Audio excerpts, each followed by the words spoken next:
All right, good evening, everybody. I was just here a couple of hours ago. I did the morning and afternoon show that went for a good 7.5 hours. I'm gonna make this one shorter tonight. Probably get off the air about 10:30. See how it goes. I ain't going near midnight. I'll tell you that I need my sleep. I got somewhere to go tomorrow. All right, let's get this started. Who else begins this evening in the news? Then who else? Then Deshaun Watson. Texan players, including Brandon Cooks, told Peter King they're in support of his exodus from Houston. I don't know what's the problem in Houston, but I know one thing about the Houston Texans. They have no personality whatsoever. This is a franchise that don't know if they're going or coming, and that's never a good look. You know, you're nondescript. You never got past the second round. You never got past the second round of the playoffs, which means they never played in the AFC Championship game. And this is one of the best players in football. Now, I know the Chris Russos of the world think he's not that good. What's up, Don Philly? Welcome, bro. Salute, salute. Welcome, Don. It's a pleasure to have you here, bro. Let me give you, ring you up here, bro. I'm just going to say this.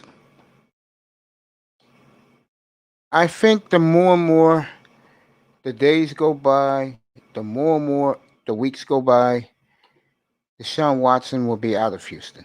The question is, who's going to go get him?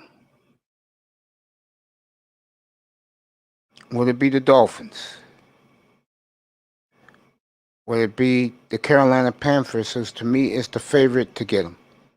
Will it be the Jets? Will it be the 49ers? Will it be the Chicago Bears? I don't know. I can't tell you. I really can't tell you. Oh, you got a wrench, bro, man.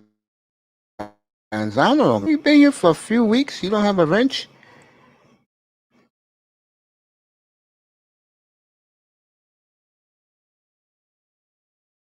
Little Rock. I didn't know I didn't give you a wrench, bro.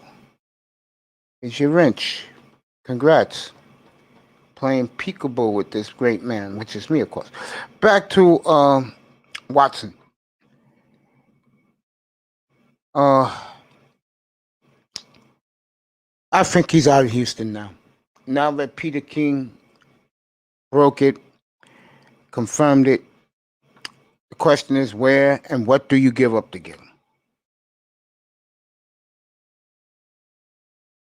It's going to be interesting. Will Chris Greer push his chips in? Do Houston blink and get less than what they can get for him? I think the magic number is 2, 3, and 8. Why those numbers? 8, where they will take Carolina's pick and be satisfied with 3 more Carolina picks, which equals 4. 3, the Miami Dolphins will give up the third pick and a couple of other picks, not the house, and Tungala over and get them out. I'll do Tungala over in a minute. 2, will the Jets go back and they offer and give up 4 picks to get them? Jets have 5 picks in the next 2 years.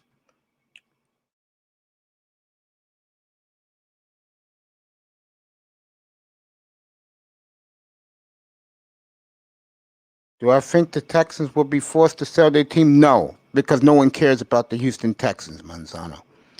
They're not a marquee franchise. Don Philly, you want to come up here, bro? Here's the link, Don Philly. You want to come up? Yeah, we could talk the Philadelphia Eagles. Come on up. I'd be glad to talk Eagles with you. Canzano, you stay in the chat room for a few minutes. I'm going to bring you up. No, Anthony, no, because They're a nondescript franchise. No one cares about the Houston Texans.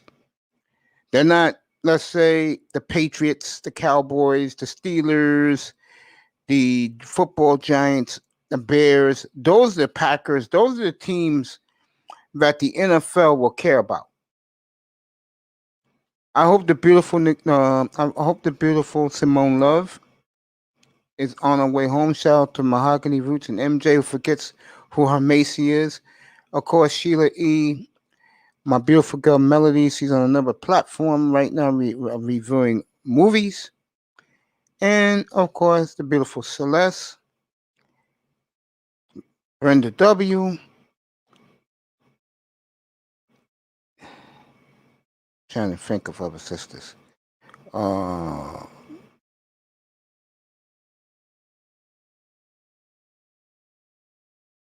Yeah, they played like ass cheeks. Yeah, I know, Don Philly. Your Eagles did.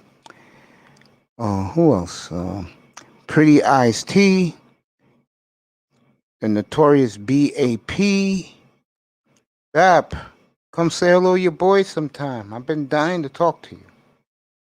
Just to know what's up. And of course, the Breakdown Sisters. The beautiful and fine Daniel George and Concrete Rose. Now, back to this. Hey, Don Philly, you can come up if you want. Manzano, come on up. The link is there. Let me talk about the Eagles real quick. Their coach is an idiot.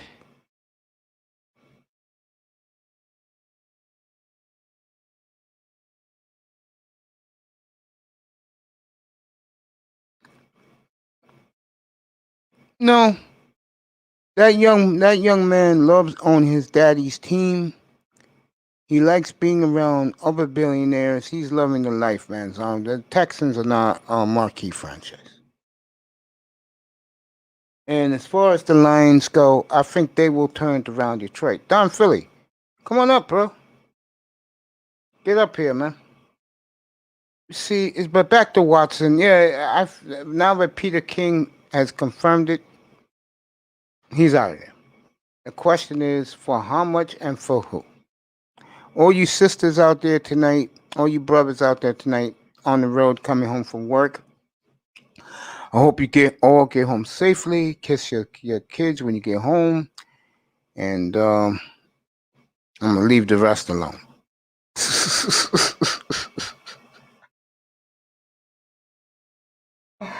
I'm definitely going to leave the rest alone. No doubt. Okay? Leave the rest alone.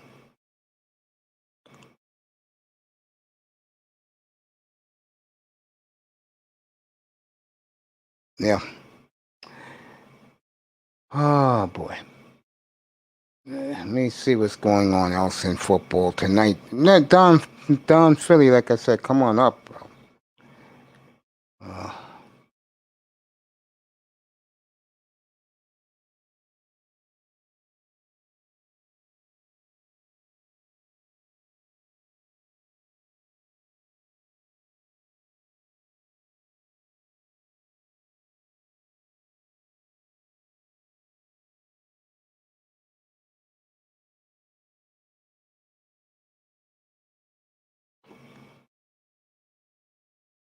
Ryan Fitzpatrick was on Mad Dog Radio today, I believe in the 4 o'clock hour.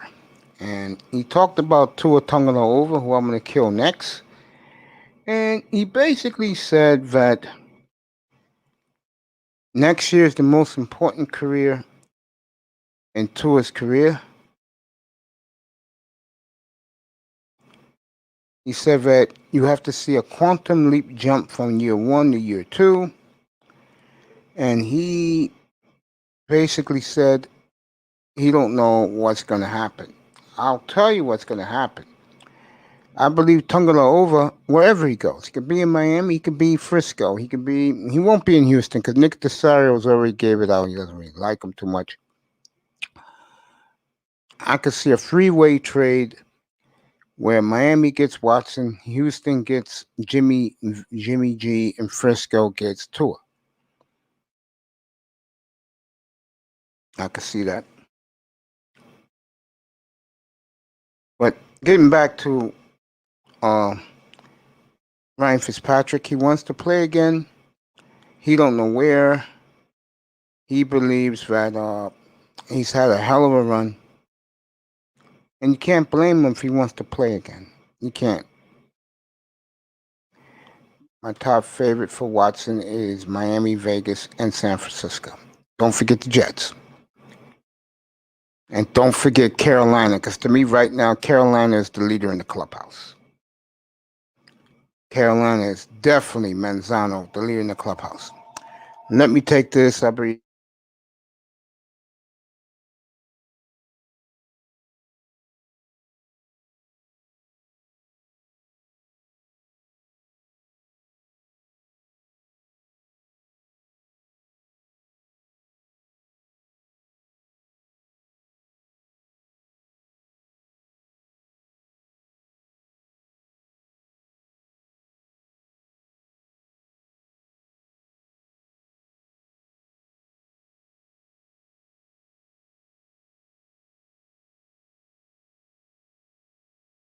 like I said, Carolina is the leader in the clubhouse, in my opinion. I'll say Carolina, Miami, the Jets, San Francisco. Any of those four can get them. I guess no, I don't. I think the Redskins will think about it, but I think they'll go more Matt Ryan. But I think Washington fits them. Redskins is a perfect fit. Bears too. We'll see. It's early in the game. And I will make a number prediction. He'll be gone by St. Patrick's Day. It'll be a major blockbuster. Next 6 weeks will tell you the story. I see him gone on St. Patrick's. This is 6 weeks from yesterday. 41 days from now, he will be in another team's uniform. This is going to explode like a power keg. And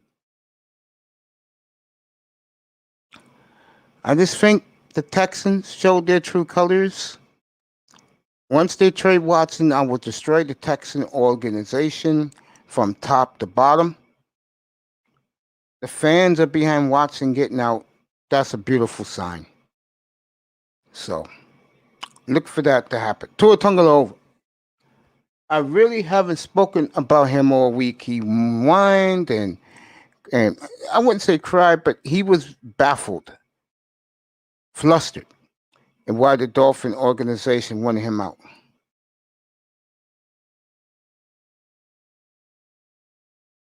Yes, he does. Fits perfect for Josh McDaniels. Yes, he does. Getting to Tagovailoa, we had his fan club in here last night. And, you know, you had a group of guys in here that really didn't care about the Senior Bowl. That's typical Dolphin fan, except for Ian, who was great last night. This makes you wonder how I'm going to handle this draft room. I'm going to tell you how the fuck I'm going to handle it. Okay? I'm going to let these niggas know, except for Dusty. Dusty and his lady is good. I'm going to let his nigga and Tack is good and I test is good. Everybody, and yeah, everybody else, when I call on you to ask your opinion, you will give your opinion. We're going to have 5 hours that night. I'll even have Tack Man come in late, which will be early out in California, around 8:30 Pacific time. I'll let him and Ian Dusty review the first round. We're going to have some order in here, okay? I'm going to change this shit altogether. And I'm about to make 2 blockbuster deals to make this station and this platform be the way I want it to be. Yeah, he fits well with Josh McDaniels, Manzano. The fans, I hate using that word. The supporters will get what they ask for. And, you know, they're going to get what they want. Simone Love, baby, why don't you come in the chat? Let me know that you're getting home safe down in down south, baby girl.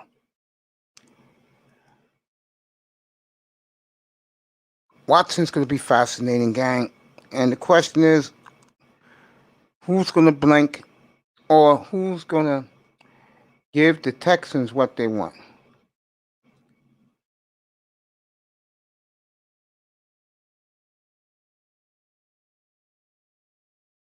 Yeah. We can trim the Indianapolis for the 21st pick.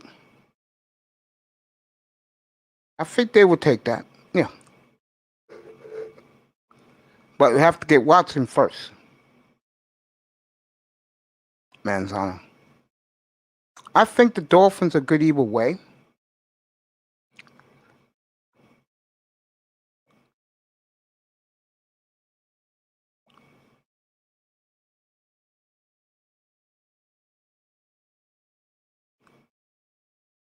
But again, I want 5 starters. Rounds 1 through 5, and we keep our picks. 5. No excuses for Chris Greer. Manzano, I read what you just said. Yeah, he would be a better fit in the dome. Indianapolis would be the spot. For a dome team, Indianapolis. They need a quarterback badly. I think they're better off getting a tour for a first round pick. I think it's fair. You're picking low, 21. Yeah, I would do that. I would do it.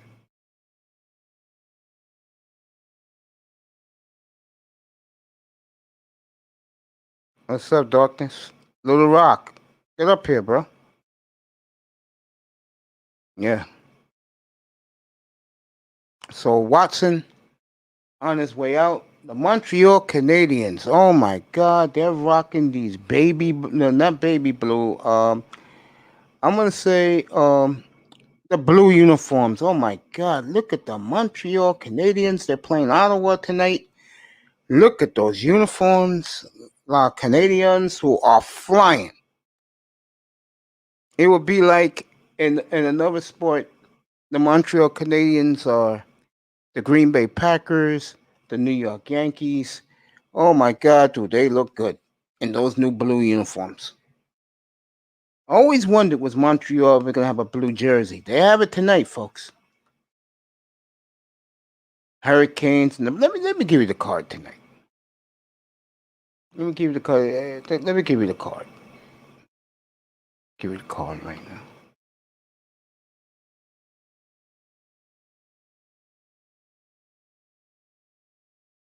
This is the big NHL night. Thursdays and Saturdays. Let's do it. Washington Rangers. That should be a good one. Vancouver, Toronto, Ottawa, Montreal. That's the game that I'll be taking a look at. Nashville at Florida, Dallas at Columbus, Calgary at Winnipeg again, Arizona at St. Louis. Like I said, the Canes and the Blackhawks.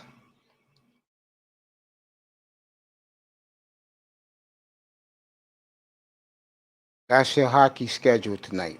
NBA is always short tonight. The bullshit TNT doubleheader. Let's do the NBA tonight. Golden State at Dallas. That should be a good one. Utah, Atlanta. Portland at Philly. Houston at Memphis. Late game, Denver at the Lakers. Okay? So the NBA has a solid night. Golden State at Dallas should be fun.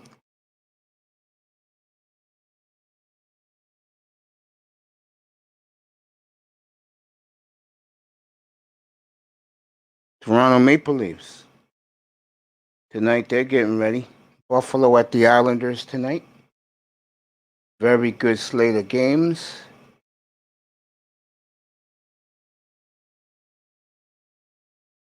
Isn't it a shame that a sport like the NBA is such a phallus that you just can't take it seriously? You just can't.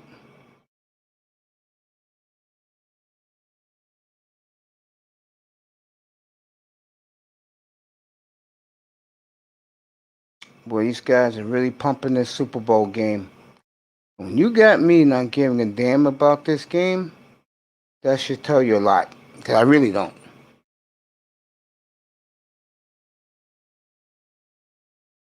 Alright, let's see what's up.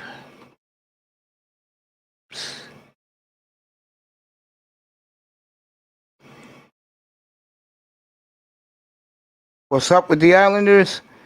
They get ready to play Buffalo in a few minutes. Do you think the Miami Heat will end up picking in the top 10? The way they're going, they are.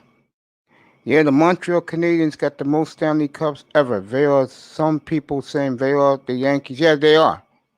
I was just saying that right before you popped up in the room. The link is in the, I'll put the link again, Underrated Darkness, if you want to come up. They are wearing brand new blue jerseys that just look perfect on them. Montreal's flying. They are flying, and it's great for the sport. I know Anglo-Saxon Canada, that's from Ontario West, or miffed how good the Canadians are. I'm so happy for them. It's one of the best cities in the world. If you like the club and you like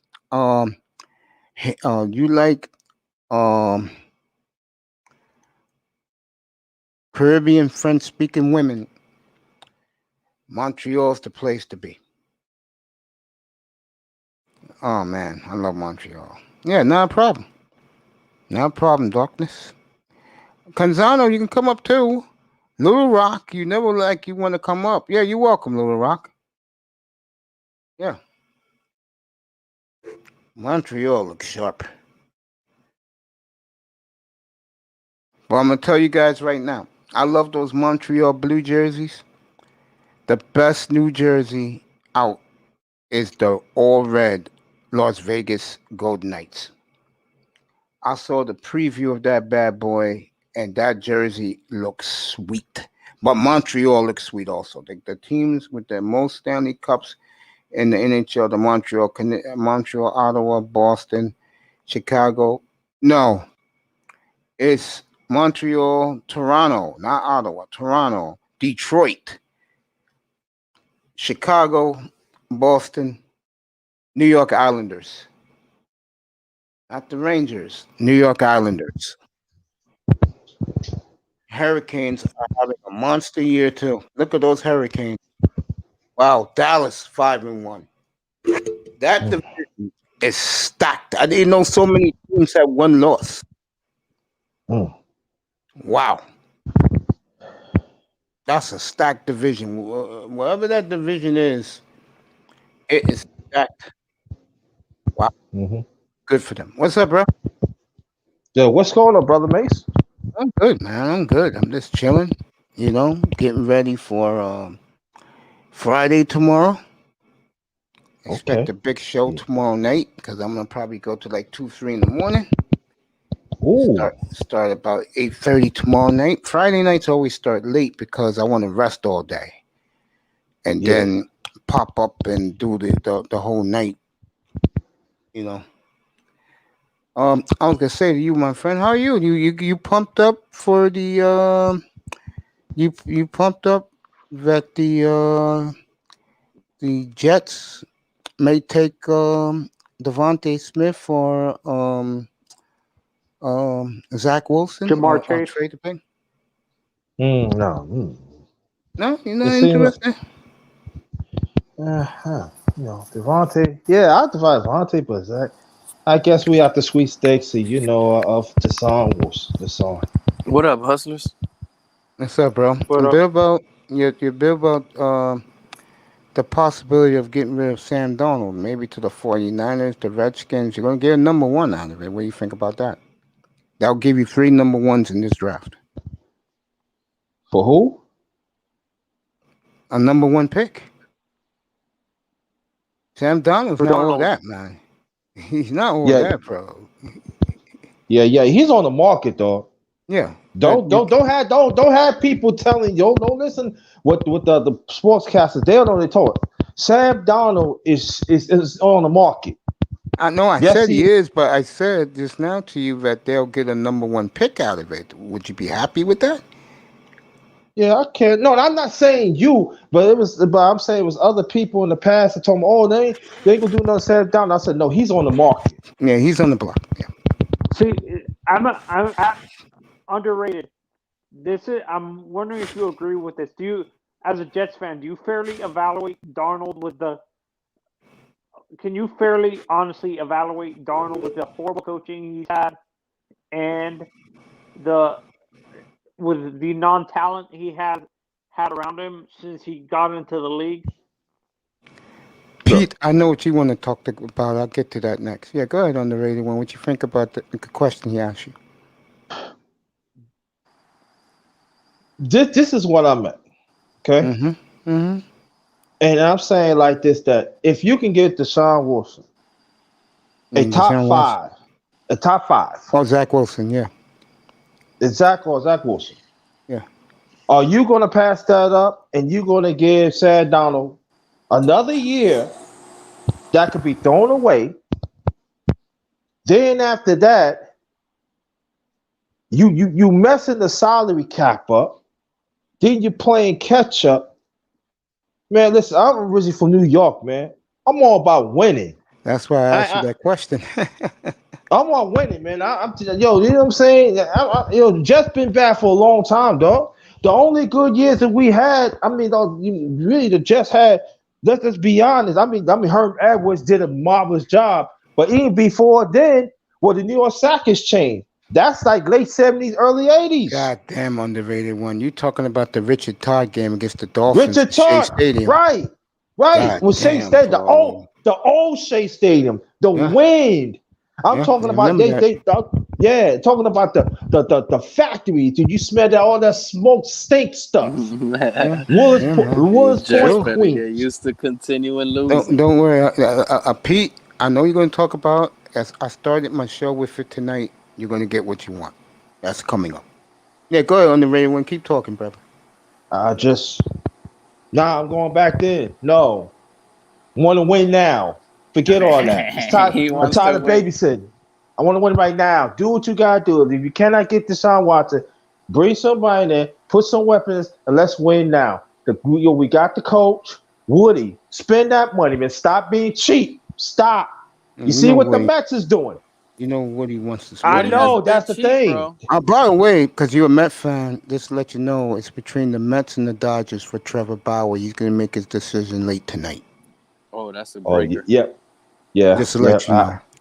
Okay, I figure it's going. Thanks a lot, brother Mix, No because I feel problem, bro. that's Don't worry But about it. Anthony, that was a hell of a question. because I feel it's going to come down to that too. Thanks a lot, Mix. Yeah, no All problem, bro. That's what I'm here for, bro. right, go ahead. But do you understand my question? Underrated?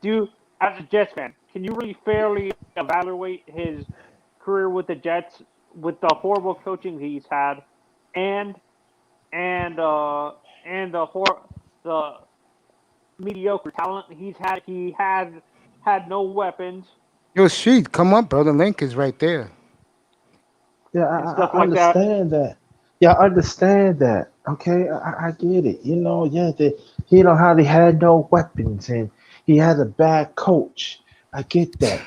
And I understand. Oh yeah, they had players that is injured. But You, no, go I ahead, say bro. this. But I say this though. Sam Darnold, he's a quarterback. You could study film. Let me say this about Sam Donald. First of all, when I see him, when he's healthy, he's played pretty well. Now his problem is he throws dumb interceptions at the wrong time. I think to answer Manzano's question, it's a new regime, bro, and the owner is Got it. back. He was in Ireland for 3 years. He's back now. Trump is out of office. Trump hired him to be the ambassador of Ireland. That's over. And Woody said he'll do whatever it takes, and it's up to the coach and the GM what they want to do. Now, the GM, believe it or not, loves Donald. He does. But if Robert Saleh say, look, I got San Francisco offensive coordinator here. Maybe Zach Wilson fits better with us. If you wanna, Woody, I would love to get Deshaun into New York. We got the collateral to do it. Right. The Jets, even though Watson said today this will make Pete delirious, he said the Jets are not the top of his priority list. Yeah. Peter King tonight said that he had an interview with Cooks from the Texans, and all the veterans on the team are supporting them, the fan base, to get them out of there. I'm going to say it again. And Canzano put down Vegas, San Francisco. To me, the number one team in all this is Carolina. I'll go Carolina, Miami, too. The Jets are in there, but I think Carolina and Miami are 1 and 2. The question is, who's going to blink? I would say, what's up, Red Planet? How you doing, buddy? You want to pop up? Link is right there, bro. Listen to Peter King talk. Watson's definitely going to be gone. I'll say by St. Patrick's Day, he'll be gone. The question is, who's going to give up what the Texans are going to want? So we're going to see. You got to move the Jets up in that too. The real question is, who's going to give up what the Dolphins already probably offered, which is 3 first round? Because Mace, you see the reports. The Dolphins, I'm pretty sure that was the Dolphins' offer, bro. 3 first and a young player. They didn't name the player. Yeah, no, but I can also see the Jets, Woody saying, you know what, fuck it.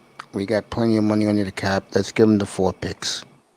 Then they can trade Donald to Frisco. They'll get a pick this year, next year. But fans want them real bad. Woody owe their fans. Here's the thing, Mace. When Deshaun Watson gets those paperworks and those emails to his phone, and he has to pick one of those teams, it's not gonna favor.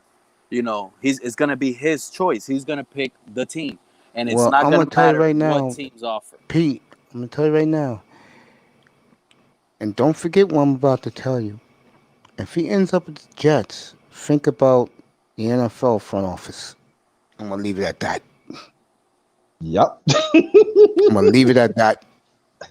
Yep. And honestly, I understand why people are saying the Jets, but for me, I think he'd rather go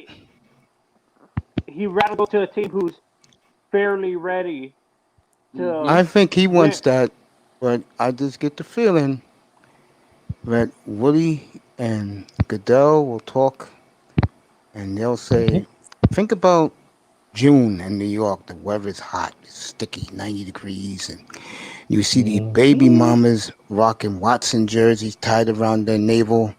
Yep. Their little babies wearing Watson jerseys. Yeah, and you know what? And Watson, we got the great restaurant. New York will be lit.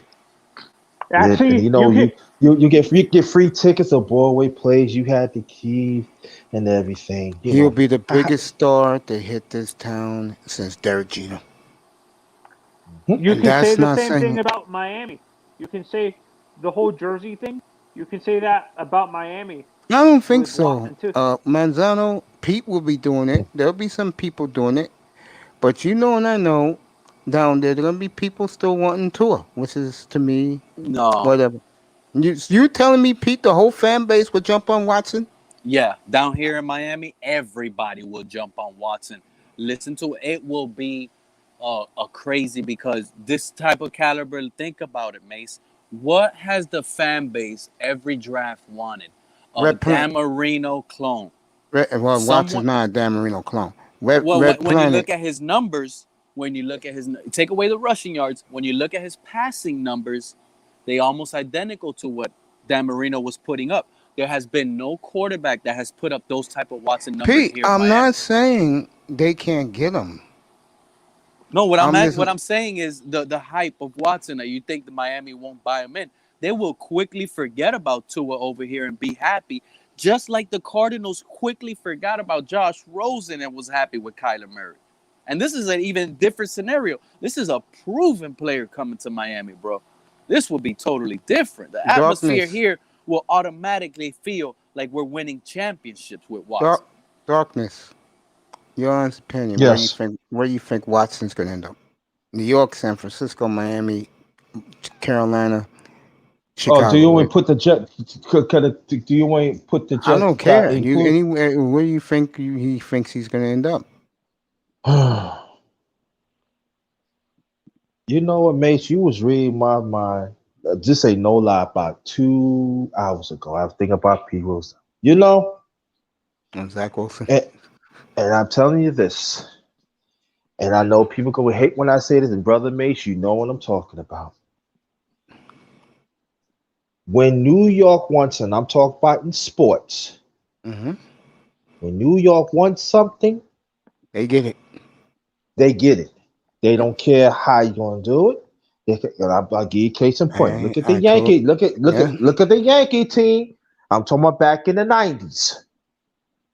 They said we can't get. Well, they didn't buy that. They built that.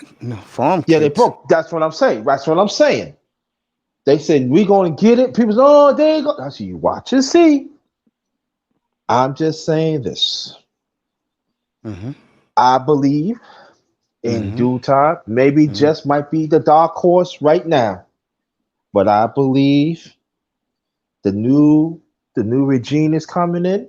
Yep, I do buy that. And then they want to keep it going. And I think Woody is seeing for what it is. Mm-hmm. And you know, he's going to tell Douglas, I know you like Donald, but he got to go. Yeah, he likes Donald a lot.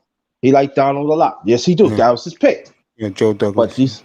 But you know, this not the emotional feelings. We need Deshaun Watson. Make it happen. If you don't make it happen, Douglas, got to think about the job. If he hits those draft picks, though, if he don't get them, everything will be fine. I'm telling you. Pete, I know what you're going to say. Manzano, what do you think? Honestly, for me, I understand why he's saying that, but realistically, I think it's the media saying he wants the media in general saying that he favors the Jets. I don't believe that. No, it came out tonight. The Jets are not high on his list, but they're on his list. Yeah, they're on his list, tonight. but I think his favorites are Miami, Carolina, and Vegas. And maybe even San Francisco because he's from California.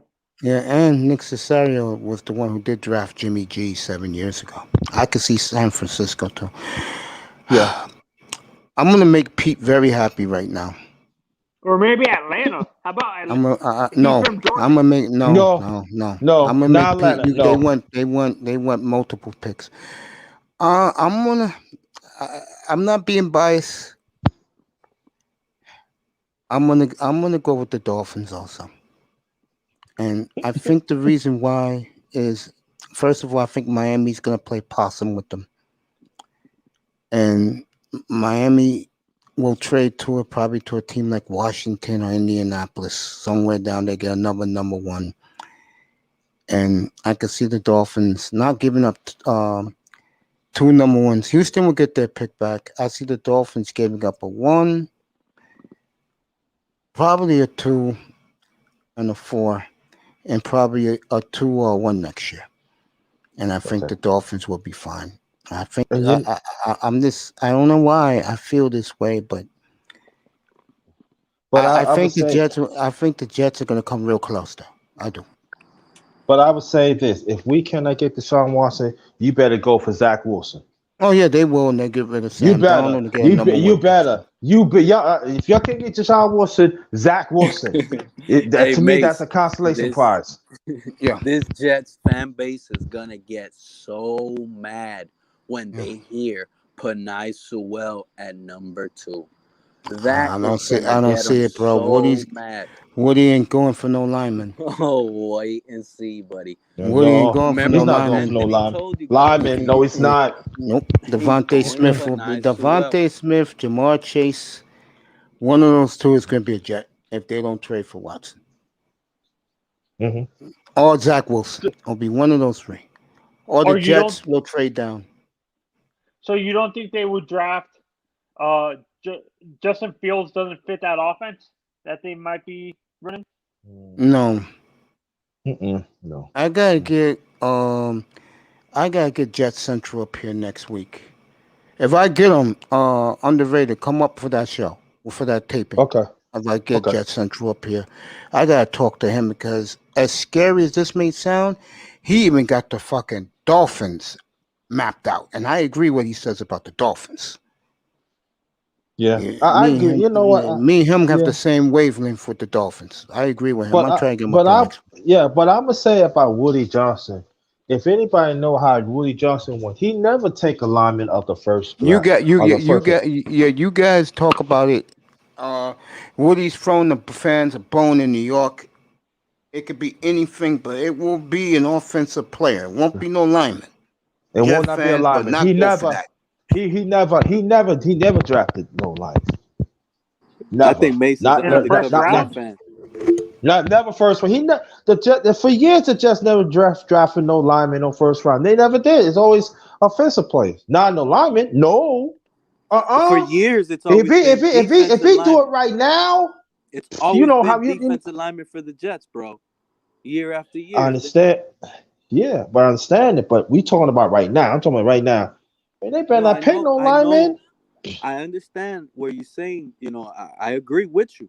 But when I look at the Jets team, you got to really pay attention to the question Anthony asked you. Sam Darnold has not had nothing to work with offensively. You're right on one thing, underrated. Joe Douglas goes out and does spend money. For example, Le'Veon Bell. He doesn't care. He will overpay and bring talent to win. The thing is, it wasn't time for Le'Veon Bell to go there. Everybody thought it was because what did Adam Gates do? He went out in free agency and he signed 5 offensive linemen off of the streets. Not the best guys, but NFL ready today guys. He didn't want to depend on draft guys. And he did with the first pick, Mekhi Becton. And what happened? Mekhi Becton made all the offensive linemen that Gase picked up look trash. This one rookie made the rest of the veterans look trash. And that's why I believe you guys are going to draft another tackle in Sewell, start him, have your both bookends set in place already with 2 studs in Becton and Sewell. The inside could work itself out. Darnold will have a little bit more time with a little bit more pieces around him with this draft. That's the Okay. team that should build through the draft. It's the Jets, bro. I get what you're saying, and I'm with you on that. But you know, and I know, wherever new regime is, they want their people, and that's it. No, Yeah, I understand that point, but it doesn't. That's not always the case because here with Tannehill almost went through 3 coaches. He went through Philbin. He ended Sherman. up. What was that? Don't forget Mike Sherman. Yeah, but he was the offensive coordinator. He wasn't the head coach.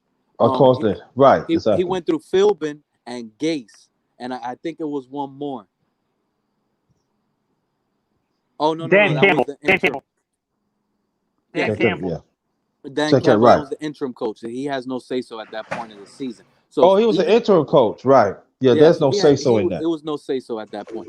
But the third coach was going to be Flores, and what happened? He said he wasn't. He just was gonna. That's the new regime that wanted to start over. Sam Darnold hasn't gotten that same effect yet. Now, Jet fans are split. The Jet fans are split between wanting to see Darnold succeed or they just not happy already, and they're not giving excuses, Mace. You know we're down with that. No excuses. I'm down with you, underrated. Believe me when I tell you, Sam Darnold needs to go. No more excuses, bro. Just either perform or go home. Okay, so let me ask you this question. Darkness, before you do, I will say this Okay. for you, something you would like. Joe Douglas drafts well, and if the Jets keep their picks, I guarantee you, they'll hit on 4 of those picks. The Jets are going to be good, folks. I know people don't believe it. They're going to be good. because I like people who draft well, and Joe Douglas drafts well. Jets had a good draft in 2020. People don't realize it because they went 2-14. Right, and they was young and they was injured, but Yeah. they did pretty good. Yeah, No, they should have beaten the Raiders. You know how that game ended. yeah, I know. I mean, Jets Yeah, are not yeah. far off. Give me dirty old Gates. See, I What's don't up, like Zachy? it. see, I have a question, Mace. When you evaluate the Yeah. Dolphins' picks, can you fairly a guy like Austin Jackson? He's only 20, so No, realistically, Jackson I like. The other two picks I don't like in the first round. Jackson I like. I wanted them to you pick don't like Jackson at Igbenogany? 26. No, You didn't like Igbenogany? no. He hasn't shown me Why? anything. Hasn't shown me anything. It's in special teams. Why would a first round but pick be on special teams? No. See, that's where I disagree with you. I think what's happening is if we can't agree with, I think they're developing him. If we can't agree with X, because X said, I think X still wants to get paid more. He just hasn't said it. In his mind, he wants to get paid more because the past few years he's produced. So I think he wants to get paid more money and be the highest paid corner on the team. So I honestly think what's going to happen is maybe Noah is his replacement. That's why we drafted. That's why Flores drafted him. Because I think in Flores' mind, he doesn't. Yo, think, Zachy, come up. Yeah. I think Flores thinks he can't keep Xavier realistically, and we're gonna have to move on from him. Okay. I'm not arguing with you, Pete. I'm not arguing with you, buddy. Seriously, I'm not arguing with that point. I just think that all these teams, especially the Jets and the Dolphins, can do so many things, bro. They got all the picks and they're picking at the top. They could do a lot of things. Technically, we weren't supposed to be picking in the top. We just got lucky with how bad Houston was. All right, You have to brother. admit. I predicted that too, Darkness, back in March. I said Dolphins gonna have a top 3 pick. I said I see the Texans going in the tank. Yep. So you think? Yeah, go ahead. So you guys think? Let's say Tua is decent, but not like star level. Do you think eventually what happens is if we trade with a team like the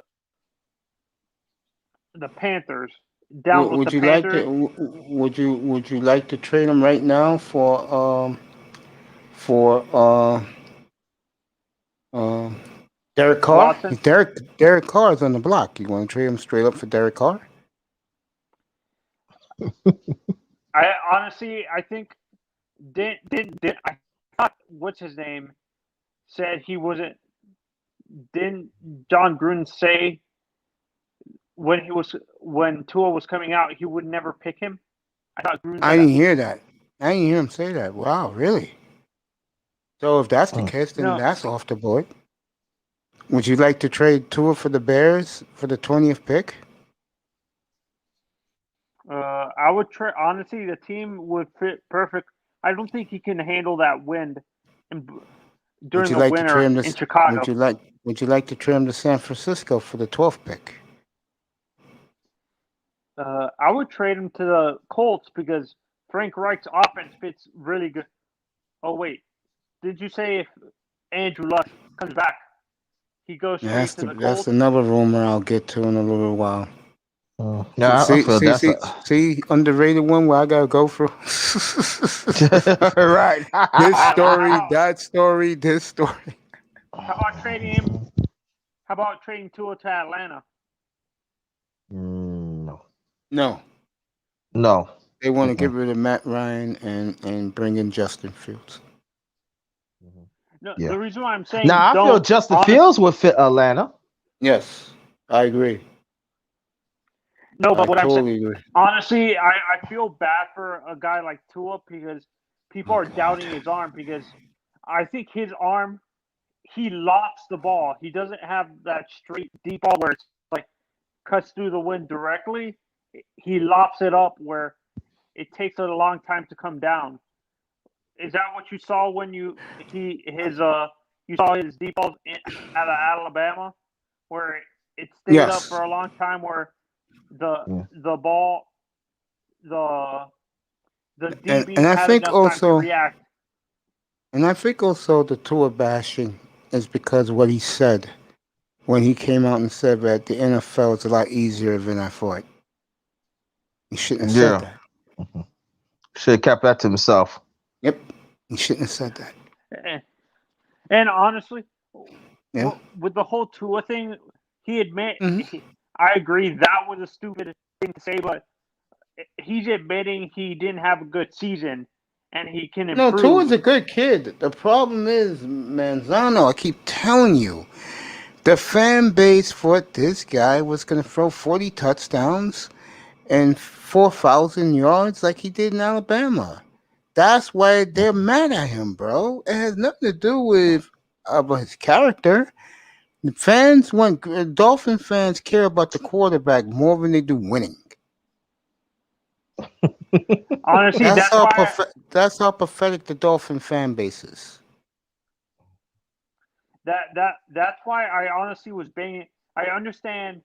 Can you imagine how good Justin Herbert would have been if he had a defense way Yeah, but better? Justin Herbert don't have the same weapons in Miami than he has in That's L.A. LA, right? L.A. got all pros at receiver. Dolphins got Right. nothing like that. No, no, So but really, you, only Oh but God! Last but night I had these clowns last night up here, a dark underrated one, trying Mhm. to tell me that Devontae Parker is all this. I said, "Yo, man, I don't know what the hell you guys are looking at, bro." Shit. What? Yeah, I know, right? He'll be a great Well, number two, with what? besides a receiver like Devontae Adams Galladay or or Galladay. Yeah, Galladay. yeah, Yeah. but Oh Mike man. Evans. But him is this and that, but that's the problem with Dolphin fans. That's what you have to deal with. That's what Cause you see, have to but deal see, with. but No, see the problems. See the problems of the Dolphins, right? I Yeah. would say this. If people know about Don Shula always had great quarterbacks. So you think about it, they had quarterback that great like Brian Greasy. People say he wasn't a great quarterback, but he helped him win the Super Bowl. Then after Bob that, Greasy. almost 11. It's Bob, Bob not Greasy. I'm Brian. sorry. All Don't right, worry about Bob. it, bro. I know who you're talking about. Man, No, I keep got talking. nigga. No, So take your time, then, brother. then, then after that, then you got Marino records he made and stuff like that.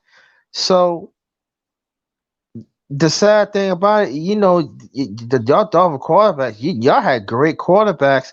It's just that other faces of I always had the same thing of Don Shula. I feel the older Don Shula got, the more senile he got because he just keep on rely on it, and then when you put it, then when Jimmy you had the Johnson. other coach, huh?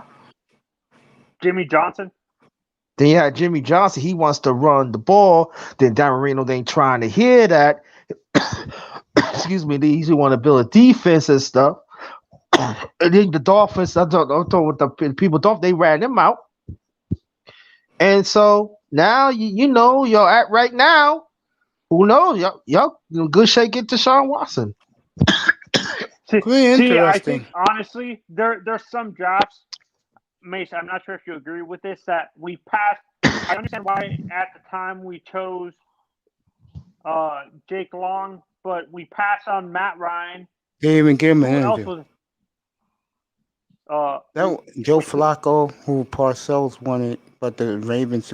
You know what's funny about the Dolphins?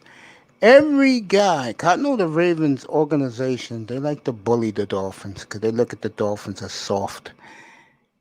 it's always every time you think the Dolphins are gonna pick somebody, the Ravens come up, snatch, and take them from them. Yeah, they Every did that year, with Jay. though. Didn't they do that with J.K. Dobbins? We wanted Yep, to. We yep, were about to pick him, and yep. Baltimore was a pick ahead of us. They took them. Mhm. Always, I'll say it again. Dwayne was livid about that the other day, bro, and he says that if they don't take the running back from Alabama, and they take, let's say, Javonte Williams, he says he's gonna question Chris Greer from here on out. I said, well, in my mind, I said, well, get ready to question him because I don't see the Dolphins taking um Najee Harris. Nope. see, this is what I don't like either. I think they're attached to the college logo in Alabama. They, they don't produce a lot. A Honestly, lot of good pros. You're right about that. yeah, They don't. Mm-mm. no, and for me, I think Najee. I'm not saying he's not going to be a good pro, but I have a gut feeling he might be a bust in the NFL, like a Trent Richardson or something like that. You That see was so what? tough. I think if he goes to a team with a good offensive line, he's going to be like Derrick Henry. He Yeah. Yeah, has to that's go what. to a team with good offensive line. Yeah, and then also, he's the type of back like he got to get his reps. He got to get his touches. I If totally he don't agree. get his touches, if he don't get his touches, he's not gonna be. Checks out. Yeah, Look checks look out. yeah, look at Derrick Henry. A lot of people don't understand. Y'all can talk about the Titans all you want to. They need a quarterback. I mean, they got a quarterback that could run and everything. But look, it's like the more Derrick Henry touched the rock, he gets it. But his offensive, they got a pretty good offensive line. That's why they get those yardage. Yep, it's true. Yep. Gotta have a big offense. That's why I said wherever Miami picks, if they trade down or they stay where they're at, you better take Sewell at 3. You better Yeah, take no, him. honestly, I I Yeah. per, I, You like the I'd kid from rather Northwestern? no, I don't like. Honestly, I'd rather the offensive tackle position in this draft is pretty deep. We can actually Yes, it draft is. a tackle like Hmm. Echenberg from Notre Notre Dame or Dame. something I like could that. see them doing that. Hmm. I could see them doing that too. But drafting them in like the 3rd round, yeah, I could see that. Yeah. No, Echenberg is a second round pick. Echenberg is a second round pick. Yeah, they get them in the 2nd round. They'll go running back and see the thing with the Dolphins is this. The most important thing is this. Are you picking Jamar Chase? Are you trading down? If they're trading down, I'll tell you right now, they're going to take a lineman. If they're trading down, they're going to take a lineman. I'm going to tell you that right now. No, I They're think going, honestly, I'm making a bold prediction. They're gonna tell if they trade down. I'm thinking they're trading down possibly to get Karamoa at number 7 because I think Karamoa is good. yeah, Move but up he's a really free far agent. up in the draft. Huh? He's a free agent. No, joke from Notre Dame, the linebacker. Oh, no, they're going to pick him that high. I No, will because say this. The I'm Giants are in love with him. They're picking 11. Yeah, I can see the Dolphins doing it. It depends because I really believe the Dolphins are going to pick most of their players from the Senior Bowl. and do you Hmm. think they're gonna focus more on defense than offense? Yes. Yes. Is Manzano, this is how we do it, baby. Wait till when I'm on the air at 3 o'clock, St. Patrick's Day. 4 o'clock is free agency. I will let everybody on the planet know who's going where. Yeah, honestly, You'll I'm get it from me. projecting the Dolphins. For me, I think the Dolphins are not. I honestly think the Dolphins might double down on offensive line in free agency. They might sign Moton from Carolina and Lindsley from uh from the Packers. Hmm. I Then we think Chris focus. Greer. I think Chris Greer better hit on his draft picks. Or he better get his Sean Watson. But I could say this though, like y'all don't want to do the defense, and I'm talking about the Dolphins. If Yeah. the Jets is going offense, they're gonna do offense first. Jets get a lot of money, so to Yeah, spend. lots of money. Yes. So the Jets can go either way. Again, like us, my friend, you gotta come up here in free agency that day, and I'll tell you what's going on because the Jets can what they do in free agency would dictate what they do in the draft for all those picks. Mm-hmm. And I honestly think we're projecting. Remember, this is a COVID free agency, so I don't think we're assuming there's going to be a high salary cap. I think it could be really No, low. it's going to. Pete said yesterday it's only going to be 185 million. That's low. No, I'm saying for each team. I don't think we're assuming each team is gonna have a high salary cap, but with COVID, I don't think it's gonna be as high as people think for each team. I think that Jacksonville, the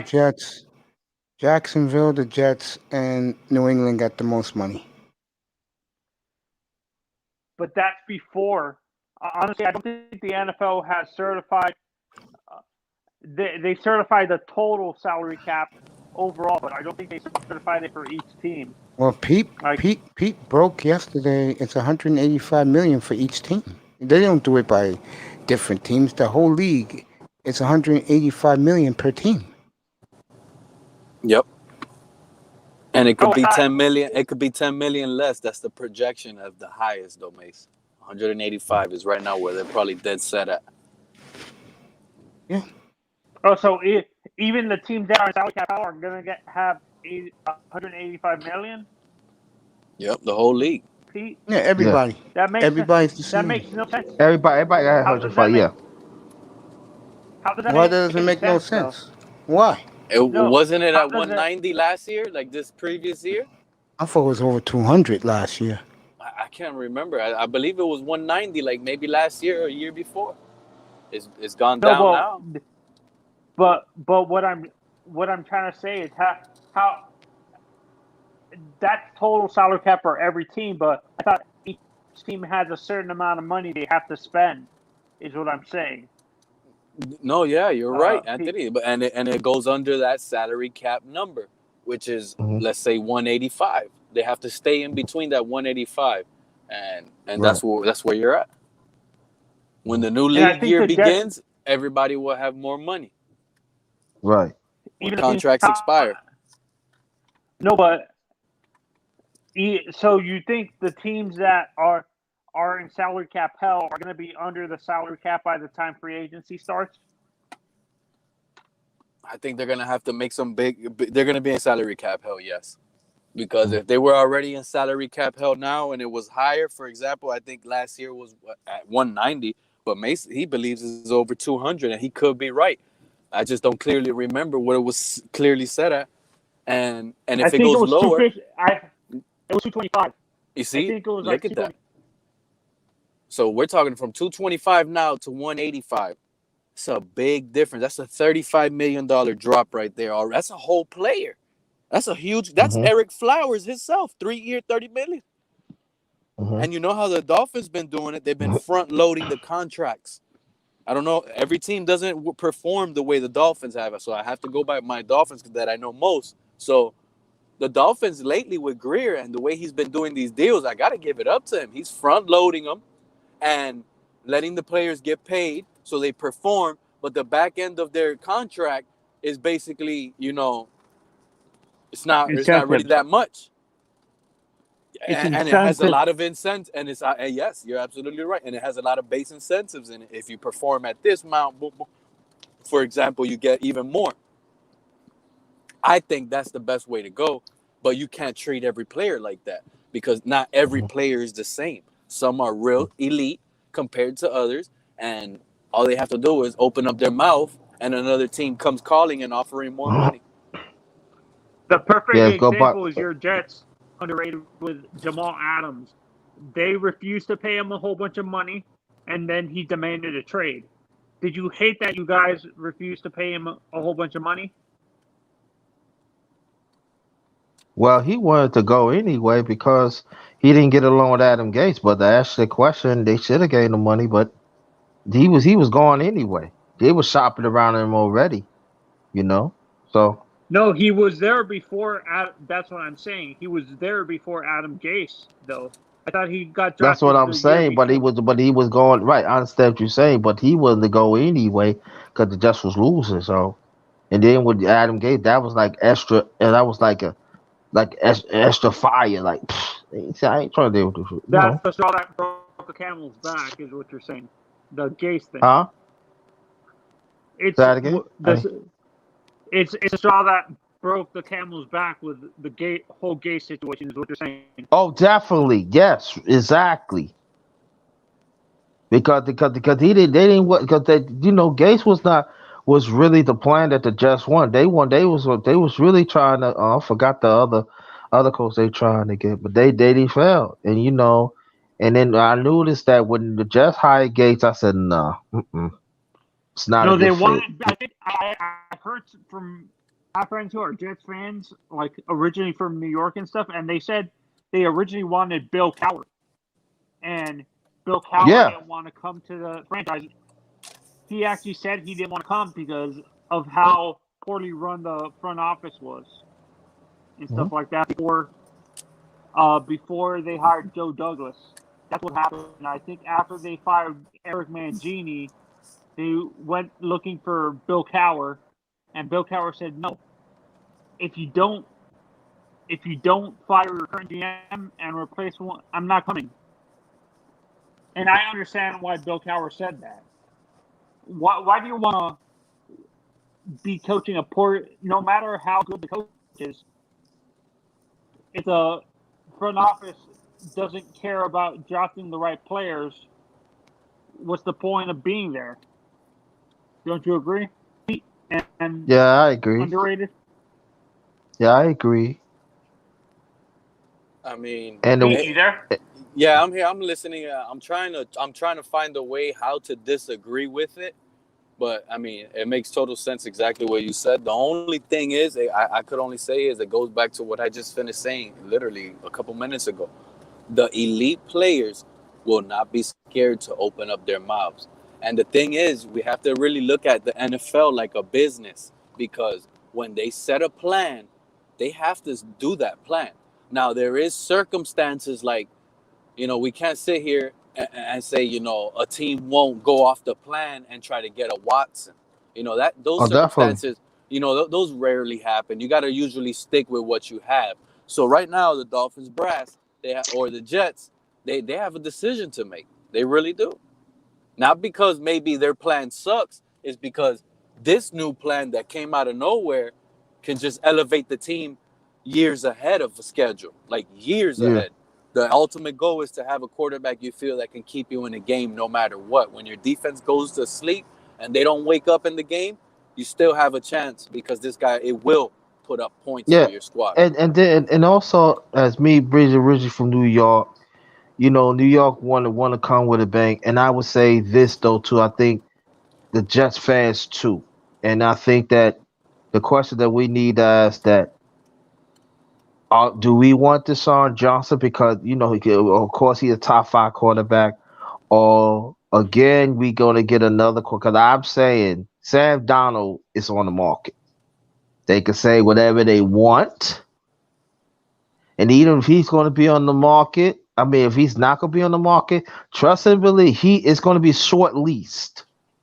And then he is also one of the youngest quarterbacks out there as well. Right, exactly. So he's short leashed anyway. So I'm saying this: if you go get rid of him, and then you're gonna take another quarterback from the draft, is the Jets fan base is going to be patient? That right there is automatically setting it back, because if you take a quarterback from the draft and where you can get a better player at that spot at number 2, this is why I tell you guys, the Jets are going to really, this is why I feel, remember, this is my opinion. This is why I feel the Jets fans are going to be upset, because the Jets, to me, seem like they're going to roll with Sam Darnold and build that offensive line. And let's say, and then you also got more draft capital. So you get second round picks, another first, You continue to build around, maybe even your defense is the worst in the AFC East. I hope you guys know. And you got to build more pieces, bro. You cannot just get a quarterback with that pick.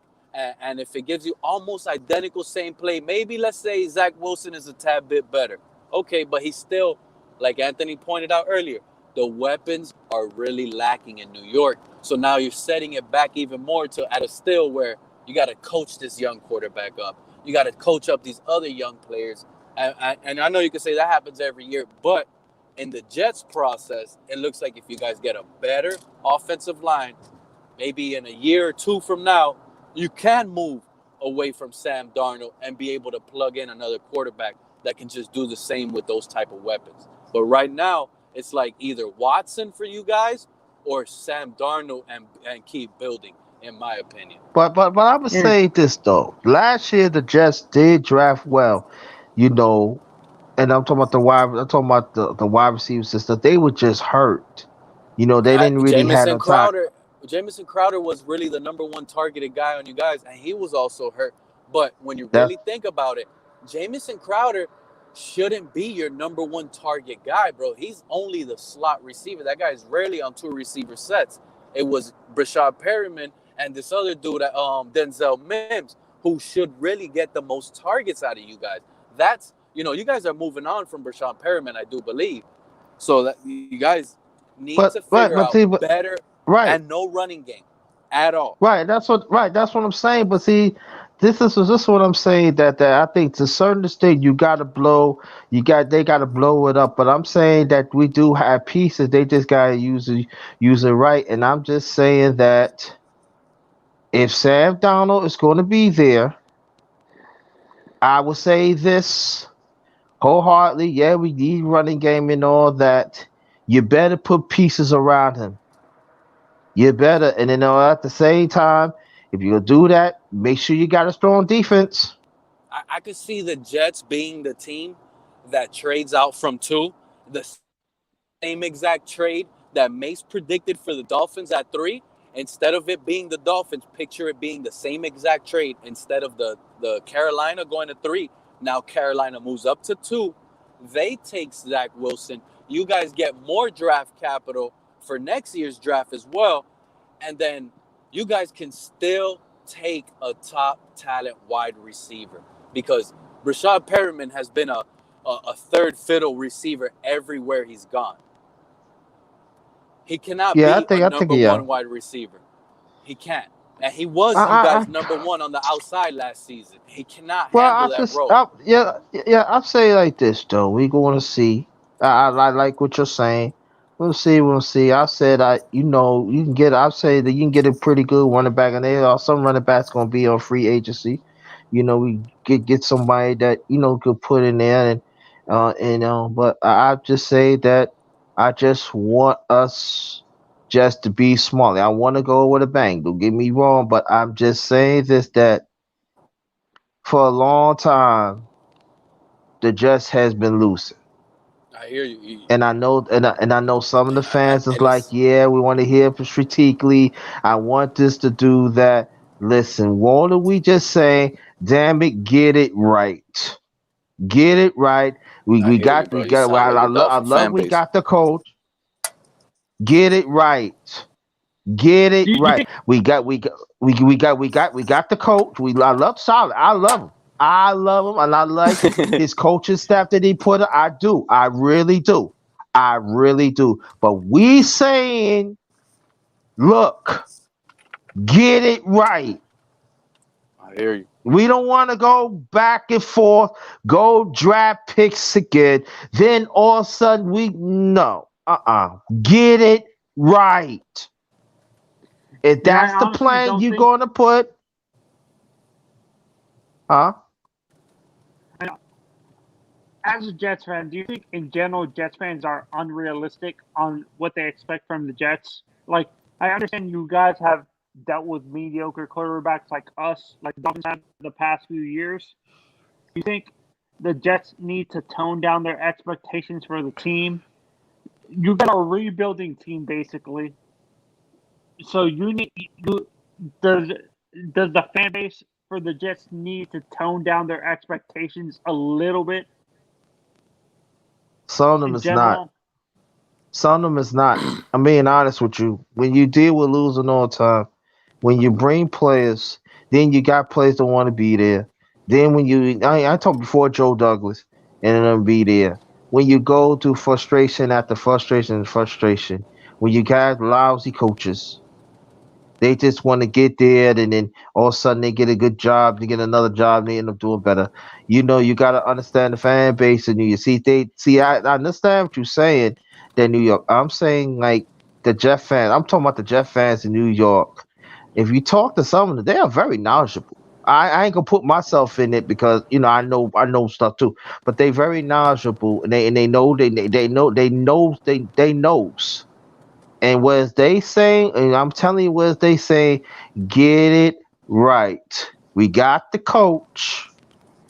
He got pretty good coaches around him. Now it's time to put this plan into use. You guys are in You full know, rebuild. Let me tell you from the outsider's perspective of view of the Jets. You guys are in full rebuild mode right now. You guys have question marks sitting on top of the quarterback position, let alone all over the offensive line as well, and skilled positions. For example, corners, safeties, all of that. Maybe the D line is ahead of schedule, especially with the young talent there. But the Jets seem right now as the only team in the AFC East that's in full rebuild. oh, he got kicked out. Oh, No, he. I think he's in an area where where the phone call dropped and stuff like that. The internet dropped, and I understand why Jets fans are impatient. They've as well, in a sense, because you guys dealt with mediocrity the past few years and stuff like that. But the not like you said, the knowledgeable Jets fans know you have to get it right. You have to draft correctly and do free agency, but free agents don't always work out. Just because you're signing a guy to a multi-year deal it doesn't always work out. Because I'm gonna use this as a perfect example. Look at Randy Moss or whatever. Who was the receiver? My bad, I got a phone call. okay. I said. But you have to understand that free agency doesn't always work out. You have to look at the examples of the multiple times that the Giants have signed receipt. You have to look from the perspective of a Jets fan. Look at the team across from you guys who shares the stadium and the other locker room, the Giants. They've signed multiple free agents the past few years, and it hasn't worked out. So you have to look at it from that perspective as well.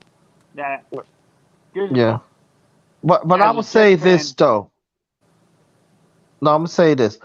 I would say this.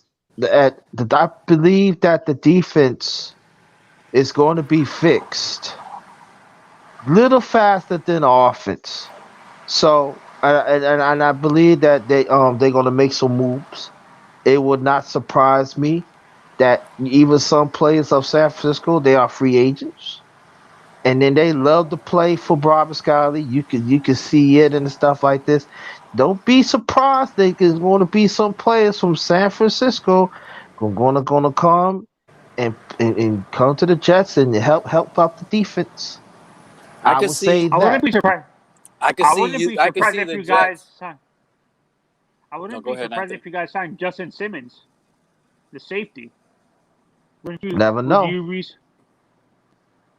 It depends on how much Salah I must really have said. values Justin Simmons, but that's the reason. That's what Underrated was talking about. He loves his coach. You know why he loves his coach right now? Without him even telling me why? Because his defense was so bad. He now knows that he's gonna get a good defensive minded coach behind it. At least be able to keep him in games.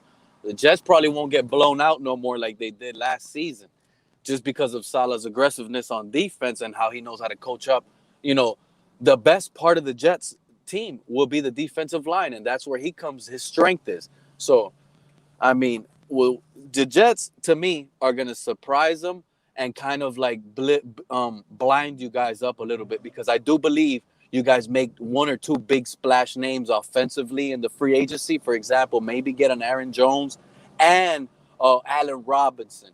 And then when it comes to draft time, this is where you guys are going to end up getting the Penei Sewell and be like, oh, okay, now I understand. We already got our number one receiver. You know, now we got this guy too. You know, boom, we're good now because, we were mad. We didn't get a free agency offensive lineman, but this was needed. So this guy's planning good. He's setting up good. That's how I can see you guys building your team right now. Probably getting a nice high-priced receiver. You on mute, bro. Oh, he must have got another call again. No, I don't think it's a. I think he just said that, but I think he's in an area where the phone call is dropping, like where there's no internet connection and stuff like that. I hate that. Are you underrated? Are you a Knicks fan or a Nets fan? Who's your basketball team? I support all New York teams. I'm originally from New York. So wait, how that confuses me. How are you a Yankees and Mets fan? That makes no sense. How can you cheer for both teams? Yes, it makes a lot of sense. I'm from New York. I support all New York teams. Yeah, when the Yankees playing, I roll with the Yankees. When the Mets play, I roll with the Mets. Ain't no problem to me. I'm a New Yorker. Okay. What's so hard? Who do you cheer for? No. Who do you cheer for if the Mets and Yankees are playing? That's what I'm asking. If the Yankees is home play against the Mets, I support the Yankees. If the Mets play the Yankees and they home, I support the Mets. Ain't no problem with me. Oh, so you're not like you're a New York team fan. You're not. You're a New York sports fan overall. You're not just one team for each sport. I support all. Listen. I support all New York sports teams. It doesn't make a difference. Okay, yeah, I'm like that with Miami. I'm except for the Yankees, I'm a Miami fan. All Miami sports team fan and stuff like that. The reason why I like the Yankees is because I grew up. My favorite player before the Marlins were good was Derek Jeter. Yeah, DJ. Yeah. Yankees are Yankees is a world team. Everybody support the Yankees for years. And it's funny. I every time I tell my friends like from high school that I was a Yankees fan, they're like, "How are you a Yankees fan? You never grew up in New York." I'm like, "No, I told them I was my favorite player before my Marlins were good was Derek Jeter. That's the reason why, and stuff like that. And I have a whole bunch of classic Yankee players jerseys. I have Babe Ruth. I have Mickey Mantle. I have Joe DiMaggio and stuff like that. Yeah. Let me tell you. Go ahead. Who's your favorite Yankee player of all time? I don't know. It's a many. It's like I could say Jeter.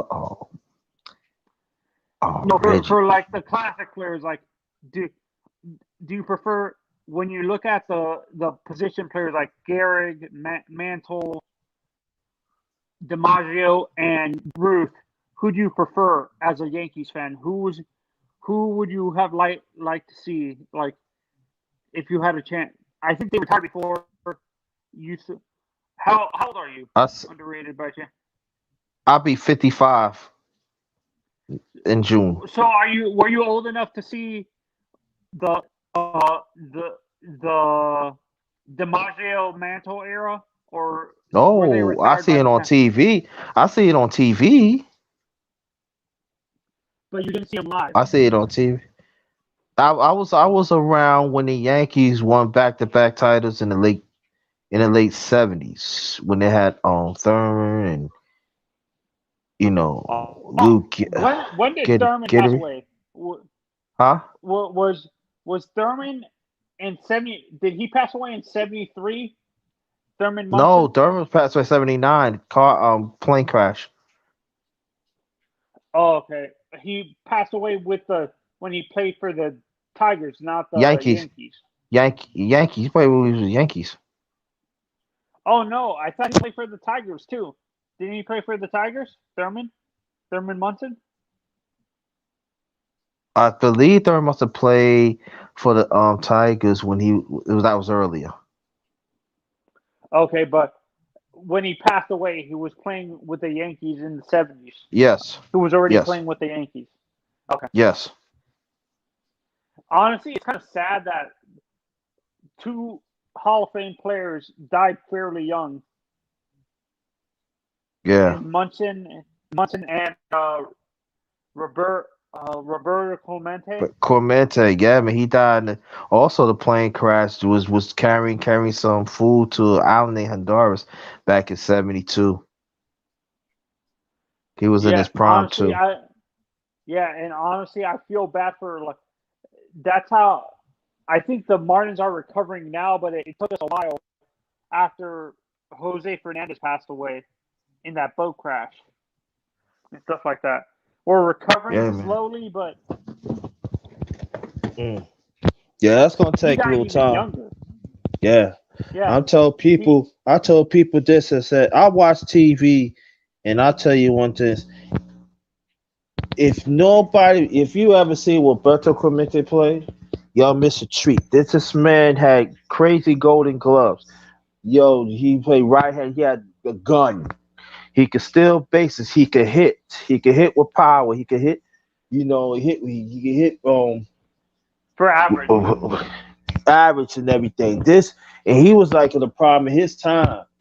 I think it was towards his twilight, his career. I'm not sure, but Roberto Clemente. Oh my goodness, Pittsburgh Would Pirates. you Oh my say God, Mike Trout?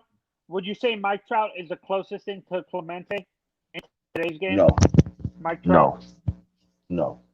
Only I could say he probably have a little more power than Clemente, but no, That's probably what it is.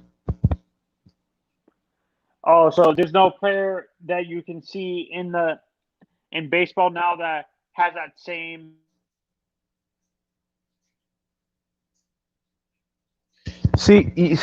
We're talking about baseball. You got to understand. See, the players in baseball right now, they athletic, and ever, and that's great. But the fundamentals, back then, way back then, it was all about fundamentals back then in baseball, in every position. Now pitcher, if they would have had the athletics.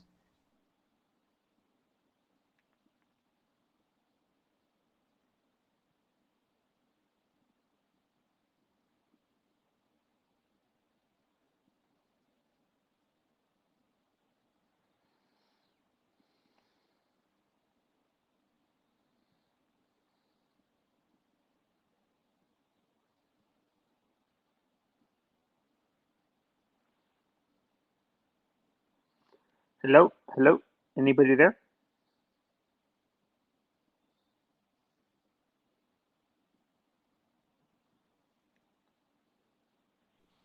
Hello.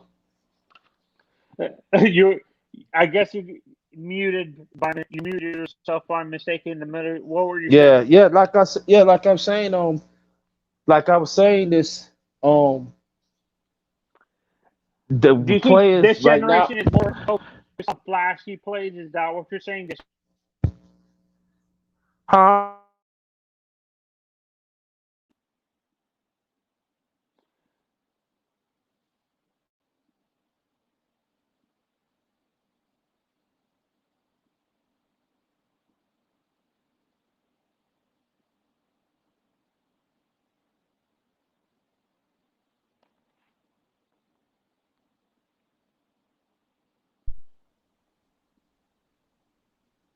Hello? You there? Yeah. Yeah, yeah, he unmute my mic. Yeah. So what you Well, were what I saying? was saying, do you think in general the players right now are more concerned about the flashy plays instead of the fundamentals? Some. Oh, Anthony got kicked off.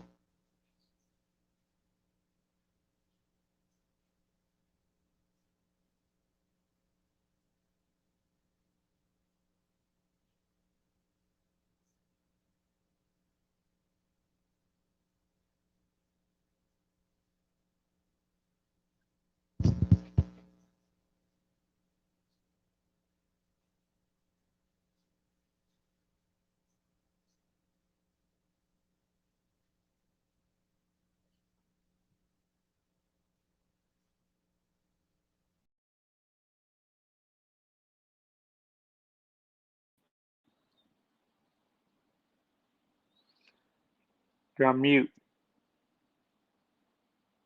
You're muted. We can't hear you. You're muted.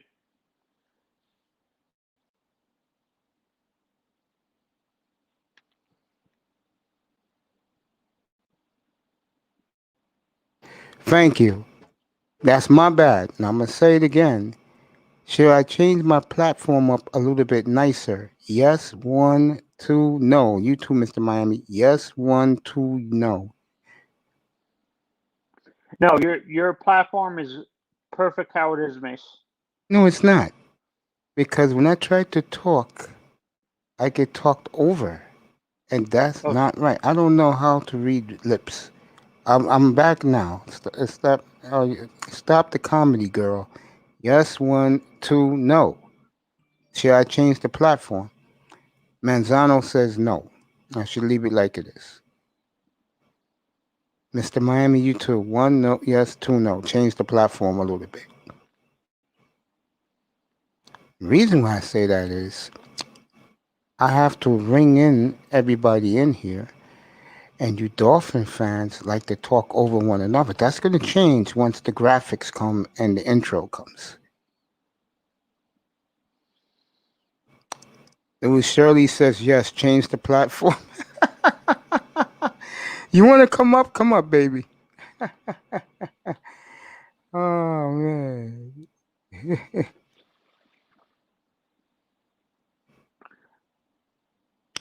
Bang. Come so on up, what are your Sherry. thoughts? We talk about the Bears. Come on up. So Yeah. what's your opinions on what me and Underrated were talking about? Do you think this generation of baseball players is more focused on being flashy than being focused on fundamentals? Like that they're more focused on like doing flashy plays with a glove Do and I think these players of today are flashy? No. I think what these players are about is numbers. All they care about is numbers. You know why they think of numbers, Manzano? Why you think that is? analytics. Well, that's not part of it. The players think about it because they want to get paid the most money. So let's say I got a player for you, but he's already signed this monster deal. Manny Machado this past year had a monster year. I just finished dinner. Let me smoke and I'll be up. Okay, baby. She's smoking her cigarette. Should be up. Um, Manny Machado, for example, had a monster year, but he's paid already. But he cares about his numbers because after 5 years, he can leave the Padres and go to a team like the Yankees. You want another player who did what I just said, but what you're talking about is his teammate, Fernando Tatis Jr. Now he's considered the best shortstop in baseball. They're about to give him a monster deal. Numbers. That's what they care about. If I hit 50 home runs in a regular season, I'm knocking 150 runs, and it's time for my arbitration. The team will either have to tear it up and pay him, or they'll trade him. To get more draft picks or more prospects is what you're saying. That's what happened with the Yankees when it's Stanton. When his 300 million really started kicking, Jared Jeter got rid of him, and Jeter didn't like Stanton. I can see why. Oh, my wrist. Oh, my He wrist. honestly can't stay healthy. Yeah. To be on him and Judge, honestly, their height is a detriment to them staying healthy. Don't you think? Yeah. Being 6'7" and 6'6" is a Yeah. detriment as a baseball Yeah. player. Yes. I tried. Yeah. He should have, honestly, I think Stan should have gone to football because he was being recruited as a football player for USC as a receiver and a tight end. Nicer is funny. He thinks I'm really hurt. No, I was imitating a baseball player who always get hurt for the Yankees. His name is I call him Mike Stanton. Sure, I mean, Nicer. Every time he swings the bat, oh, my wrist. Oh my God. Oh, my shoulder. Ain't you glad you got the Marlins got rid of him? I'm honestly glad we got rid of him, and honestly, the who was it? Who else did we trade? Honestly, I'm glad we got rid of D. Gordon too. Yeah, that you got all that money off. You let Seattle pay him. See, what I like about what Derek Jeter did was he got rid of players he knew are not winners. That's how you have to build a team. That's why when I got into the argument with Pete last night about Matt Ryan, I said, "I know you. I don't. I don't like baseball." Okay, Shirley. We'll talk about the Bears when you come up, and we'll talk about the Manosphere a little bit. How that? We'll do that when you come up, Shirley. Yeah. I like what the Marlins have done. I know it's shocking, but I had to do it. I mean, I like what they've done. Give the Marlins credit. They got a deep, deep, very, very, very young pitching staff. By the way, you was talking about the Yankees. You know who's the most popular Yankee? You want to know? Is it Mariano Rivera? Nope. Derek Jeter? Nope. They're Uh, right at the top. But the number one Yankee ever for the fan of today's living Yankee fan, Don Mattingly. Don Mattingly? Wow, Yep. that's surprising. Don Mattingly is God to the Yankee fan. God. Donnie Baseball. Whenever he comes back to Yankee Stadium, the fans start cheering it. They go crazy over Mattingly. Yeah, that's their baby. Number 23, Don Mattingly. Honestly, like I said, my favorite player. I have a whole bunch of Yankees jerseys in my closet, Yes. and it's of old school players. I have Babe Ruth, I have Joe DiMaggio, and I have uh who was it? Mickey Mantle. Nicer. I did not see Bernard Riley, baby. I was in here doing my show. Remember? Golden State is beating Dallas. Oh, yeah? They beating Dallas? Yeah, I know, 27-21. undefeated darkness. I apologize, bro. But yo, when I want to talk, let me talk. Manzano didn't take it personally. He came right back up. I let him back up. Let me talk. I had some things to say, but you guys kept talking. I am the host. Sorry about that. We got too excited and we were I ignoring mean, you. I don't. You see, Manzano. That's why I don't go to other people's panels. Unless I'm going to go to sleep on the panel. Yes, I did, baby. I collected baseball cards. Big time. Did you have any autographed Yankees Oh yeah, players? yeah. Yeah. Back when I was a kid, yeah. I had Greg Nettles. Did you have a Munson card? Thurman Munson? I had his card, but he was too much of a nasty person. Is it easier to compare to today? It was easier to get autographs from players if you want to get Much like easier, back in the day. Forget it. you have to pay extra if you want to do that. No, You have to the problem is the baseball players of today. They're too what you call it because of the concede money they make. conceded. Yes, yes. Baseball players are the worst. Basketball players, I can Football basketball. players, football players are the best. But I'll tell you. I mean, I'll tell you who's underrated. My The bad, Mace. I hockey. had to handle something. I got a phone Don't worry call. about it, bro. The underrated ones are the basketball players. The basketball players are great, especially if you know their background. Like you tell a player, like give you an example. I'll use for me. I'll use LaMarcus Aldridge. When I used to follow the Blazers around, every time I would like when they came to New York, I would go get tickets. My boy would hook me up with tickets behind the bench. So one year I went there shoot around. Come on, Race. Everyone cool like you, Mace. I don't know about that, baby. I wish I was cool. I don't think I'm cool. Anyway, when I used to come down to see the team, one year they was at New Jersey. So I told my boy, "Yo, hold this. Hold my camera. Let me go say hello to my boys." And I had courtside seats. So I screamed to the team, "You know how much you mother effins are embarrassing me?" They all stopped, looked up. Yo, get down here, man. Come on down, man. Whole team stopped practice, all hugging me and stuff.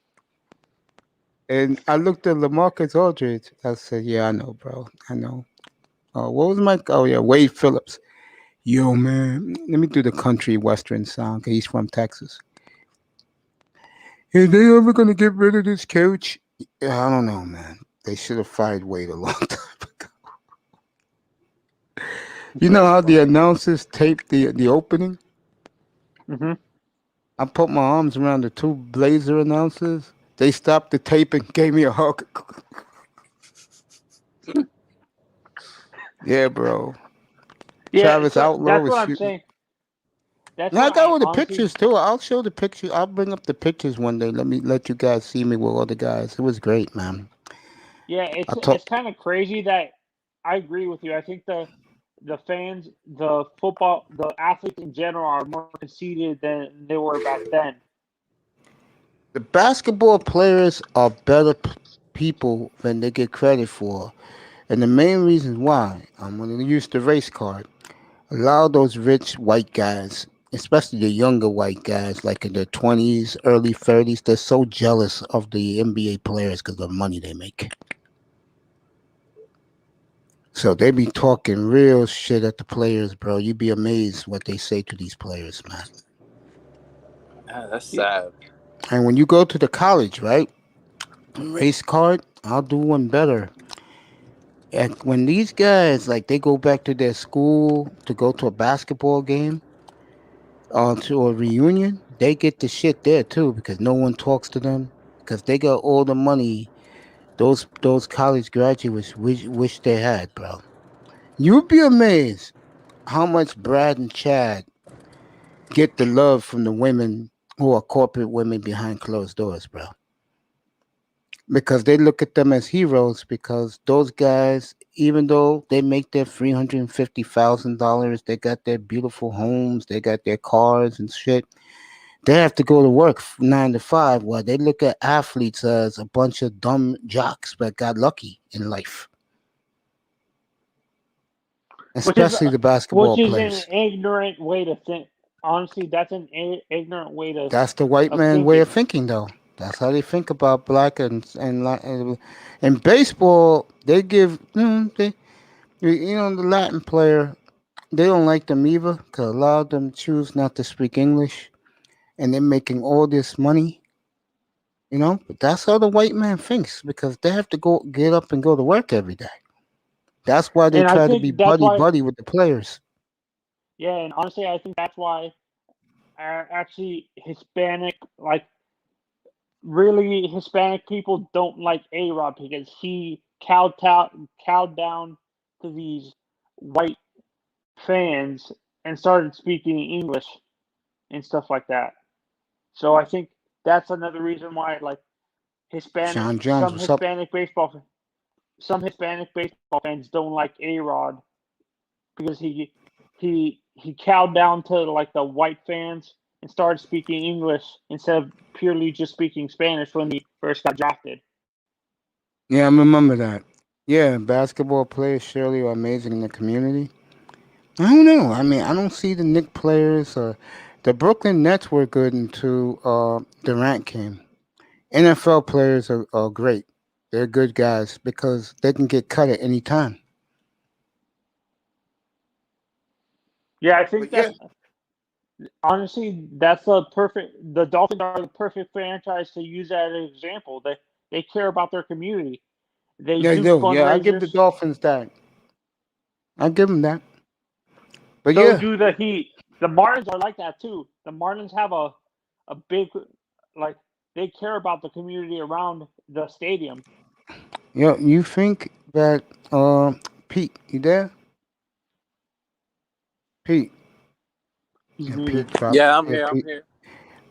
You think those white boys who are alumni? You think those guys like when the NBA players come back to, let's say, to a University of Kentucky game and they're wearing flashy gold around their neck? Do I think who likes them? The white college graduate guy who's alumni. You think he likes those players, bro? Who get Um, multi-year contracts? No. I don't. It all depends. I mean, I could see why, you know, you can say that and it be, but it all depends on the area. Like for me, at least, for example, like growing up, always here in Miami, bro.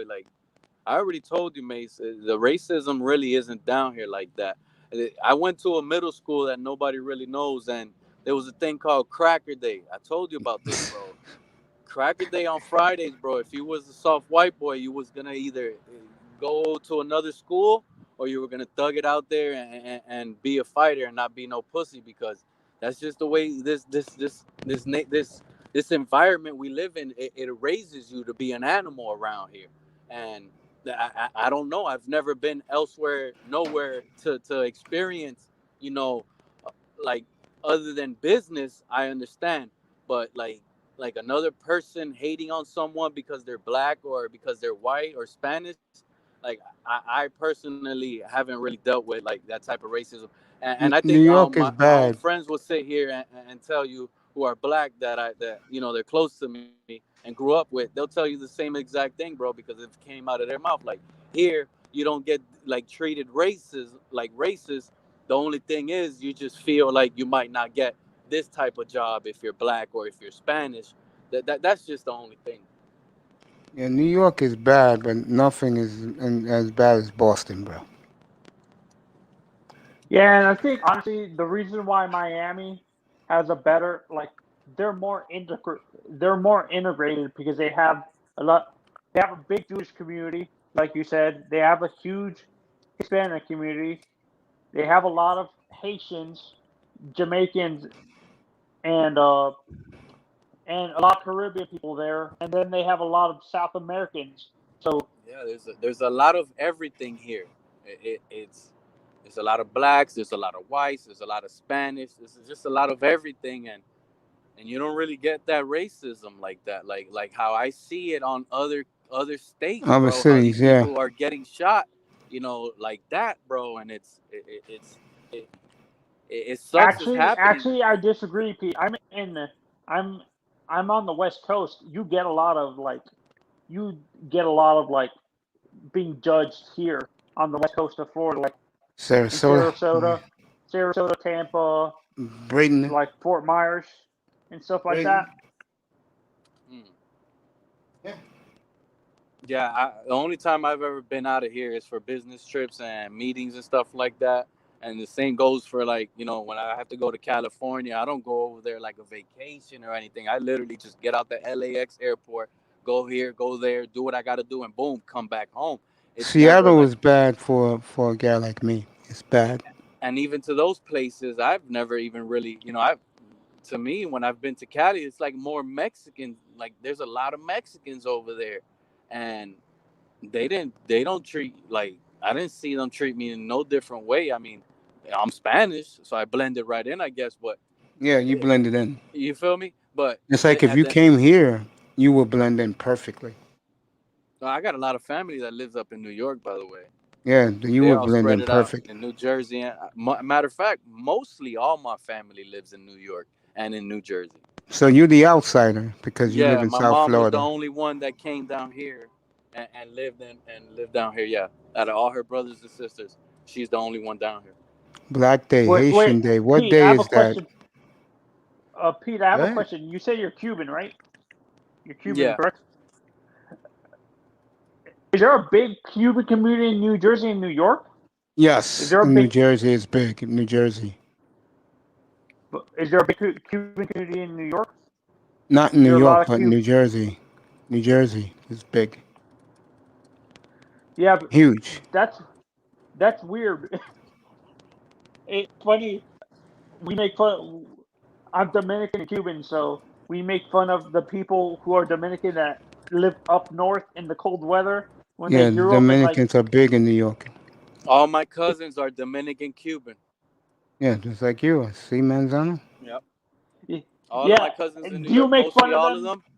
My uncles and aunts, they all got with the other half is Dominican, and that's how all my cousins end up becoming They got Dominican that. They Cuban. got those women up here, boy. Yeah. No, but you have to admit it doesn't make sense for these like Caribbean countries to the people from these Caribbean countries to go up in like cold weather when they grew up in the sun and It's stuff like that. better, a better way of life for them, bro. That's why they come up here. A better Okay, way of life. instead of being down in the south where it's super hot and stuff like that all the Well, time. the problem in Miami, like South Florida, where's all the jobs? Yeah, you got to go to where the Florida, money period. is if you Outside want of to actually Orlando, enjoy. where's the jobs? And If you work Orlando's in not even big. construction, if you work in construction, you can get a lot of work and stuff like that, driving trucks and stuff, delivering. Yeah, but I mean that construction life is dead, bro. You can't just like there's almost no way to grow in construction. I recommend nobody does construction, bro, unless you own your own construction company, bro, and just but geez, living that construction life is crazy. I don't get how people do that. I really don't. There's so many No, other routes you can I'm stick not talking yourself about in. like working on construction sites. I'm talking about the people who deliver the material and stuff like that. Oh, if I'm you're talking gonna about be the a truck driver, I prefer someone picking that route around me than sticking themselves in a construction site. I'll Yeah. guide you to do something better with the life. I mean, a truck driver, yeah, do that. Go drive off 48 states. The only issue you're gonna have in that job is not gonna be money. It's gonna be your home time. Maybe if you're married and you got kids, you're gonna be out on the road, always thinking something is going on, probably on the back of your head, and your wife is cheating, or your kids, maybe they're not doing good in school. Now you feel, you got to step in and do more, but your career is taking you out of that hole. So now, that's the only issue. But if you're a single man, bro, I recommend every single man that doesn't have their own right now, just go get your CDL, go drive 48, and I guarantee you in 5 years, you'll never need money from nobody for the rest of your life, bro, as long as Facts. you continue that path. Shout out to all my boys who are truck drivers. War Master 7, Laurel. Truck drivers, they make money, but they live like a lie in their head as well, bro. I know a lot of them. I always guide people that I know around me that are struggling. I always try to push them, boom, boom, boom, and with what I do, and I look at their situation, and if I see that some of the dudes don't have kids, I always try to push them and just go do it because the brain, our brain is a trick itself. We think things sometimes that you will lead yourself to believe, even if it's not really happening in reality realm.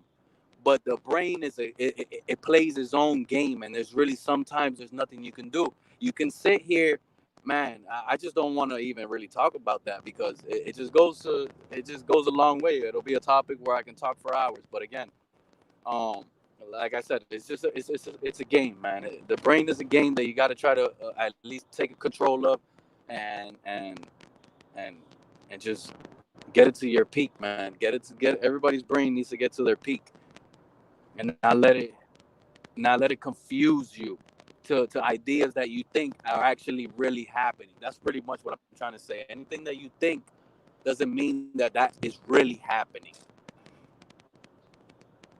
Because I have an issue with one of my guys now. To be honest with you guys, this guy is always calling me. He's a close friend of mine, and he is a truck driver. That's why I brought this scenario up. Now, he always thinks his wife is cheating on him, Shout bro. out to Kid Roscoe. Welcome back, brother.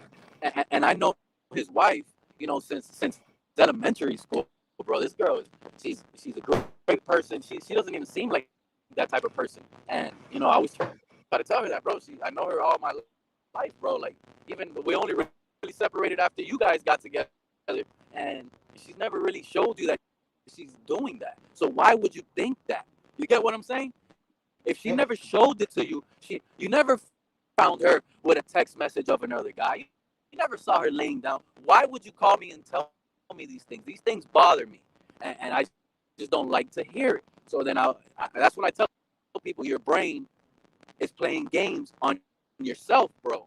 Just don't live that lie. Don't live that life. Just move forward. And if you catch your girl cheating, you catch her. Then you make something happen. But don't live your life miserable while you're working and causing all this and making her feel that way, when you could just keep your mouth shut, keep it to yourself, and do your own investigation. Because you already went out and told her you think she's cheating on you. So now you can't even do investigation no more, because you gave out your mind game. You get what I'm saying? So some people just sometimes need to just be quiet. And that goes to my dog Rob. And straight up, I'm glad I got that out of my chest. I'm not sure if you remember this story. Do you remember the whole Sports Illustrated story with Manti Te'o getting catfished before the draft? The year he was getting drafted. Yeah, Do you know who I'm talking about? The linebacker from Notre Dame? Manti Te'o. Yeah, do you remember that whole story? Yep. How people were doubting, like, he got like catfished by another person using like someone who was obsessed with him, and even people were saying he was involved in it, saying that he was part of the whole. It was a hoax that he was involved in. He knew about it the whole time. Do you actually think he knew about it, or he did? He was he was gullible to believe in that thing. I don't know what to think about that one. Damn, no, that was 8 years ago. Where the hell did the time go? I think Manti Te'o was on the Bears, I believe. He's still in the league. No, he isn't. He's out of the league, I think. I just saw him playing this year. He is? I haven't. Yeah. Wow. Yeah. He's on a good Maybe team, he's too. just a backup. I think he's just a backup. He That's why. was starting. He was starting. I could tell you right now where It's he's sounding at. bad. Mate, drop the link so I come back in. All right, bro. All right.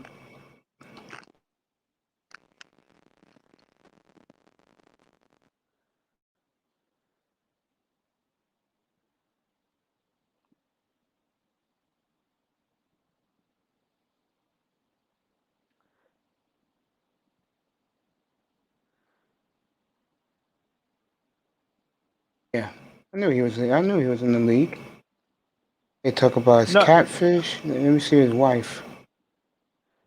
No. Nice. I'm gonna let you know what team he's on right now. Cause I saw him playing, bro. No, the catfish thing was because they didn't believe he was married and stuff I'm not like that. looking at the cat. I'm not looking at the catfish. I'm trying to let you know what team he's on. Huh.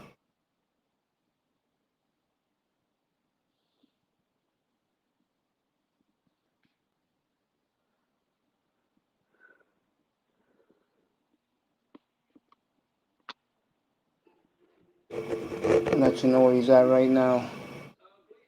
Manti Te'o. I can't believe he's still playing.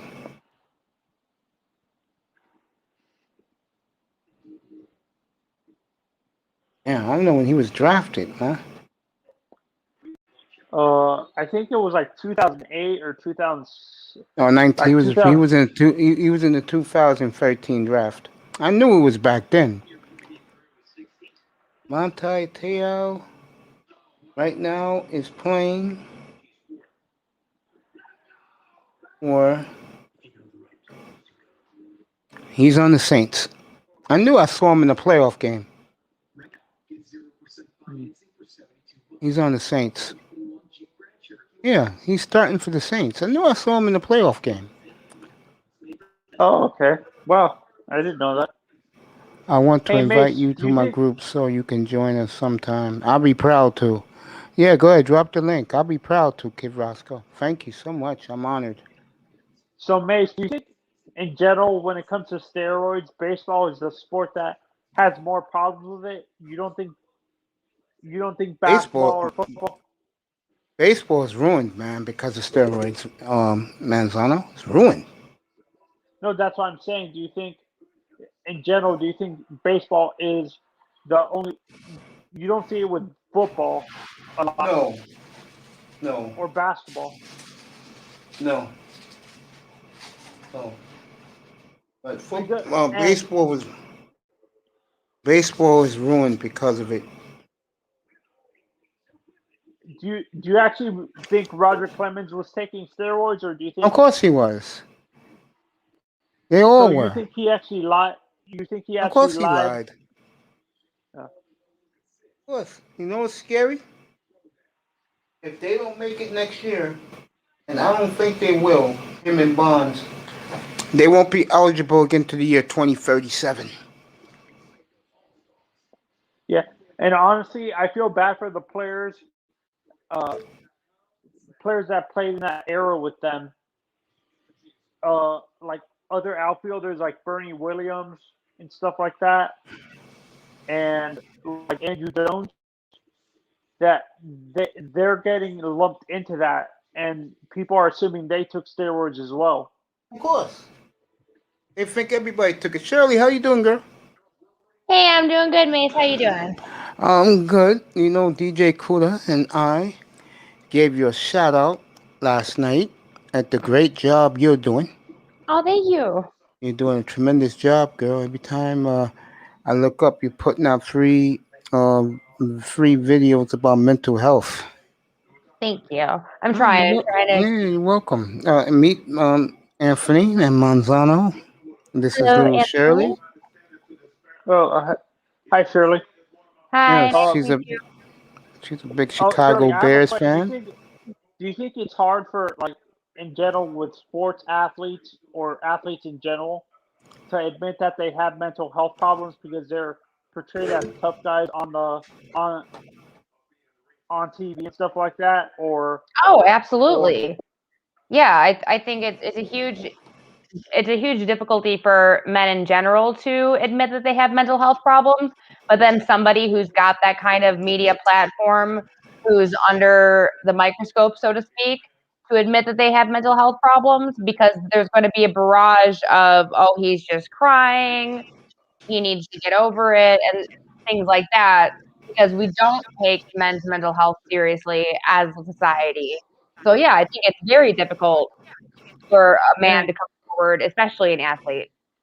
and honestly, I think it's getting better with time when it comes to mental health with men in general. My generation is getting better, like dealing with that type of issue, talking about it. But it's like you said, there's still a stigma with it.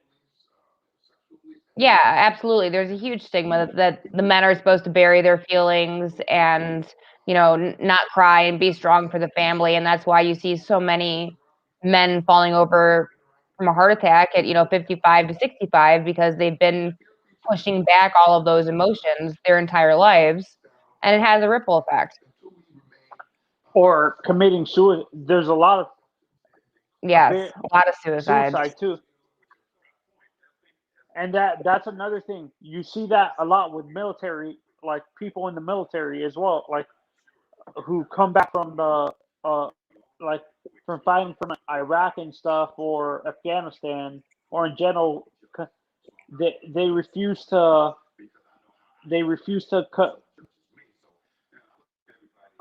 come clean about their PTSD. And do you think actually that hurt trying to get treatment too with the government, like changing the wording and stuff with certain No, diseases? Like, I don't think that we need to change the wording for these diseases. I think that a big problem, at least for like military people, I think that there's not enough funding for veterans out there and they're not being taken proper care of.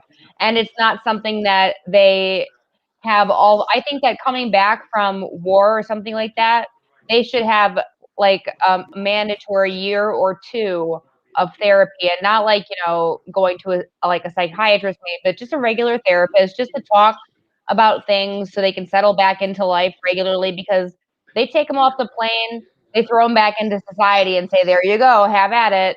This is your life now. Go back to being normal and not killing people. And that's a really difficult transition to make in and of itself. And then to expect them to do it with no problems, that's just ludicrous. So I think that if we looked at that as, as the traumatic job that it is, and then treated it that way, if our government really took action, we would see a lot less military suicides. Because, I mean, I know a lot of veterans that are in their 30s who do not get the care that they need. And it's a lot to do with that their insurance is through the government, is through the VFW. The wait lines are forever, and they don't give them proper care when they do go in. Like I had a friend even who he broke his ankle and they gave him a prescription for Vicodin and a boot and said, there you go. And he had to go to the ER to actually go get like a cast and everything because the Veterans Hospital doesn't take care of you in the same way.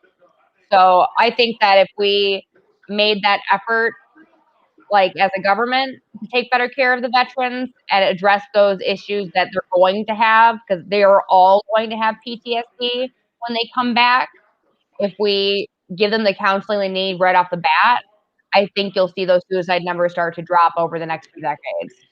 no, but what I'm saying is because I used to watch George Carlin a lot, and he the one thing he talked about is how the government would change every few years they would change the name of until it got to PTSD. It used to be shell shock, then it became exhaustion, then it became PTSD. Do you think that's another thing that happened that the government dehumanized the word in general, and that's why people are having trouble getting treatment for a disease like these veterans are having trouble getting treatment too? No, I don't think the wording has anything to do with it. And I would say that PTSD, post-traumatic stress disorder, is a lot more, I'd say, I guess, aggressive wording than shell shock. And I mean, a shell shock is a term that was used even in like the 1920s and earlier. And you'll see vernacular of any society start to change over time. So I think that that's what that is. And as we better understand it, we can fit it better into a category. Because I mean, first it was shell shock because we're like, oh, I assume it's given that name because they're around all the shells The being dropped, mortar you know. shells and stuff like that. Yeah, exactly. So they're Thank you, they're Oscar.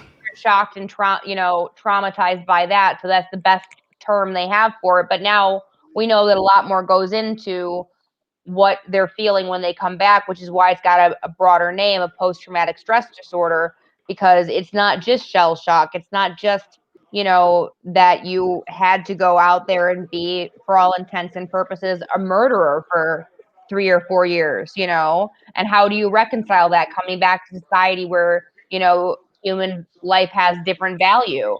So I think that the renaming of it, I don't think that damages it in any way. I think it's really how we look at it as a society and how we choose to allocate the funds that we have for the military. We should be putting more funds into Veterans Affairs and Veterans Health than we should be into, starting wars overseas, if you will. And do you think honestly, when it comes to getting treatment for veterans, it's getting better and better with generations? Do you think my generation is a little bit better when it comes to treating veterans, like when it comes to that type of stuff, or is it still far behind, even with my generation? What generation are you in? I'm in the millennial. I was born in the '90s, which I think is millennial, Gen It's X to millennial. millennial. Yeah, you're a I'm a younger millennial. millennial. Okay. Yeah. I'm an older millennial. I would say that we still have a lot of work to do. We have made strides in that we have these programs available for veterans, but we still have a lot to do to even come close to what they deserve, what they've earned, what they should have in payment for risking their lives for this country. We have not paid the debt out well enough for them, and we need to do better. And I think, over the next 20 or 30 years, I hope that we see a change in that, but it's going to take a lot of people getting behind it and really like normalizing mental health, talking about it, sharing their stories. That's really what's going to make the change. And I honestly, in a way, I think it's. I'm not blaming your generation specifically, but overall, in general, the older people in the '60s, '70s, and maybe '50s too, didn't talk about a lot about mental issues. They just But hid it. that's the evolution of healthcare in general. And you and I are in the same generation, by the way. I'm just an older millennial. I was born in '87. But Oh, oh! that's I that's just thought you were like I thought you were in your 40s or something like that. no, How dare you say that to a grown woman, I'm Manzano? How dare you? not in my 40s. Hi. But That is very rude. but no, I No, would how she say speaks. No, that's what I'm not saying. I assumed she was older because how she spoke. That's why I thought she was in her 40s or no, for 50s or sure. something. You're totally fine. But no, I don't think that that's something that older generations had a failing in. I think it's just something that we're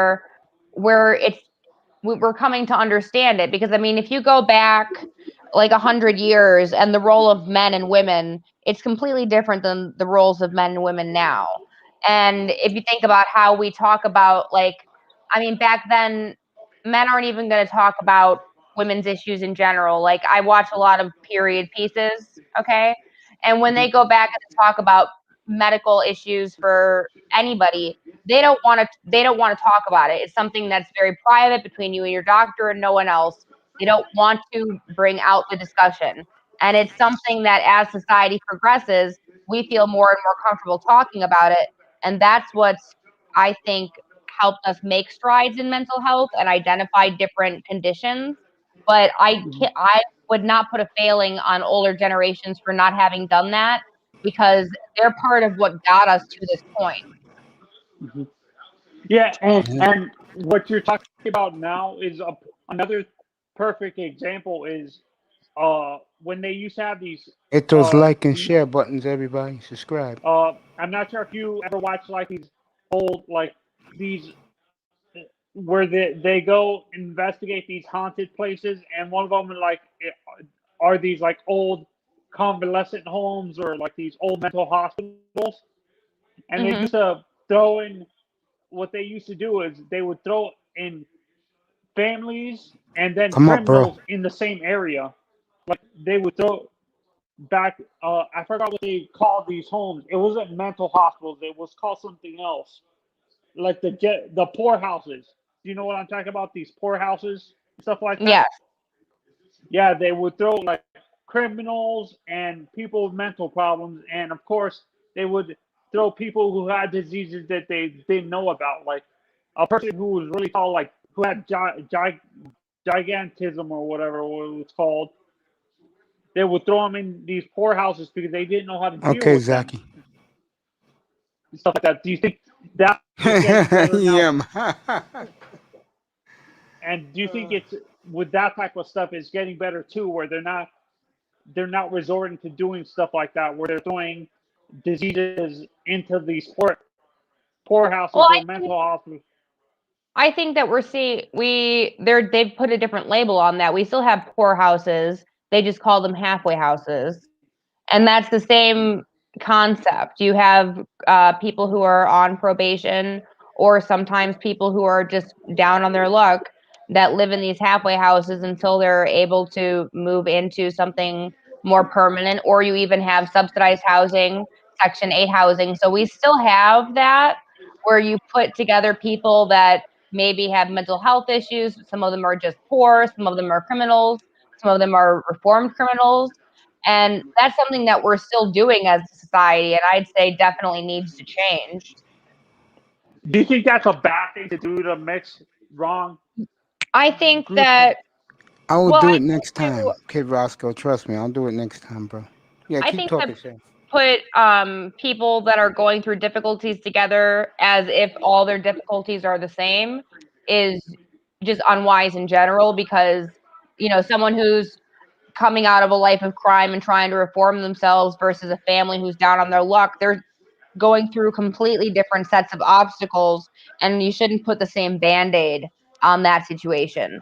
So I think there should be some separate, keeping that separate, absolutely.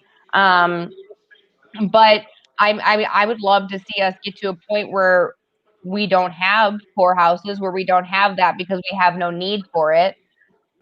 You know, Yeah, that would no, be great. and I think, and when you look at the homeless, like homeless people in general, the Hmm. high percentage of them are military.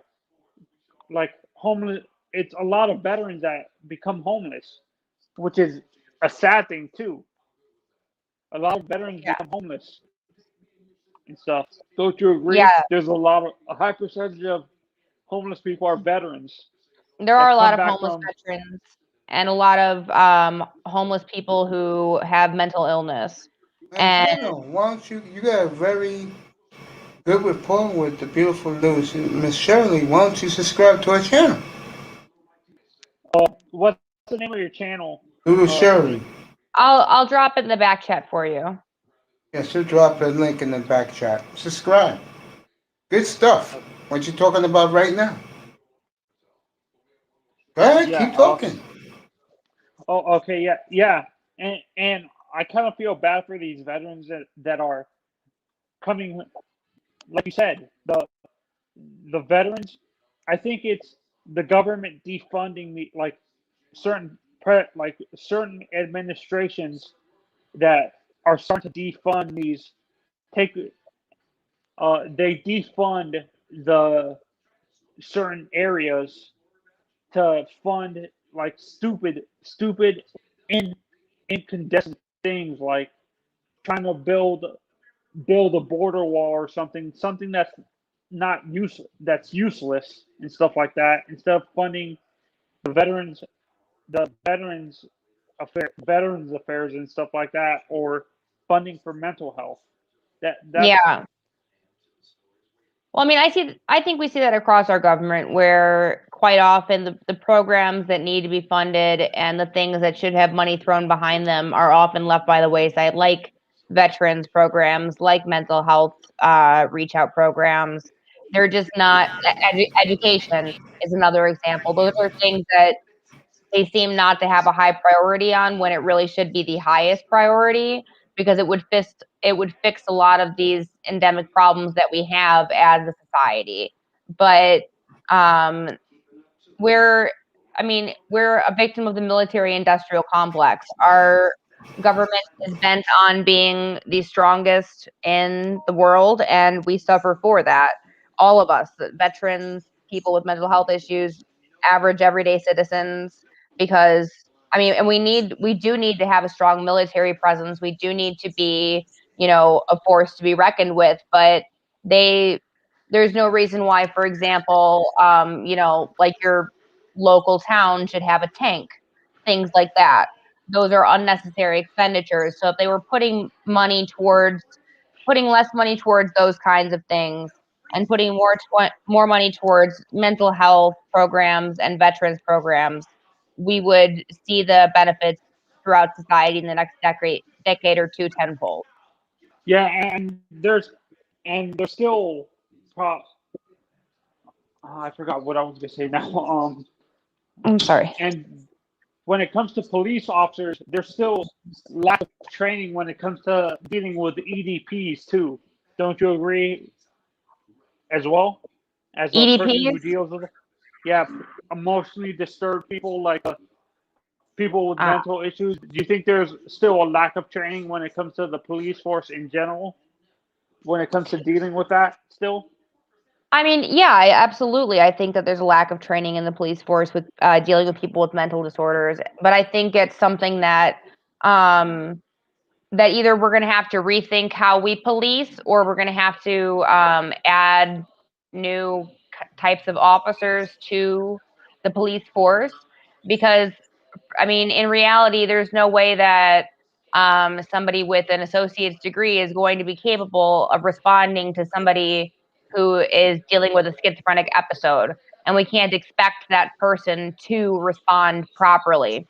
So it's on us as citizens to demand that they be held to a higher standard, so that we can, we have to go out there and demand these changes be made, so that they have better training, so that I think that every police officer should have a psychology degree, a bachelor's in psychology. And that should be what you need to apply to be a police officer, because you're going to have to deal with a lot of people who are mentally unstable. Drunk people aren't mentally stable. People on drugs aren't mentally stable. People who are committing crimes or running away from committing a crime aren't mentally stable. Just your basic people you have to deal with as a police officer, a lot of them are not stable.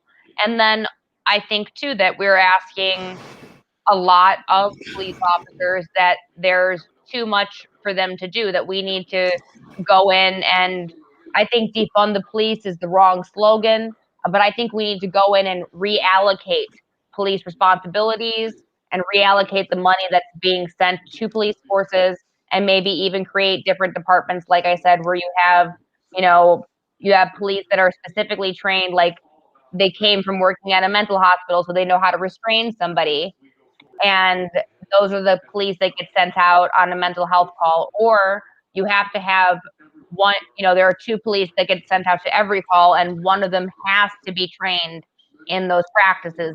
That way we can see a decrease of situations where police are overreacting when they should not be.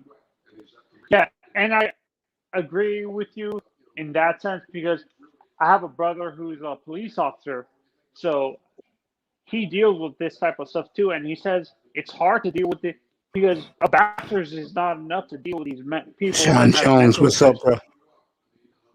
You're correct. A bachelor's degree is not enough to deal Little with. brother, what's up?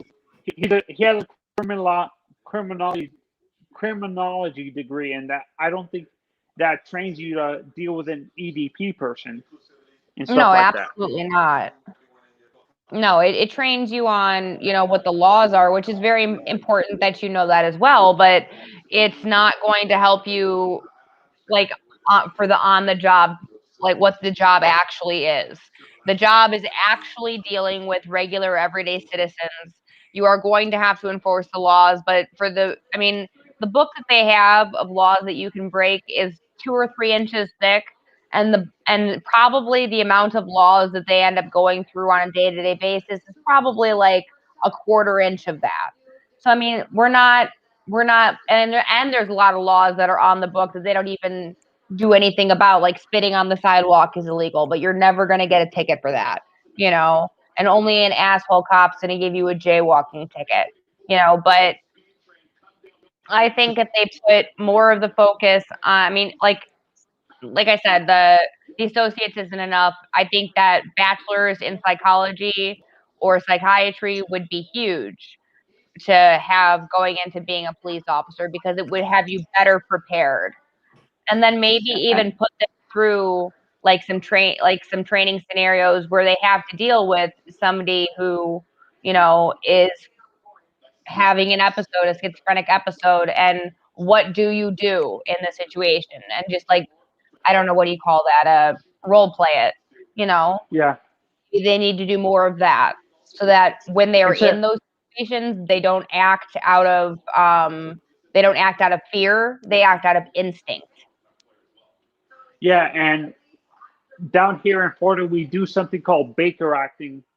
These like where they call in a person that works at the hospital, like one of these, like the that works at the mental hospitals here.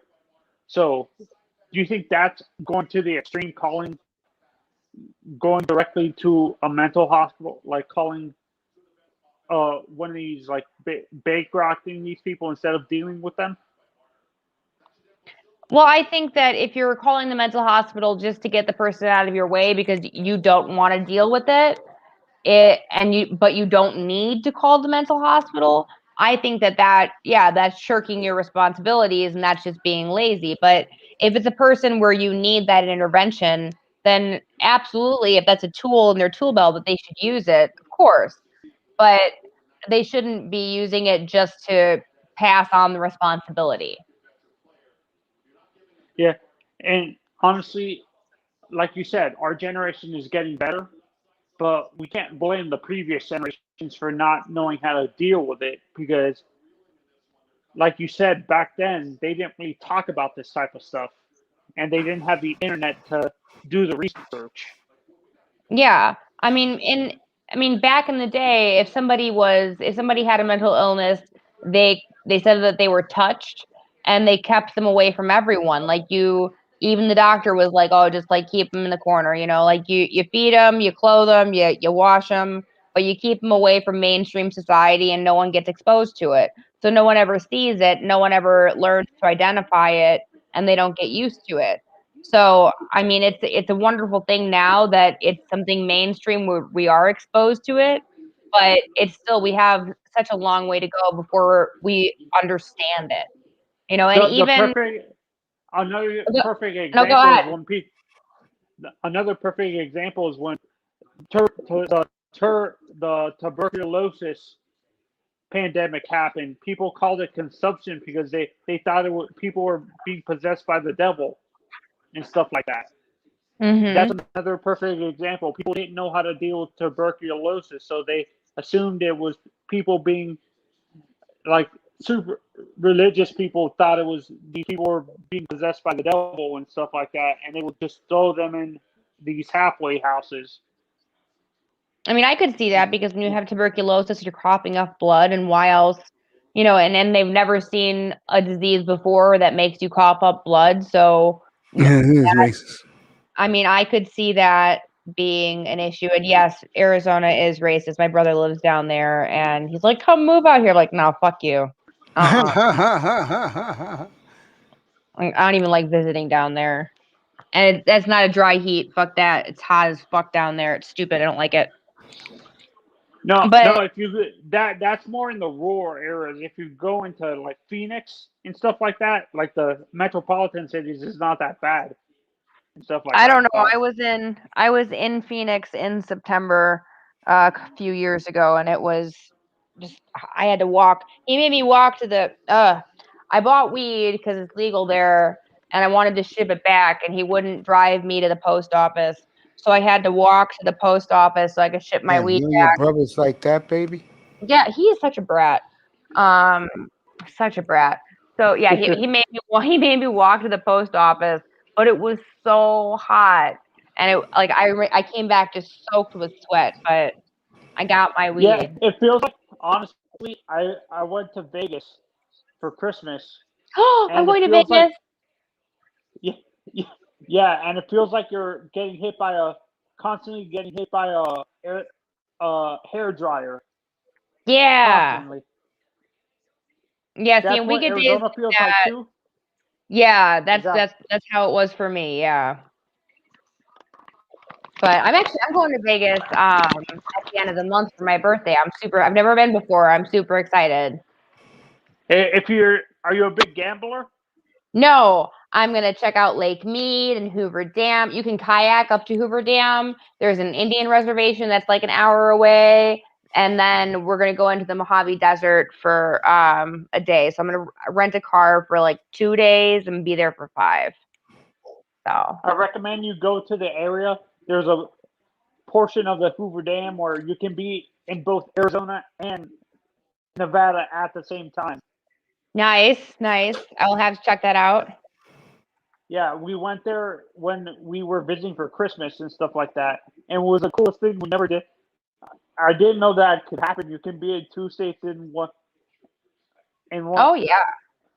Yeah, anytime I find like a state line, I definitely try to straddle, like, take a picture. Here I am in 2 places at once. Yeah.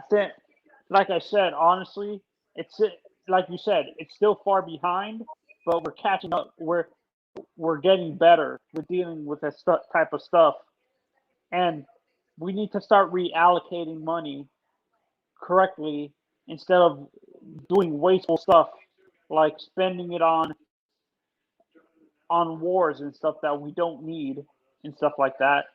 And honestly, another thing we need to realize is some of these people go into these private military contractor PMCs and stuff like that, and they don't have a good mental areas where they can help these guys deal with their mental problems and stuff. So they're going back into those areas, but being paid a lot more money and stuff like that. So we need to control these PMC, have more regulation on these private military contractors, and have them train, have them have like mental health experts in those companies and stuff like that. Don't you agree? Well, I think that mental health training is important in any for anybody, really. I think everybody should go to see a therapist, even if you think you're fine. Just having someone to talk through who's a non-biased, person, I think is very valuable. But I don't think that like private military contractors, unless they have a condition where they're going to be detrimental, like if they're schizophrenic or if they have, or they're homicidal or something, unless there's something like that, then I really don't think that there's anything we could do to insist that they receive mental health care to have that position, because that would be a violation of HIPAA laws. No, that's what I'm saying. Evolve the HIPAA laws to. We can't change that though, because like if you're opening a Pandora's box if you rewrite the HIPAA laws, because then they can take it and say, for example, all theoretical examples here. Okay, say for an example, you tried to commit suicide when you were 13 years old.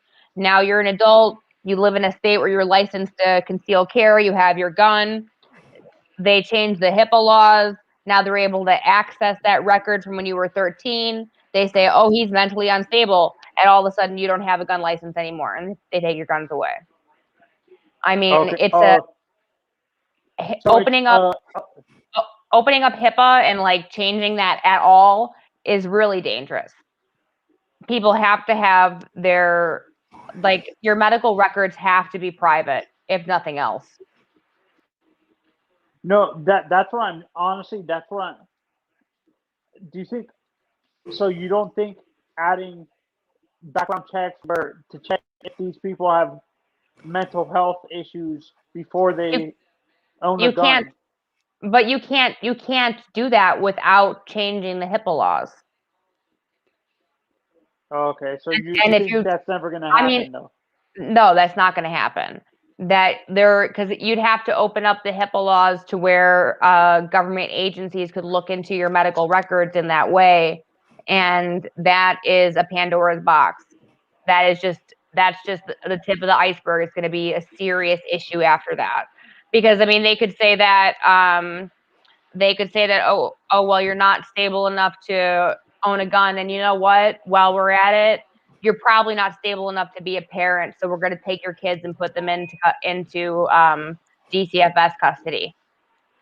And DCFS and stuff like that is usually a lot worse for kids too. It's always better to keep the children with their family, with their biological family, unless they're being like beaten. Yeah, of course. It's not good to put children into the system unless you absolutely have to. And because unless, again, the theoretical situation, you tried to commit suicide when you were, in theory, when you were 13, you're older, you have a concealed carry, they look in your thing, They look at the HIPAA laws open up. They look at your record. They see that. They say, oh, he's not stable enough. He can't have this gun. They take your gun away and they say, well, we're at it. He's not stable enough. He can't live in the home with the kids.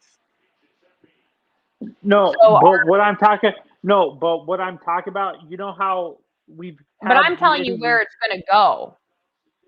I'm telling you, like, where, like, the path that you're talking about is going to lead where I'm talking about. Okay, but what I'm trying to clarify is to prevent these mass shootings where these people who are probably mentally unstable as it is, to prevent them from getting a whole bunch of guns and killing a whole bunch of people. That's what I'm saying. To prevent these huge mass shootings that we have, don't you think there has to be a better I understand what check? you're saying. I understand what you're saying. I don't think that preventing that has to do with background checks. I think preventing that has to do with taking mental health more seriously, normalizing the discussion about it, and not dismissing people when they come forward and say they have a mental problem, no matter how trivial it may seem to whoever they're coming up to. I think that's where it starts. You find that these people who are doing these atrocities are mentally disturbed. If they had had the therapy, if they had had a place to reach out, they might not have done these things. It's not for the government to come in and take away our rights and say that if you, because, like, I mean, by all, like, do you consider yourself to be a homicidal person? No. Have you ever done anything that's mentally questionable? I've done stupid stuff, but not Have mentally. you ever? Okay, but have you ever done anything Get back in here. Okay, well, let's continue with the theoretical conversation. Okay, you think you're mentally stable. In theory, you tried to commit suicide. In theory, okay. Okay. So, what is that going to do? Taking, like, wouldn't we be better off to give you the mental health therapy that you need than to say, well, because you did that, we're going to take your rights away? Why not give you the therapy and then you don't do that in the first place? Maybe you didn't try to kill yourself in the first place. Maybe you don't feel that way in the first place. If we normalize the conversation and recognize the symptoms sooner, we can address these problems. These people don't feel dejected. They don't feel like they're not part of society. And then they do not commit these mass murders. I think that's where it is. It lies in taking better care of people, taking better care of our society, not in taking rights away. And now I'm starting to agree with you, but there's other things we have to talk about too.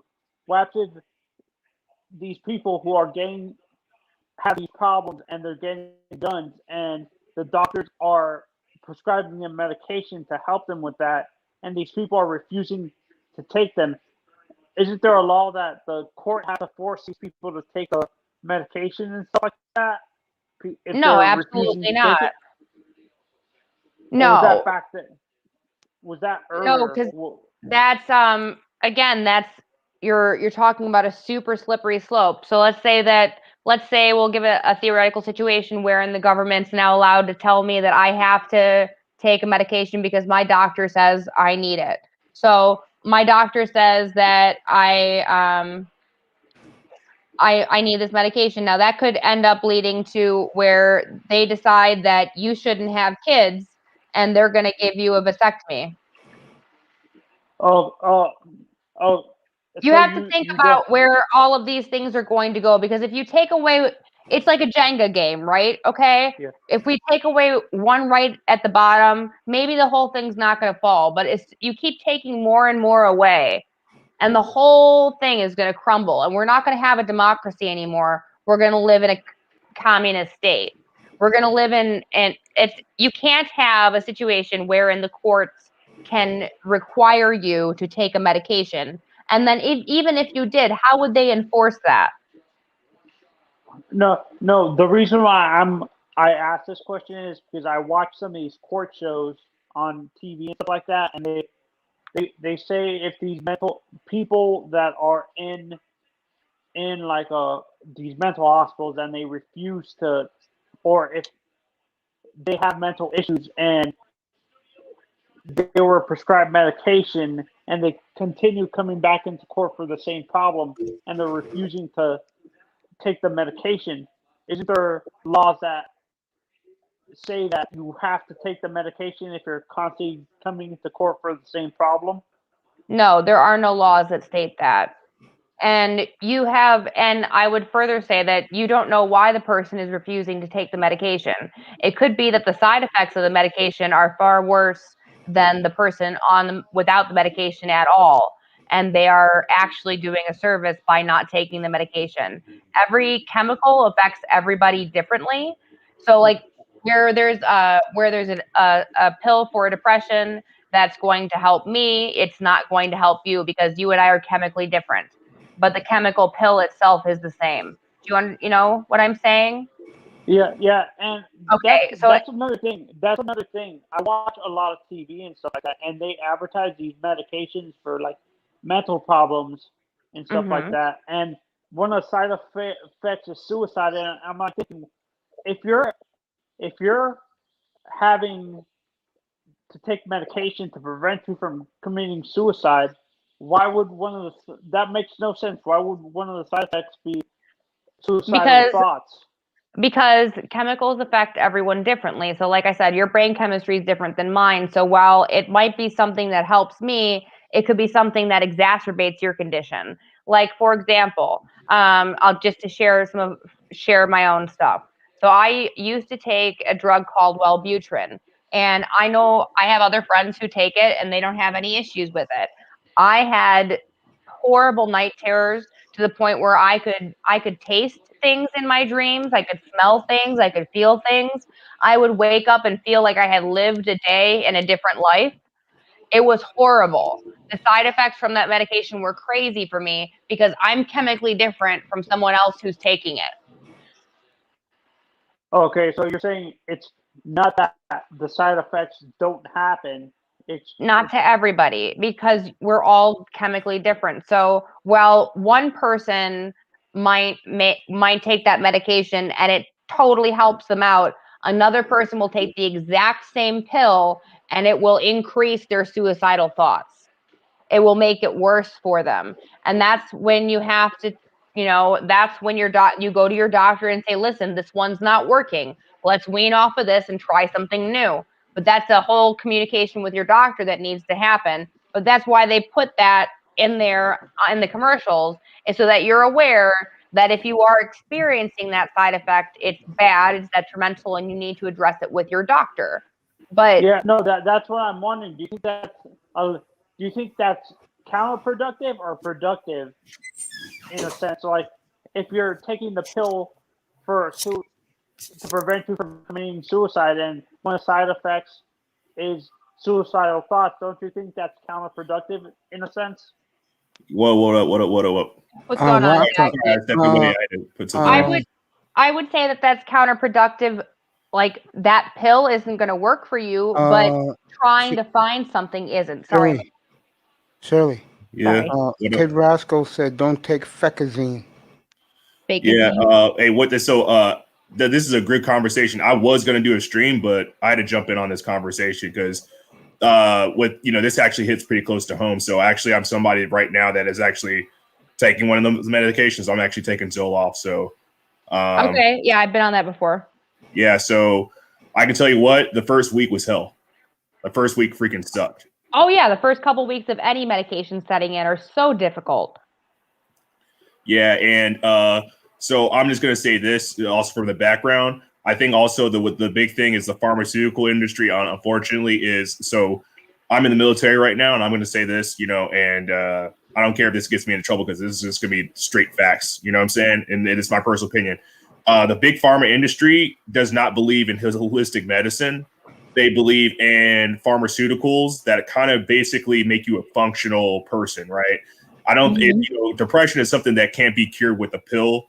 Anxiety is something that really can't be cured for a pill. They just deal with the symptoms, but the things that bother you and that put you in those situations, they don't go away. Like, just because you're depressed and you take a pill doesn't mean like whatever made you depressed in your life is gonna, vanish. You know what I'm saying? Yeah. And that's why therapy is so important. Yeah, therapy. Honestly, I got way more out of therapy than any of the the pharmaceuticals so far. And another thing is, in my opinion, they don't want to invest in, like, for instance, they should do more investing into CBD and other, like, more natural stuff or whatever like that. But they don't do that because, it's not cost effective and things like that or whatever like that. Like the prescription drugs, what they do is basically a Band-Aid over a wound. Like, and it's not a permanent solution. You know what I'm saying? Especially in the military, they don't really, CBD is actually banned. Is it really? Yeah, it's banned. So they're not gonna, even though it has a lot of promises. I've talked to actual vets with PTSD and all kinds of stuff, and they said, hey, man, I'm saying CBD will help a lot more than any of the antidepressants, anti-anxiety medication I'm taking, but they're not going to invest in it because it goes, Big Pharma and all those companies have contracts with the military. So, yeah. Oh, by the way, Zach, thank you for your service, man. I appreciate your support, bro.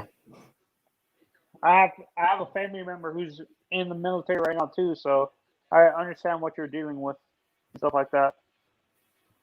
Thanks, man. I appreciate that a lot, man. So, yeah, man, I think that's a big thing. I'll go into what you guys talked about earlier about mass shootings.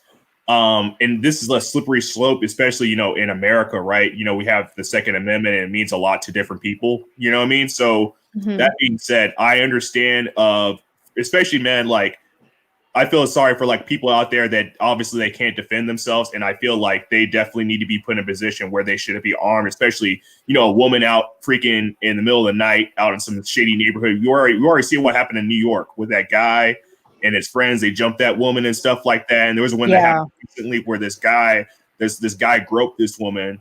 And then she said she confronted him about it and then he killed her. You know what I'm saying? So like in those aspects, I think that regardless of what mental issues she had in the past, she should have a right to defend herself. You know what I'm saying? Yeah, and this is another thing. I think people misread the Second Amendment when they say you have the right to bear arms. That when they wrote that law is when the country first was getting together to prevent tyrannical governments from taking over, and it was to create militias to stand up to the British. So people are misreading the law in general, that amendment in general. You think people are over analyzing that and thinking it means that you can buy up weapons and stuff like that? Mm-hmm. Yeah, I kind of agree with that for the most part. I mean, but you also got to take account also the country too. I mean, it was a frontier nation. There was Native American raids and stuff, and then think about it. Also, if there's a town, right? There's a town and somebody in a gang of people, they come through and they raid your town. You know what I'm saying? Like, of course, you're gonna need people armed to fight them off. That was a common occurrence, especially in the Wild West. You know what I mean? So, or for farmers even. Yeah, that's what I'm saying. So you need to realize that law was created to protect them from the Indians and cowboys who were constantly raiding them and trying to steal their land and stuff like that. So, do you think that that amendment has to be rewritten? I mean, it could be. Like I mean, I think, I think a lot of amendments need to, the 13th especially. But that being said, it needs to be amended. I think there needs to be a cap. Like, for instance, I think that there should be a limit on how much freaking people want to own. Like, if they're actual a militia, right? You actually have a militia and you say, hey, I'm stocking up arms for X, Y, and Z. That's one thing. But there's literally dudes like a lot of libertarian guys I know. They're like, I should have a right to own any weapon, including weapons of mass destruction if needs be. You know what I'm saying? I'm like, bro, that's freaking crazy. You know what I'm saying? And so I think that needs to be a cap. Yeah. Funny thing you should bring that up. I was talking to a friend who's in the military, and he actually says that we shouldn't be selling AR-15s to normal civilians and stuff like that. That's a military weapon and stuff like that. Like a gun like an AR-15 shouldn't be sold to the public, the normal public and stuff like that. That should be only a gun for the law enforcement and the military. Don't you agree? Yeah, I mean, a lot of it has to do also with the fact that, unfortunately, one thing that people forget too is there's a huge illegal arms industry. on top of whatever the stuff that is actually illegal. So, I mean, I got friends that are from or acquaintances that are from Chicago, and they talk about how easy it is to buy firearms there in some cities. I mean, I'm from Texas, so on the border, we got a lot of cartels and stuff like that. So in theory, a lot of people that are civilians too, they're like, hey, man, the criminals are outgunning us and the cops are incompetent, and they don't respond close enough. I mean, look at for instance, remember the North Hollywood shootout? I mean, those freaking those two guys had like AKs, a bunch of semi-autos and stuff like that, and they held off the whole LAPD. You know what I'm saying? So a lot of civilians are like, hey, man, if push comes to shove, the cops may not be able to help us, So I understand where they're coming from. I'm not saying I support that. I actually own no firearms myself for various reasons. But, it's a slippery slope, Oh, so you agree with amending, like updating some of these amendments for modern times and stuff like that, but it's going to be hard because in a sense, I blame these lobbyists too, like the NRA, to be honest. Oh yeah. Where they bribe some of these politicians to vote against gun control laws and stuff like that. So that's why we're having these issues with these constantly having mass shootings and stuff like that. So you can blame the NRA for bribing half of these politicians and stuff, and the gun manufacturers too, bribing politicians to. There has to be laws that say if you're a politician or if you're a lobbyist, you can become a politician in the first place because you're already warped you're already corrupted in a sense. And actually, I completely agree. So I saw Shirley's message. That's pretty funny. But what's it called? I actually had an episode on my channel, and I'm going to revisit this with more professionally and break it down a little bit more, where it's about which countries are more violent. And actually, the United States has a very similar homicide rate to countries that actually have wars like Syria, Afghanistan, and stuff like that, believe it or not. And I think a lot of it has to do with, I mean, of course, people say, oh, poverty is linked to crime, but I think it's something more than that. I think it's just we have a breakdown of our society. I live in the Bay Area of California. I mean, I see it all the time, just like people will walk over somebody on the street. Somebody's dead and gone, like, on the street, and so I just walk over them like they're nothing, like they're dirt, drug addiction, the breakup, the destruction of the family, the destruction of the American family. I mean, all these things have basically filtered in to, the rise of violent crime. And I think all of it's interconnected, mental health, the destruction of the family, easy access to drugs, lack of, infrastructure and jobs and opportunities for a lot of people. And I think that just it's a sense of hopelessness that a lot of people have. Yeah, and in a sense, like I said, I blame the politicians that are being bribed by either, like you said, the pharmaceutical companies or the gun manufacturers to prevent them from creating laws that can help with mental health issues and gun control, stuff like that, or training for the police officers to deal with these people.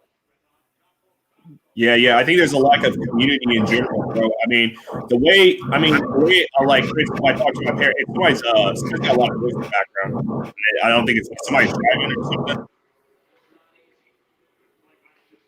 Hey, kid Roscoe, I'm not gonna get into that, but if you check out my channel, you kind of understand my views. So I kind of believe that's right into it. Not necessarily if you don't believe in God, that doesn't make you a bad person whatsoever. I think that sense of community is more than anything one of the big sources of why the country is as the way it is. And people don't even talk to their neighbors anymore. Right? Like I mean, nobody hangs out with their neighbors anymore. Nobody babysits each other's kids. When people call it hard times, they're just kind of low. I mean, people aren't even close to their own families anymore. You know, people don't talk to their own parents. People don't talk to their own cousins.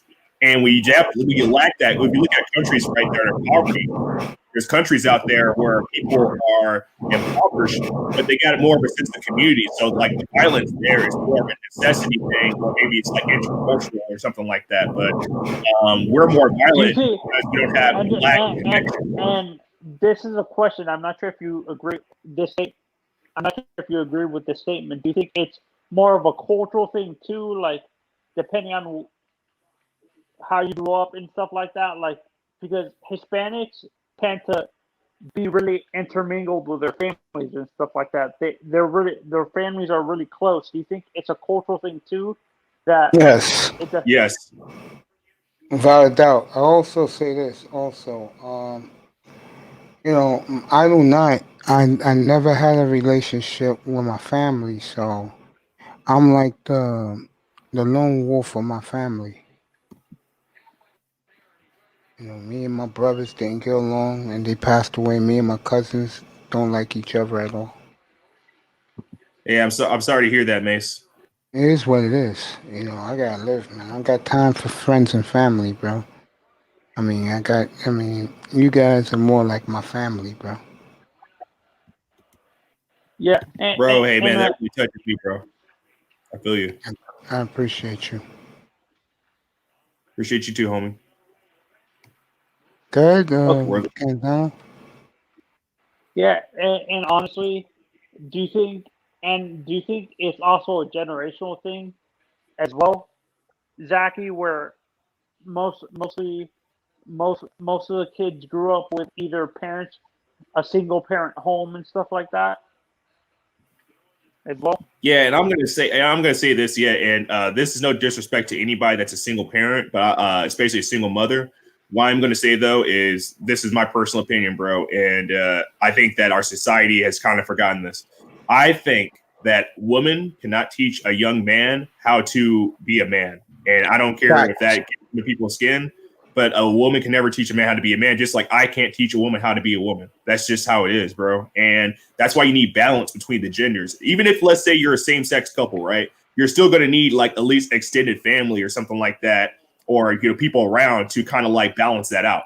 And the thing is that we don't have this balance. And I think one of the reasons that these young boys are wilding out there is because they're looking at their moms, right? Their mom's got a different boyfriend every other week. Their mom's got, you know what I'm saying? Their mom's always emotional and stuff like that and freaking out over this and that and saying, oh, your daddy ain't shit. You ain't shit. You know what I'm saying? And that hurts your self-esteem. Because trust me, I've been there. I went through that. So that's why I always bash black women every chance I get. Mace. Every chance I get, I throw a grenade at them. Yeah, because that's the way they are. A lot of them.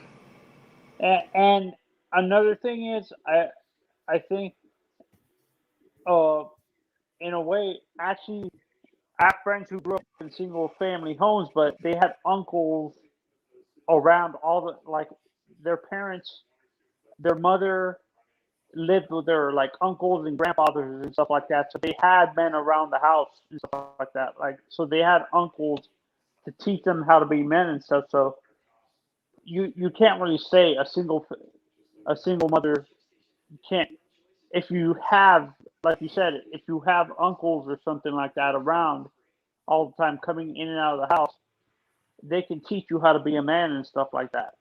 So you can have relatives. What I'm saying. Yeah, that's exactly what I'm saying, bro. And that's why when I get out, I got like a year left. When I get out, I'm gonna go probably live closer to family and stuff, man, like that, because I know what, for instance, growing up, man, we didn't have a lot of cousins around us and stuff like that, and a lot of extended family. They lived like in other states and stuff, so it was kind of hard for us, especially when my parents divorced, having that kind of influence. And I think that would have been a good thing to have around me. You know what I'm saying? So, I mean, the thing is that as Americans, right, we're a hyper individualistic culture. I work with people from all over the world, right? And granted, no place in the world is perfect, right? No place in the world is perfect. But one thing I do respect about foreigners or people from overseas is they understand that like individualism has its limits. You can't just always be about you, because if you're always if you're a super individualistic person, that comes at the expense of other people. You know what I'm saying? Like, hey, it's my way or the highway. You can't do that all the time. You have to cooperate with people. You have to collaborate with people. You know what I'm saying, to make society better. And I think as Americans, we once kind of felt that way. We had an individualistic sense, but we still had that sense of community.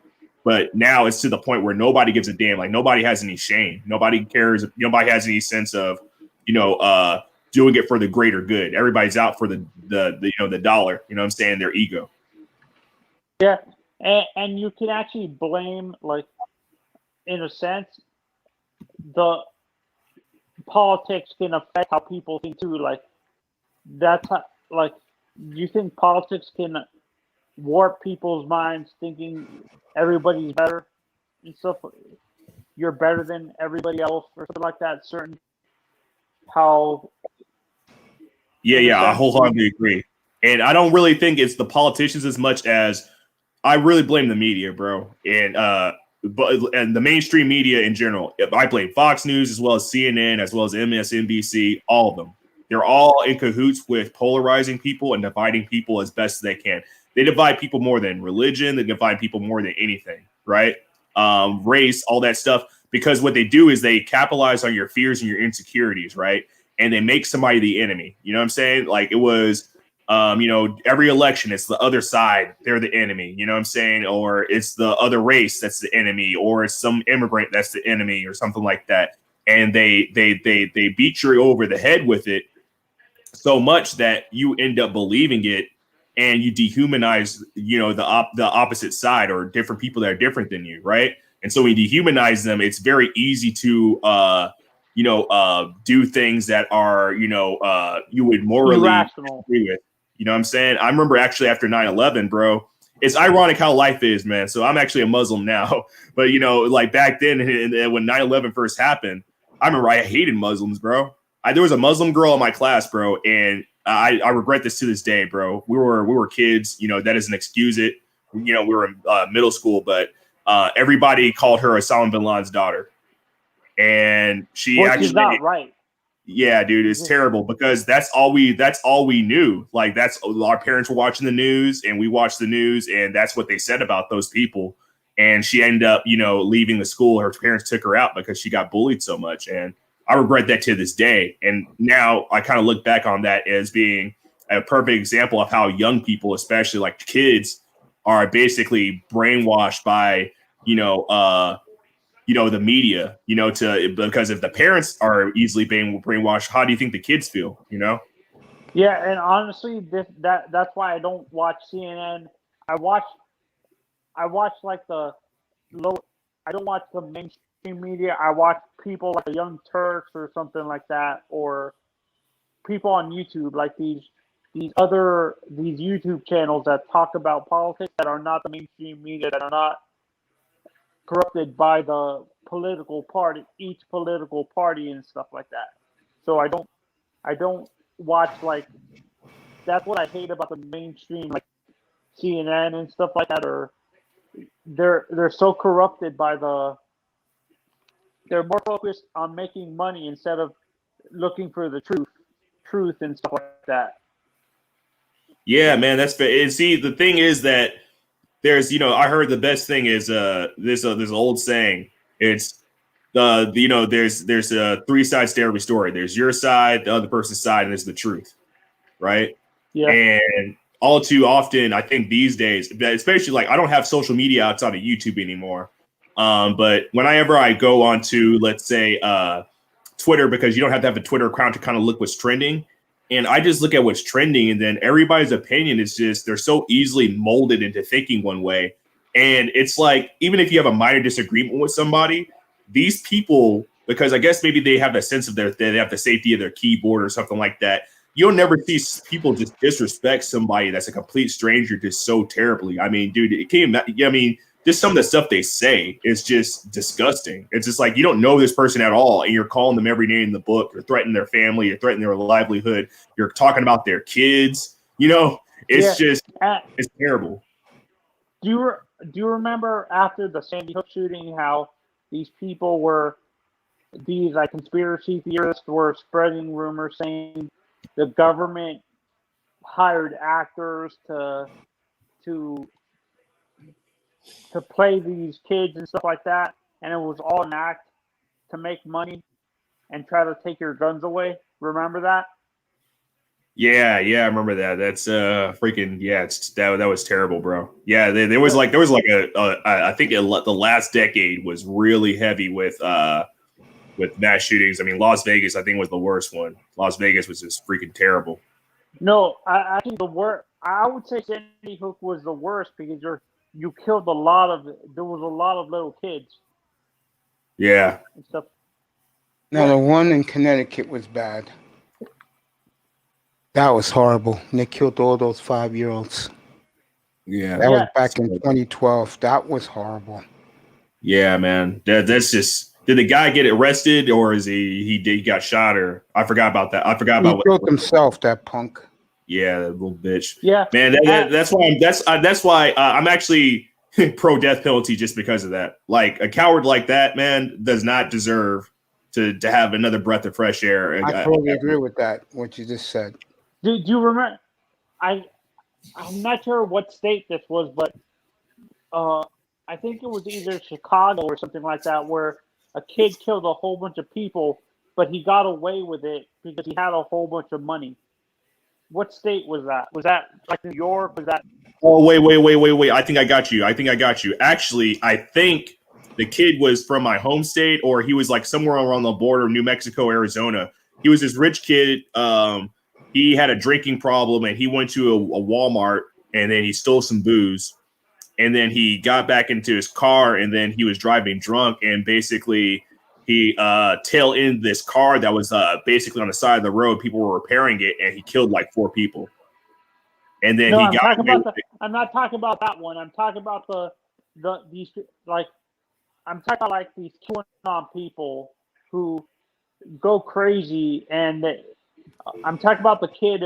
I think it was in Chicago or something like that. It was a young, like a 22 or 23-year-old kid that killed a whole bunch of people, and he got away with it. Like his family had a whole bunch of money, and he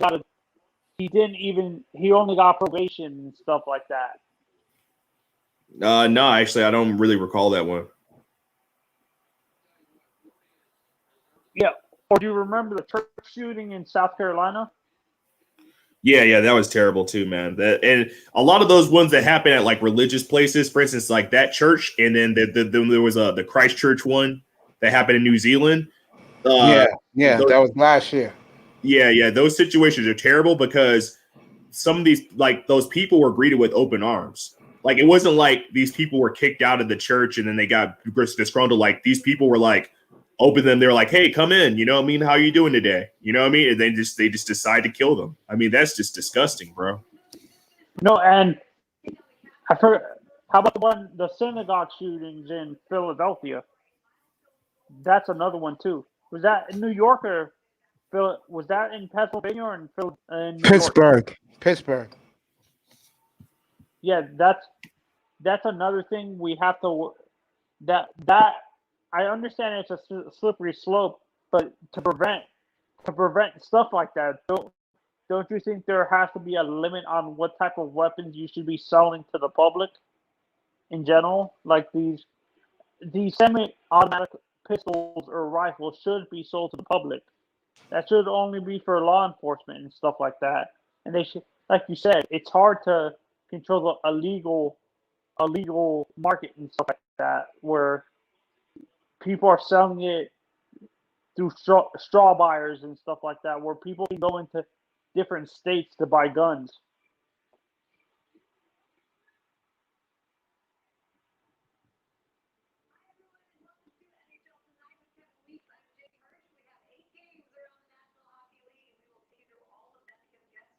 Hello? Anybody there? Canzano, I'm right here, bro. I'm looking at cameras. I'm trying to give you guys. Zacky's back. He was off the air. Yeah. Sorry, I'm just going to get something from the microwave real quick. Zacky eats dinner at this time. He's in California. It's only 20 to 7 out there. Oh, what I was saying, Zachy, before, do you think, I understand it's a slippery slope. But do you think, honestly, to prevent these stuff like a mass shooting, uh, what's up? Don't you think it makes no sense to sell these? I understand they can get it illegally and stuff like that, but and people can go to other states to get the guns and stuff like that, or like through what's it called, these gun shows and stuff like that. Is there a way you can prevent? Should you not be selling these semi-automatic pistols or semi-automatic like AR-15s or semi-automatic pistols in general to the general public? That should only be for law enforcement and the military, right? As a military person, I would say yes, but unfortunately, what we also suffer from is people don't trust law enforcement too. I mean, if you look at the last year, you know what I'm saying? I mean, just last year alone, I mean, the vitriol against law enforcement, granted, a lot of it pretty much is justified. I'm going to say that. Nobody really trusts law enforcement. So people would probably have more, if there was more respect for authority and people actually thought that people in authority positions and the powers that be cared about the people, then they're probably more of a willingness to do that. But unfortunately, people don't trust the police. They don't trust the state. So they're less likely to vote in support of something like that. honestly, and like you said, the media, you can blame the mainstream media for this too. They're brainwashing these people and playing on their fears too, like Fox News, MS, CNN, and I media. That's why I don't watch CNN a lot. Like I said, I watch some of these the political channels on YouTube, like Young Turks or something like that, or The Young Turks is on YouTube. yeah, with they Cenk do a good. Uygur. They do a good job. You know Cenk Uygur is he used to work for CNN. Yeah.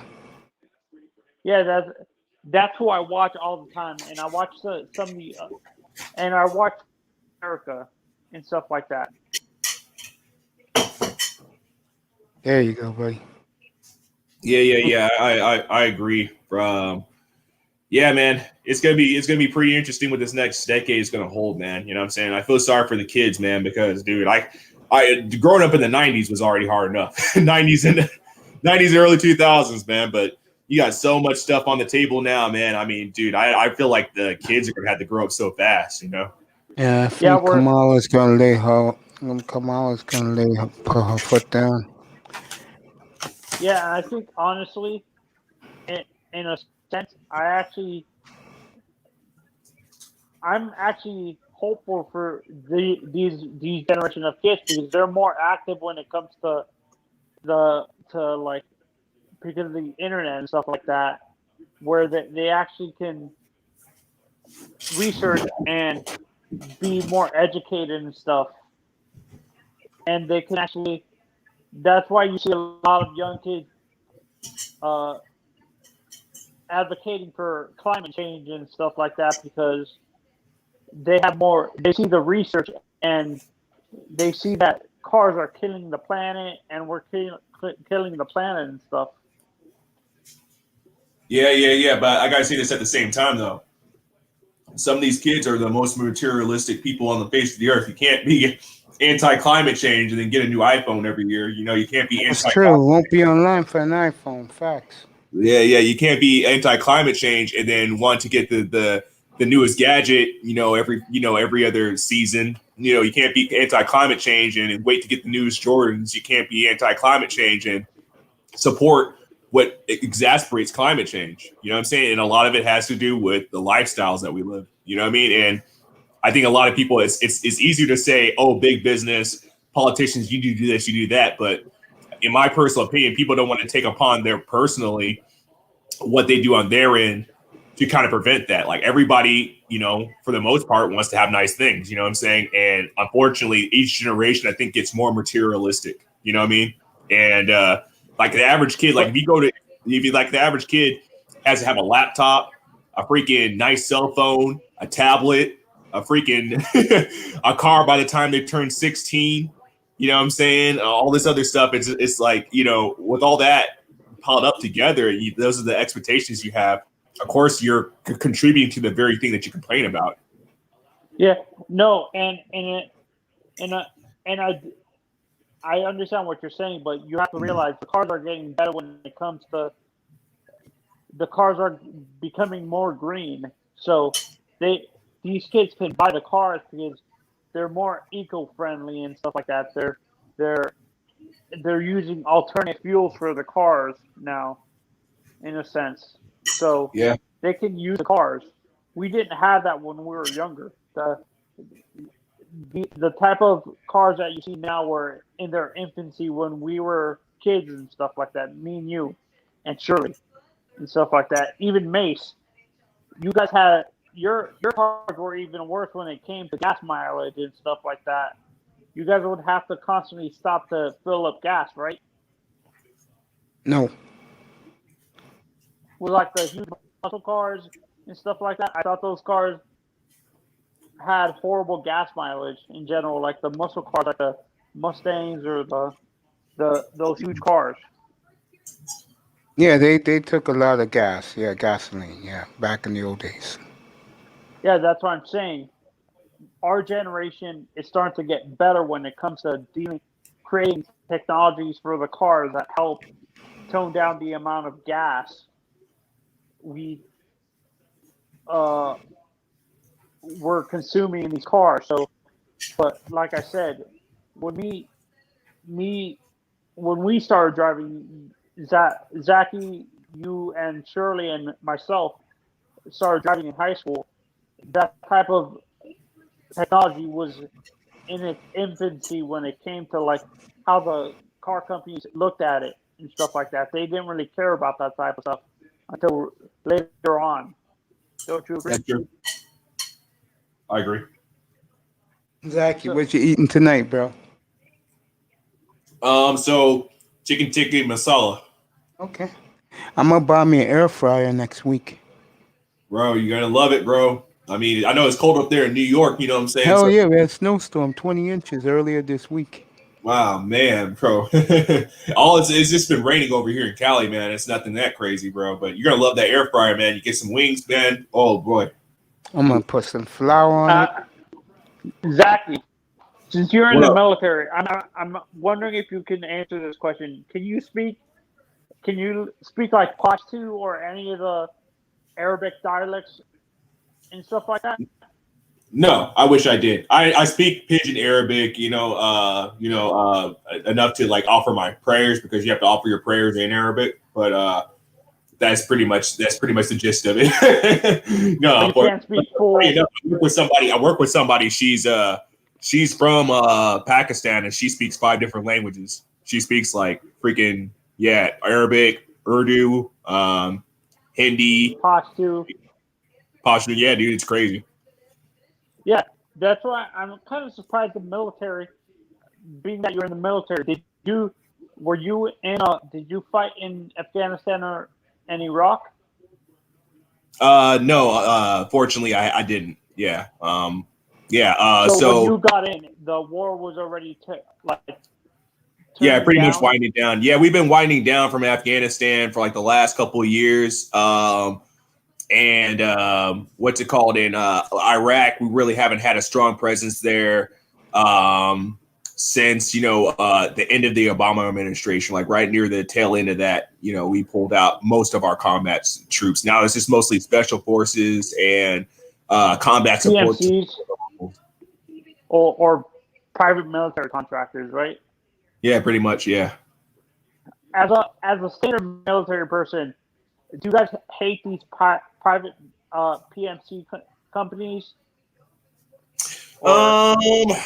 That's a hard discussion because I've never even ran into any of those people, so I can't formulate an opinion on a personal level.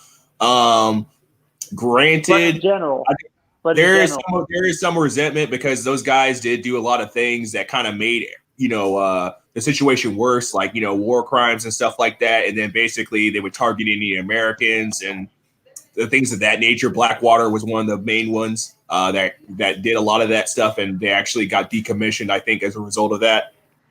Was Blackwater the one that was in charge of the whole Abu Ghraib prison in Afghanistan?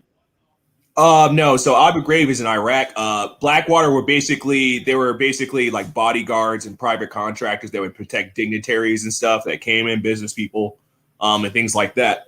And there's a couple like shootouts that they had, and they were not legally justified in the rules of war. Basically, they would freak out and they would start shooting into a bunch of civilians and stuff. So a lot of see, this is why I hate.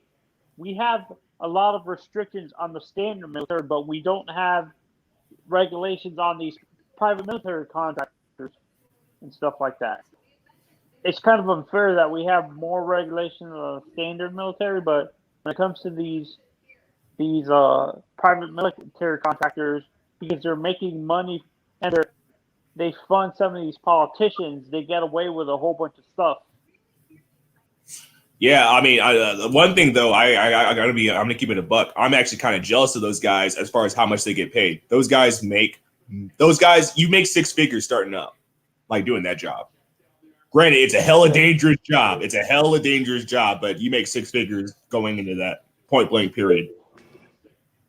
Yeah, and the only people that make the money that those PMCs make are the officer class, like the generals and I think don't like lieutenants make $100,000, like second lieutenant and. No. Lieutenants, I think lieutenants, they start off making like $60K or something. Oh, so it doesn't start raising up into the $100,000 until you get into the colonels. Yeah, colonels and things like that. And generals and stuff like that. That's who make the. Yeah, I think the highest paid general makes like $500,000, I think. Oh, good. I hate this. Unbelievable. I'm watching the highlights. My Panthers lost again in overtime. Who they lost to tonight? Huh? Who did they lose to tonight?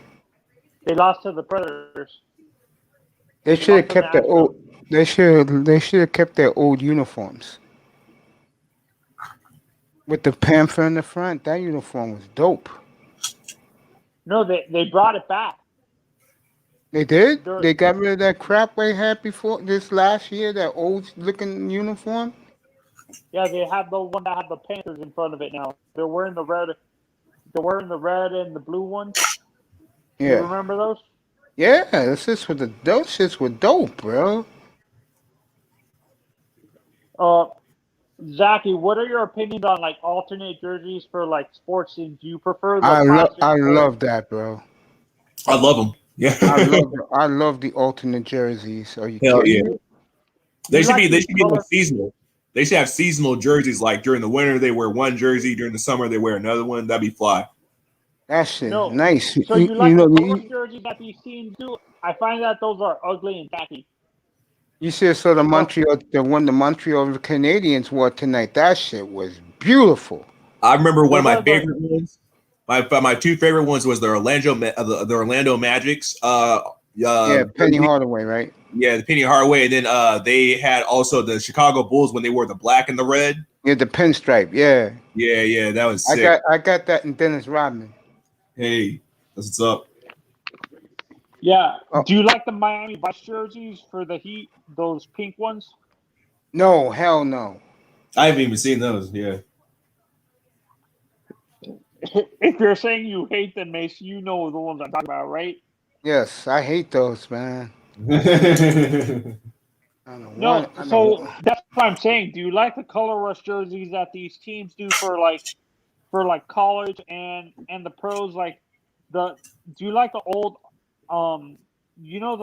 that I forgot what the color was, like the puke color that the Bucks wore, that I forgot what color that was, like that bright orange. Do you like that color? No. I like the Heat, the one from the days when you was a kid, Manzano, when Alonzo Mourning was there, Dan Marley, Tim Hardaway, the orange. Oh, I love that jersey, man. You don't like the black ones? The black ones that they wear? No. No, I like the flaming red one. I Oh, I love know the that one you're jersey. talking about. The one that had the flame going that wrapped around the jersey. Yeah. Hey, Zachy, you got the Power XL? Say what? You got the Power XL? What do you mean the Power XL? That's the name of your air fryer? No. Actually, let me go. If you want me to go check it, go check. No, you have to go check it. Oh, okay, yeah, but I don't have the Power XL. It's technically it's my roommate's, so I'm not even gonna front. He just lets me use it all the time. What, Zachy? I have a question. I'm pretty sure this is personal, but what caused you to switch? What caused you to go over to the Muslim religion in general from Christianity and stuff like that? Oh, okay. So before I joined the military, I was I kind of had like this loss of direction in life. Had a lot of different issues with I played music, but there's the lifestyle that comes with playing music, and there was a lot of emptiness and issues from my childhood, and and there's one time where, so I'm not going to dox myself by saying this because, if I, some of the things I could say could possibly get me into trouble talking about my past. So I'm not, I'm just going to put it out You there. don't have to go that deep. I'm just wondering what caused you in general. What caused you to switch Yeah. over to So there was a dream. There was a dream after an incident that happened to me, basically where I almost died. And in this dream, someone came up to me and said, "Allah is the way." And I put you had a near-death experience, is what you're saying. Yeah, near-death experience, yeah. And I didn't immediately become religious after that. I was an atheist still for a long period of time. But then, believe it or not, when I freaking joined the military, there was a guy. He was in my unit, and he was Muslim, and I was just like, he just was the most respectful person I ever met in my life. And I was just like, hey, I became friends with him, and you know what I'm saying? And I would start going to services with him, and that's pretty much where I went from there. I asked the locals and stuff all the questions I had about this and that, and why was this way, why was that way, all of the different kinds of questions, and the way they answered it was super sincere. That kind of drew me into it. So yeah, that was about and this is another thing. Was it hard for you to, since you grew up eating a lot of pork when you were younger? Was it hard for you to give up pork when you switched over to being a Muslim, because Muslim people don't eat a lot of pork? Yeah, actually, I didn't eat a lot of pork even when I was a Christian in a Christian household. My dad was like Hebrew Israelite, so Hebrew Israelites, they kind of have some of the same dietary laws. So I was raised pretty much. I mean, every once in every blue moon, I was allowed to get like a pepperoni pizza. But besides that, I knew when we never cooked bacon. Yeah. That was like, every now and then I was able to get a pepperoni pizza. But besides that, on a regular basis, no, like there was no pork in the house, like ever. Oh, so you were like, were you guys Hasidic Jews? No, Hebrew Israelites is basically a denomination of like Christianity where it's like, and this is coming from them. So, if anybody's Hebrew Israelite, I don't want to offend anybody, but this is where I got from growing up, So basically, they believe that, the black people are the original descendants of the tribes of Israel. So they're Christian, but a lot of the traditions, they're really like literalists when it comes to the Bible, as far as like biblical laws and stuff. So they the way they observe the Sabbath, their dietary laws and stuff is more like closer to the Old Testament. So okay, no, because when you said Israelites, I thought that was Judaism. I thought you were Jewish and stuff like that. That's why I assumed you meant you're a Hasidic Jew. You're Jewish and stuff like that. So Israelites are not part of the Jewish religion; they're Christianity. I mean, it's a big debate. I mean, they would claim that they're the original, that they're the actual real Jews. That's what Hebrew Israelites would say to you. This come from my dad.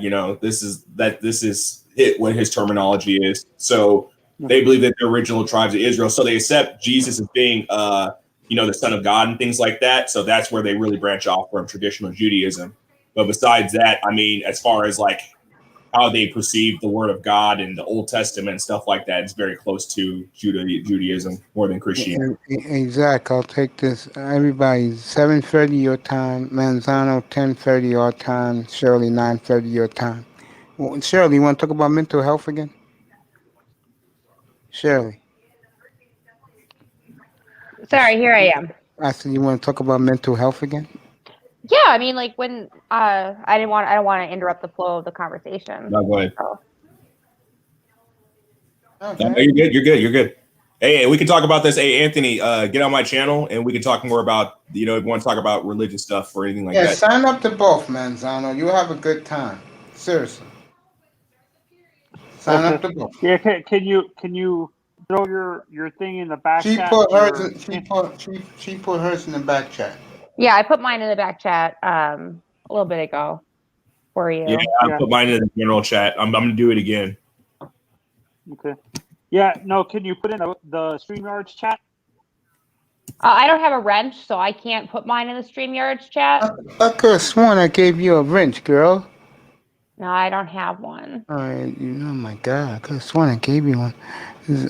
Zachy got one. Let me ask you, you don't. Damn. I'm so sorry, baby. All the time. Yeah, I need to give her or anybody actually, the first few people you two makes. I need to give you a wrench on my channel. So one of these days, stop by and I'll give you a wrench. Oh, I'll definitely drop by and say hello to you, young man. There you go, Shirley. You got one now. Thank you. I sworn I gave you a wrench. Okay, well then I can put my let me pull up my channel and I can put it in the main. I give everybody a wrench unless I don't like you.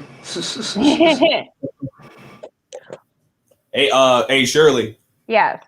Hey, I've actually kind of wanted to ask you this because there's that picture of you sitting on that chair and the chair looks super huge. So I'm guessing that you're kind of tiny. Like how tall are you? I'm 5'2", but that chair is it's designed to look that big. Everything in there it's Tom Thumb Golf, so everything in there is just super small. I mean, it's super big, so like you feel like you're a tiny person there, which is pretty cool. Mm-hmm. Yeah. So I got to ask you this, because you're a lady, of course, and I think that I'm a 6'3", probably 6'4" guy. You sound like it. Yeah. Thanks. But I talk to a lot of girls, about like dating and relationships and stuff, and it seems like I feel really bad for shorter guys, right? It seems Thank you. Yeah. Even short girls don't really want short guys for the most part. I mean, how do you feel about that? Thank you, Zachy. Go ahead, baby. I mean, I feel as long as like you're a little taller than me, we good. But definitely, which is pretty easy to accomplish because I am so short. So, but I don't think I couldn't date somebody shorter than me. And I think it's just it's a mental thing, obviously. But I definitely, I'm not, but you don't have but I mean, the range of heights of, for the men I've dated is quite extreme. Cause like I said, I am so, because I am so short, I've dated guys who are like, 5'4", 5'5", and you're tall to me because, you've got a few inches on me. So we're good. I've dated guys who are over 6 feet, and that really doesn't make much of a difference. As long as you've got a couple inches, I'm good. Just be a little taller than me, and that's all that matters.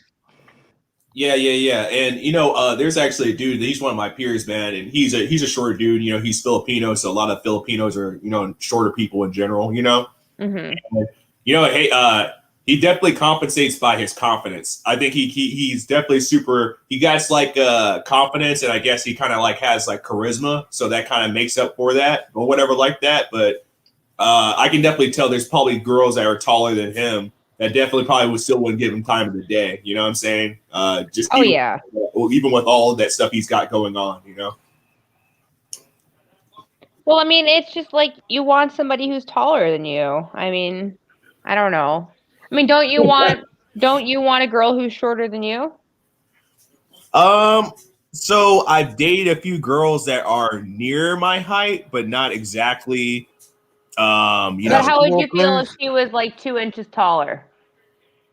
It depends on No her. heels, no It heels. would be awkward. I'm not gonna front. It would be awkward, but I'd rather date a chick taller than me than fatter than me. See, I don't care about like the weight. That doesn't bother me. It used to when I was younger. You know what it is? No. I don't mind the weight as long as it's not like a sweaty fat guy, if that makes sense. Because like there are fat guys who aren't sweaty, and there are fat guys who are sweaty. And if you're gonna be like pouring a bucket of water on me while we're doing the deed, then I can't do it. Like there you go. Actually, man, there's some girls I know that are bad, bro. And this is the big difference between men and women, bro. And I put this down on my life for real. Women, you guys really are about the personality in the long run. Yep. It's all about the personality. I met guys with dad bods, and their wife and their girlfriends going to the gym twice a day, fit. You know what I'm saying? Fit, looking fine, picking all the right places. And this guy drinks like a freaking 6-pack a night, has a beer belly. You know what I'm saying? And looks like a scraggly dude, but he got the personality. I just don't see it. Like guys. I mean, there's been people that there's somebody we're on Mace, right? There's somebody that I'm attracted to that has that the whole dad bod, and that he's like average looking in the face, but the bod is like straight up dad bod and like pushing it, but he is funny, he is sharp, he's quick-witted, and man, like the back and forth, the banter, love it. And Shirley, I'm actually got to do some race pill right now. I think that black guys, we can't get away with the dad bod as much as white guys and other races of guys. This is my personal opinion, bro. Because I had a dad bod. I was actually out of shape when I first joined the military. Yeah. I was still drinking a lot for the most part, and so I had a dad bod because I was drinking beer. I was drinking like a shit ton of beer. And it took me like, a good year and a half to kind of like get to where I'm at right now, with constantly working out, dieting and things like that. And I didn't get half as much play as I did back then. You know what I'm saying? Good for you, bro. Seriously, good for you. I mean, I can't say if it's the same, at a community other than mine, but I think that like in the white community for sure, the dad bod guys get the play. I call it Seth Rogen. Hey, if you look like Seth Rogen, you out here winning. You can the Hispanic community. I'm Hispanic, actually, Zaki. That doesn't work. The dad bod thing doesn't really work with Hispanics. Yeah, really? All black guys. Really, because I grew up in Texas, man. It seemed like a lot of those guys, they were the construction workers and stuff like that, man. They kind of like they were out in the field or out working all day. That's Mexican people. That's different. That's totally different. That's Mexicans. I know who you're talking about. Trust me, I've gone most of my entire life what Zaki just said, and when I lost my weight, I got to see what these women are all about, and I said, no way, no more. I'm not dealing with this. Red Sing the Blues? What are you? You know Red Sing the Blues? Yeah. Mm-mm. So last night, the night before, it was one of these nights, I think it was Monday night. Yeah, it was Monday night. He was on Cooler's panel, and he talked about how great and peace. I asked him because he's done with women altogether. I said, "Hey, Red, doesn't it feel great when you wake up in the morning in the springtime?" But he's in California, so he gets this all the time. I said, "Doesn't it feel great in the morning when you wake up and you hear the birds chirping, peace and quiet?" He said, "Hell's yeah." Bro, I got a freaking a guy that he's a peer of mine. This guy. Like, I want to get settled down and stuff, but dude, the way that guy's putting down marriage, it seems like freaking slavery, bro. I'm like, I've seen it with my eyes. His wife like cussed slavery, him out. bro. Yeah, his wife be cussing him out all the time. Half the time he ain't even getting no good loving at night. You know what I'm saying? And That's how they are, bro. it's crazy. Shirley, Yes. I have a question. That picture seems like you have modeling experience or something like that. But your little profile picture that you have, Mm-hmm. were you a model or something? Because with that picture, it seems like you did modeling or something like that. No, but thank you. I took it myself And too. Sneaky. I'll tell you one thing, Manzano's a good-looking young man. Hey Manzano, what are you? Are you like Cuban or Puerto Rican or? I'm Dominican and Cuban. Oh snap, bro! Your family must be getting into fights, bro. I don't even want to talk about that stuff. Like when there's alcohol involved, it's crazy. Bro. I dated my ex. She was Cuban and Mexican, bro. Porkins nasty. Yeah, so I already know, man, bro. Like, it's crazy, bro. Much respect to your people, though, man. I like Caribbean people in general, bro. They're really passionate. Yeah, really passionate, but we sometimes take it to the extreme. You have to admit. You ain't lying. I live among them. I see it every day. There's Especially always when the weather gets hot. So wait, Zachy, you live in California now. Have you always lived in California, or were you originally from another state? I'm a Texas boy. Oh, so you from Houston, Austin, or I lived in Dallas? Austin for a couple years, but I'm from a little city called Killeen, Texas. Oh, you're from Killeen? Oh yeah, you didn't know that, Mace? Yeah, I knew you were from Texas, but I didn't know you were from Killeen. Yeah, K-Town. Is that a suburb of like Dallas, Austin, or Houston? It's closer to Austin. So you're maybe like 5 minutes away from Austin, like 5 or 10 minutes away from Austin. No, like more like 20 minutes. My boy lives in Arlington. Yeah, Arlington's nice, man. Yeah, he got a nice house there. He told me. Bro, that's the dream, man. You know, when I get out, get my degree, go back there and teach, bro. I'm buying a nice ass crib, bro. You can get a dope ass crib for dirt sheet. Live like a king. You know what I'm saying? Yep. Like, You ain't getting that in Houston. You get it in Dallas. Uh-huh. Dallas is magic, though, bro. Dallas, I've never been afraid of for my life in any city in America, but East St. Louis and Dallas, Texas. That bad, huh? Yeah. I know. Exactly. Are you East getting St. Louis is bad. RTC? Are you getting I'm sorry? RTC in high school? Are you getting JRTC? Oh, was I in RTC? Nah, I wasn't anything military related growing. I was in like Boy Scouts and stuff. That was the thing. Are you getting when you get out of the military? Are you going to be teaching RTC? If you get your teaching degree, are you going to do the JRTC program in the high school and stuff like that? I don't know if I would be willing to do that. I mean, like when I get out, I kind of want to, you know, I respect the time I've served and stuff like that, but I kind of I don't want to be affiliated with anything military again. You know, it's just, you know, it's just not for me, you know? And you don't want to like encourage kids to join the military? I feel I want to encourage the right people to join the military. I think it's a great opportunity.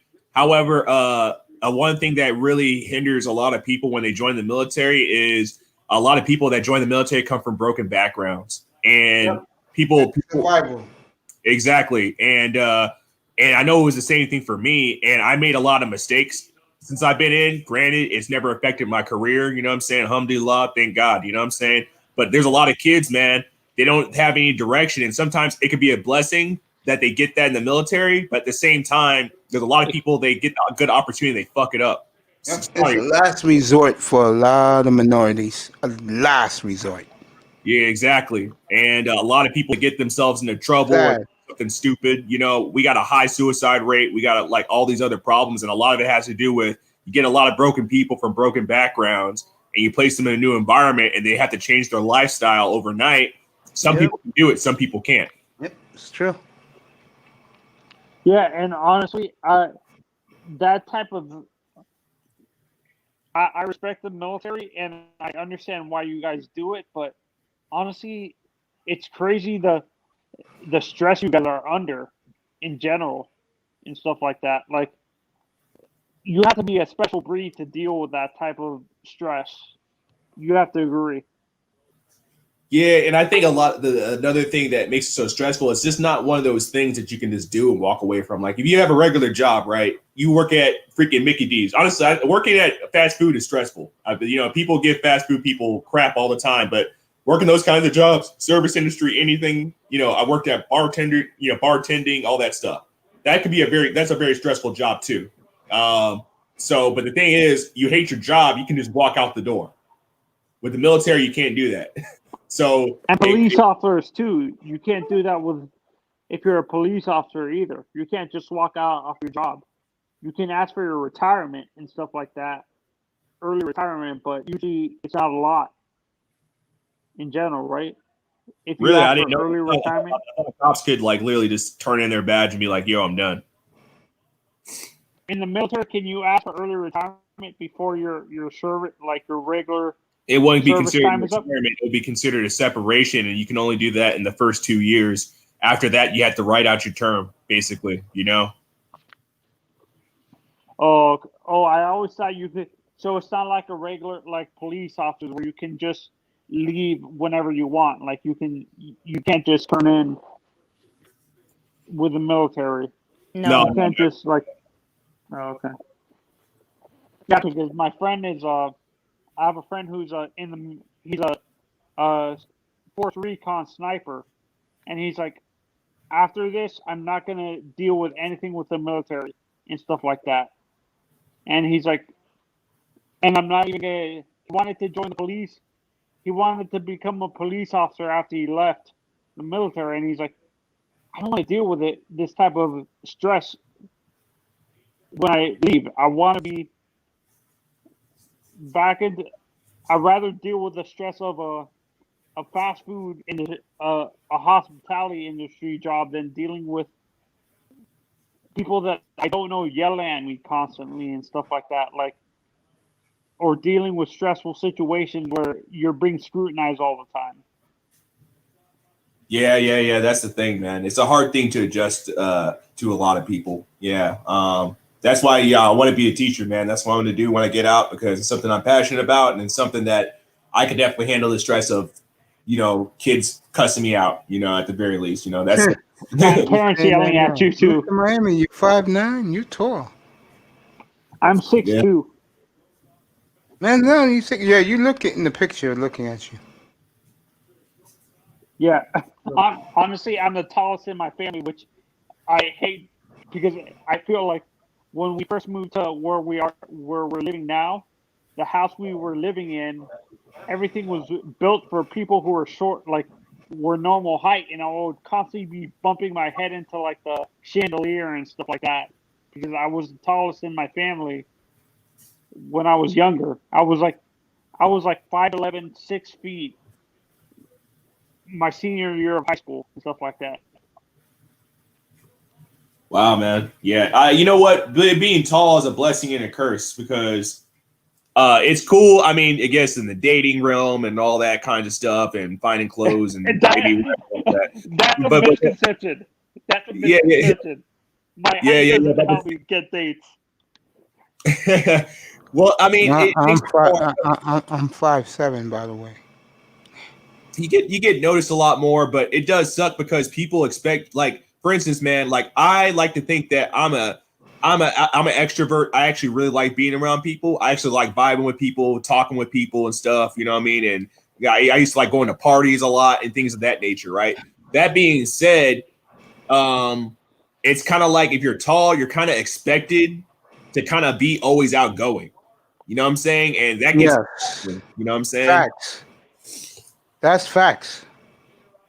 Yeah, I was like that. I wasn't like how I'm now. I was more introverted when I was in high school. I would choose to open up to certain people. I wouldn't open up to everybody. I would choose to open up to certain people when I was like in high school and stuff like that. Like I chose my friends carefully when I was in high school and stuff like that. So I was an introvert out until my senior year of high school, where I was talking to like football players, I was talking to athletes and stuff like that, and cheerleaders. But I didn't date anybody in high school. I just talked to them and stuff like that. But most of my high school career, I was an introvert where I chose to open up. Is that how you guys were? Like when you were younger, you were more introverted, where you chose to open up to certain people? Yeah, I was a little shy until high school. I think 10th grade, I kind of came out of my shell a little bit. I had some friends. I mean, I'm gonna be honest, a lot of it had to do with smoking weed. You know what I'm saying? Like, you know what I'm saying? You go back, you're smoking weed behind, like, you know what I'm saying, the football field and stuff like that. You get to know people pretty well, all different kinds of people. I used to smoke with the athletes. I smoke with the cheerleaders. I smoke with, the skateboarders, you know what I'm saying? Black dudes, Mexican. Yeah, all of them, you know what I'm saying? So but by doing that, you kind of get to know all different kinds of walks of life of people. So I kind of would get invited to parties and stuff like that. And that's when I got, my first girlfriend and all that stuff. So Never out of my shell. I've never been invited to a party in my life. Man, Mason, if I ever go to New York, bro, we're partying, bro. You know what I'm saying? Like, I don't even drink anymore, bro, whatsoever. But we gotta do something, bro. I've never actually been to New York. So, Zachy, I have a question. You said you smoked a lot when you were in high school? Yeah. And you still do. When you did that, what groups did you notice smoked the most? Like, which group was the majority that you would see? Was it a lot more white kids or a lot more I gotta say this. Yeah, it goes white kids, Hispanics, and then black people. Really? Yeah. Believe it or not, a lot of Asians doing that. There's not a No. lot of Asians doing that. I didn't mean I don't think I've ever seen an Asian. Man, Asians be blazing it, bro. In college, Asians be blazing it, bro. Hells yeah. Asians be partying, bro. And I'll tell you something else. As a man, the Asian women, when they dress up, bro, ridiculous. No, because they're so petite and just perfect. Yes. That's too tiny for me. Honestly, that's too small. When they dress up to go to clubbing, for them, their way of clubbing, they do it right. Yeah, I've never seen an Asian woman dress up to go out and not look banging. It's always exactly. like, how did you do? It's not even fair. It's true. They're always super confident. Yep. Yeah, one. I'm gonna say this. I'm gonna go on mute for a little bit. I will never, and this, mark my words, I will never party with Asians ever again. Just because, and I know this sounds racist. No. This comes the Asians when they party freaking hard. The drunkest I ever got in my entire life was with some Korean sushi chefs. Those guys drank me under the table, and I almost died from alcohol poisoning. I kid you not. Then the second thing was in college. I randomly got invited to a party with these two Asian guys. And they're like, "Oh, bro, come on, smoke weed with us and stuff." And we literally smoked weed from like sun up to sunrise. And I was high out of my ass. I was so high, I thought I was sober. That's how high I was. I looked at myself in the mirror. My eyes were like bloodshot. My eyes were barely open. And these guys were just doing like their calculus homework and shit. Okay. Because you weren't seasoned is what that is. You weren't a habitual smoker at the time. When you're a habitual smoker, you can blaze all day and still be super functional. Dude, we smoked, I swear, like at least like a 2 ounces, and these guys are functioning. They're just like, "Hey, you okay, man?" Like I was like, "What the fuck? These fucking Asians out?" Jesus Christ. Dude, yeah, Asians, man, they be partying, bro. Like I said, honestly, for me, when it comes to women, I prefer I like Hispanic women, and even white women Asians are too small for. They're too tiny. I'm not Yeah, being judgmental. Asian women. The one thing about them, because I used to hang out in Chinatown here in New York.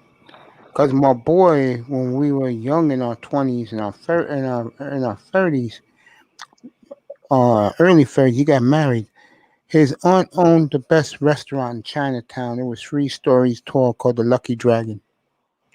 So we used to go down there a lot, and you see the young ladies going to clubs, Asian clubs downtown Chinatown. They used to be all dressed up real nice. Yeah, but what I'm saying is the body type is too small for me. Yeah, They're they're too petite, skinny. very petite. Yeah, very petite. Yeah. Even even honestly, Hispanics can get that skinny too. Like depending on what Hispanics you look at, like what Let me Spanish tell countries you, you look. the Puerto Ricans and Dominicans here, boy. Wow. No, when I talk like if you look at like South Americans, they're usually really skinny, like really petite. Like people from Brazil or like Colombia, Yeah. they're really skinny and stuff like that because they have a lot of Asian influence in those countries. Because a lot of Asians would move to the like there's a there's a big Asian community in those in South America and stuff like that. So when you look at them, they have a lot of Asian influence in them, like South Americans. No,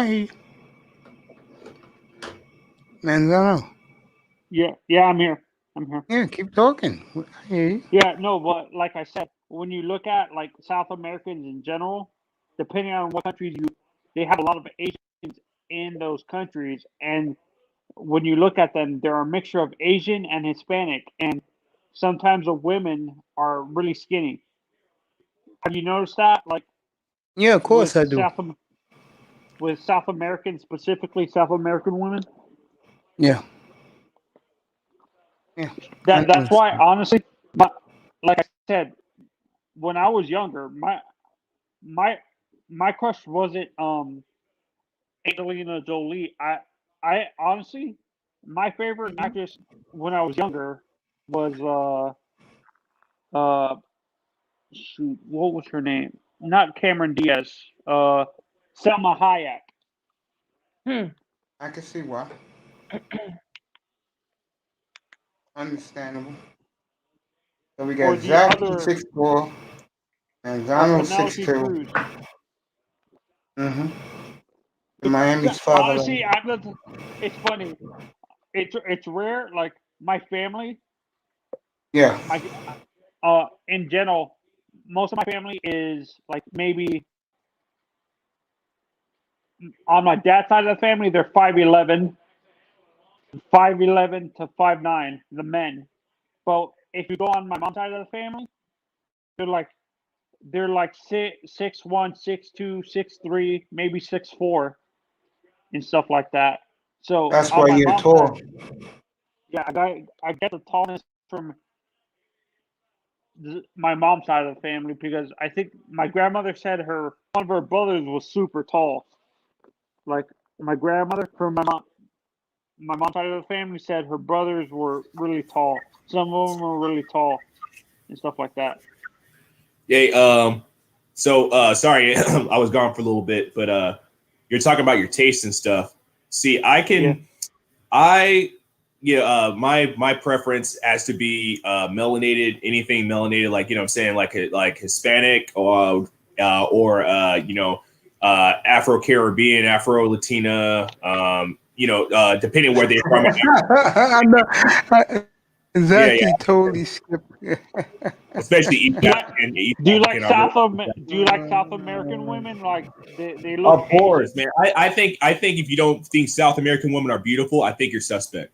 I'm going to say that right now. I'm put that in the sand. If any man, red-blooded heterosexual man, does not think that South American women are at least the most beautiful woman in the world, point blank, period, I think you're suspect. I really do. When you look at Giselle, do you think does she look like she's mixed? She looks like she's a mixture of a little bit Asian, doesn't she? Who? Zoe Salata? Yeah, all I know about her is she cannot stand black men. Yeah. Bundchen. I'm talking about Giselle. Tom Brady's wife. Yeah, She's Brazilian. She's Brazilian. No, but what I'm saying, when you look at her, she looks like she's a little bit Asian too, because, like I said, those countries have a big Asian population in those countries. All I know is that she wears the pants in that family. Yeah, she does. No, I don't think she looks Asian. I'm gonna disagree with you. I don't. No, I'm gonna look up a picture right now. Giselle. That's why Tom leaves her alone, bro. I just want to play football. Yeah, but when it comes to Asian women, bro, a lot of them just don't have any features that I think are attractive as far as like body wise. Like I hate to say it, like a lot of them, they don't have any curves, or anything like that. You know what I'm saying? She looks Swedish or something. Yeah, she does, doesn't she? Here, can I share my screen? Yeah, sure. Hold on. She looks European. Yeah, no, but the only Asian actress I see that has a lot of curves is Angelina Jolie. Oh, I didn't even know she was Asian. Yeah, Angelina. I think her mother's like Chinese or something like that, and her dad's like French or something. Well, most of the Asians that I think are attractive are like the Southeast Asian and like the Islanders and stuff. Like, yeah, everybody likes the Philippine chicks. Actually, no. I mean, I don't even think that a lot. Some Filipinos, like, there's one actually I follow on Instagram. Like, she actually is pretty cute. But besides that, I mean, I really go for like Malaysian, Indonesian, like Vietnamese, Cambodian. Do you like Samoans, or they're too big for you? Some of them could be very attractive. Polynesians, yeah. Have you seen Chloe? God, I forgot her last name now. Yeah, you're right. She kind of looks Swedish, or she looks kind of Spanish, like. Yeah, Brazilian. Yeah. No, but like that one, and hold on. Oh yeah, there's no curves going on with this at all. She's too skinny. Yeah, that's with the supermodel industry. Like, that's the kind of they want women with no curves just for that reason, Yeah, but she's definitely got that Swedish face. I would say for sure. Or she looks German, kind of German. Yeah, well, like Nordic, Swedish, German, Norwegian. Yeah, Norwegian, something like that. Here we go. It's the younger one. Shirley, are you one of those people that are obsessed with the Hemsworth brothers, like Chris and Liam? No, I mean I'm not obsessed. Chris Hemsworth is a beautiful man, but like obsessed is a very strong word, and I don't think about him in my day to day. Like, I'm thinking about him now because you mentioned it, and now I've got pictures of Thor in my head. I think that's you did that. That's a compliment a man can get. Do you honestly think, for some reason, I think that guy takes steroids? There's no way you can get naturally that big. I don't care. Yeah, they all take steroids, bro. I don't care. Huh? He's not competing in a sport. If an actor wants to take steroids to be that beautiful for me, I'm okay with that. All that just for me. Aw, he's so sweet. Hey, I think that's the best compliment a man can get is when a woman calls you beautiful. Shit, bro. That's one of the best compliments I ever got, man. There was this Nigerian girl, man. You know what I'm saying? Like, after the business was done, you know what I'm saying? She was laying over and she was cuddling with me. She's like, "Oh my God, you're so beautiful." I was like, man, I'm about to fuck this girl's head up. Actually, Zachy, what are your opinions on Denai Guerrero and Lupita Nyong'o from Black Panther? Yeah. They're very beautiful. But I gotta say this, man. I'm more into East Africans. Like I think that Somalian woman, Ethiopian woman, Eritrean woman, or Tanzania. There's actually my work with South American. She's from Uganda. South African. Yeah, South African. There's a girl that I work with. She's actually in my unit. She's from Uganda, Honestly, she's one of the most beautiful black women I've ever seen in my freaking life, bro. She is the closest thing to a 10 I've ever seen. What? What's your opinion on Charlize? Charlize doesn't ring a bell. Charlize Theron? Yeah, she's South African. She's South African. Yeah, Is she really? Yeah, she's South African. Yeah, Charlize Theron, she's cute, but I'm never like, thinking about her like, I'm saying any type of way, you know what I mean? What do you think about her, Zachy? Oh, dude, don't even get me started, bro. So the Chloe and Haley, their latest album cover is like them with their backs turned. Oh, you haven't seen what's the hottest thing for the brothers on the internet that the sisters are hating on. Bro, those girls are thick. My They friend, look young. my friend, look at that, my friend. Oh, how old is she? Is she even 18? 22. Okay, all right. No, trust me. God, they look so young. Oh my god. Oh Jesus. Oh, good Lord! Please take this off. Please take this off. Oh man. What is she doing? She's burning sage. She knows what she's doing. This girl. Oh man. That's evil, bro. Wait till you see this. This drove Platinum and all these guys crazy the other morning, man. Oh, is she man. Samoan? No, she's black, bro. American. Yeah, I'm a sucker for that shot. Anytime girls do that shot, I'm just like, god damn it. See, I like that. Look at this. Look at this, Zach. This is for you. This is ridiculous, bro. That's so good old USFA, baby. What the hell? And this is just on. You can post this on YouTube. Oh, she's wearing clothes. I can tell now. Okay.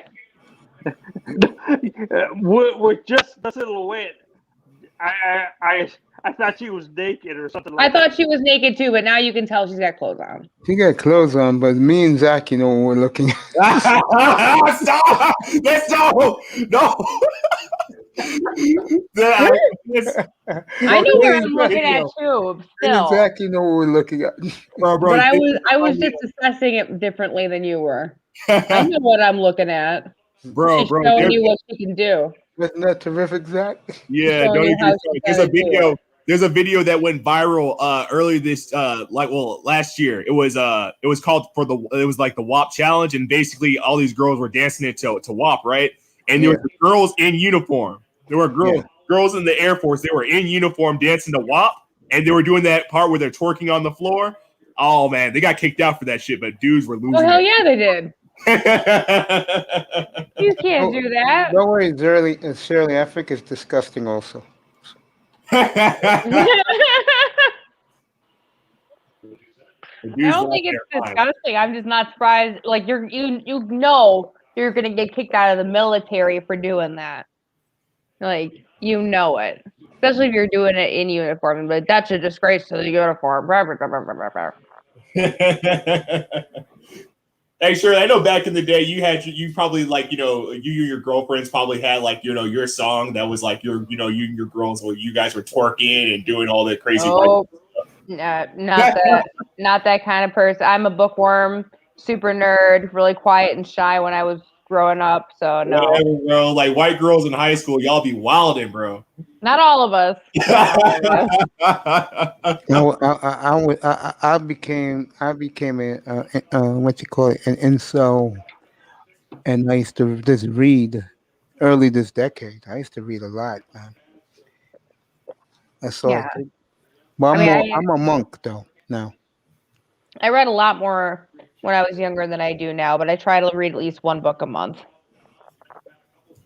Yeah, I've been really digging. If I had Chloe 20 years later, she was like 40, with a hardened body doing that, I'll be having a good time. Bro, I'll tell you that. Man, yeah, it's ridiculous, bro. I hate the internet. I really do. I really hate the internet, bro. I think about like, do you ever know if you do the analytics to the internet, like so much of it is just like porn, like people looking at like celebrity, like leaks and stuff like that. It's not actual like educational information. Oh yeah. Taking this to 11 o'clock my time, which is in 20 minutes. Hey, you guys come back tomorrow night if you want. I'm going to start a little later tomorrow night, probably go to 2, 3 in the morning. Yeah, so actually, man, I got meeting up with somebody a little special, that nurse that I was talking about. Oh yeah, you told me that. Yeah, we got a date tomorrow. Oh, nice. Yeah. Hopefully, Zach, congrats, bro. You told me about the nurse last week. Yeah, I was here for that. I remember that. Blackhawks win. Woo! I was watching the Blackhawk game. 6-4 Chicago. Hey, so I'm gonna dip, guys. It was great chopping up with you. Hey, I'll close it out right now. I want to thank the beautiful Shirley. Go to her channel. Her link is in the chat room. The great Zaki. His link. Sorry, I didn't mean to cut you off, bro. I was just gonna say, shoot. I mean, I don't know. Like, I'm leaving because I got some clothes in the laundry or whatever like that. But I mean, if you guys want to come on my channel, you guys maybe want to kick it for like a little bit longer. Yeah, I'll lay in my bed and go on my phone and hit you. Oh, by the way, Zaki and Shirley, I actually just subscribed to both of your channels. Like, thank you. I've been subscribed to channel to Shirley before she even popped on the air.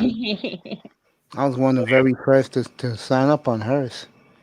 Thank you, mate. Hey, one more thing. Shirley. Yes. You got to come in here during the combine to talk about the Bears and free agency. You know, I'll put you up in pound. We talk about what the Bears need. She's a big Bear fan, man. Zano. She lives in Chicagoland, so. Mm-hmm. Are you definitely, Shirley? Are you a Cubs fan too, or? I do not baseball. She likes the Bulls. Yes, I basketball. I don't baseball. How about hockey? Are you a hockey fan too, or? No.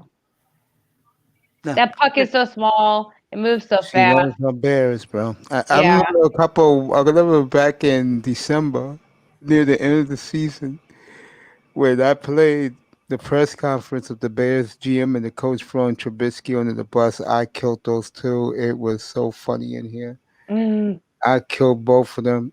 I mean, my audience watching was packed. I was killing those two.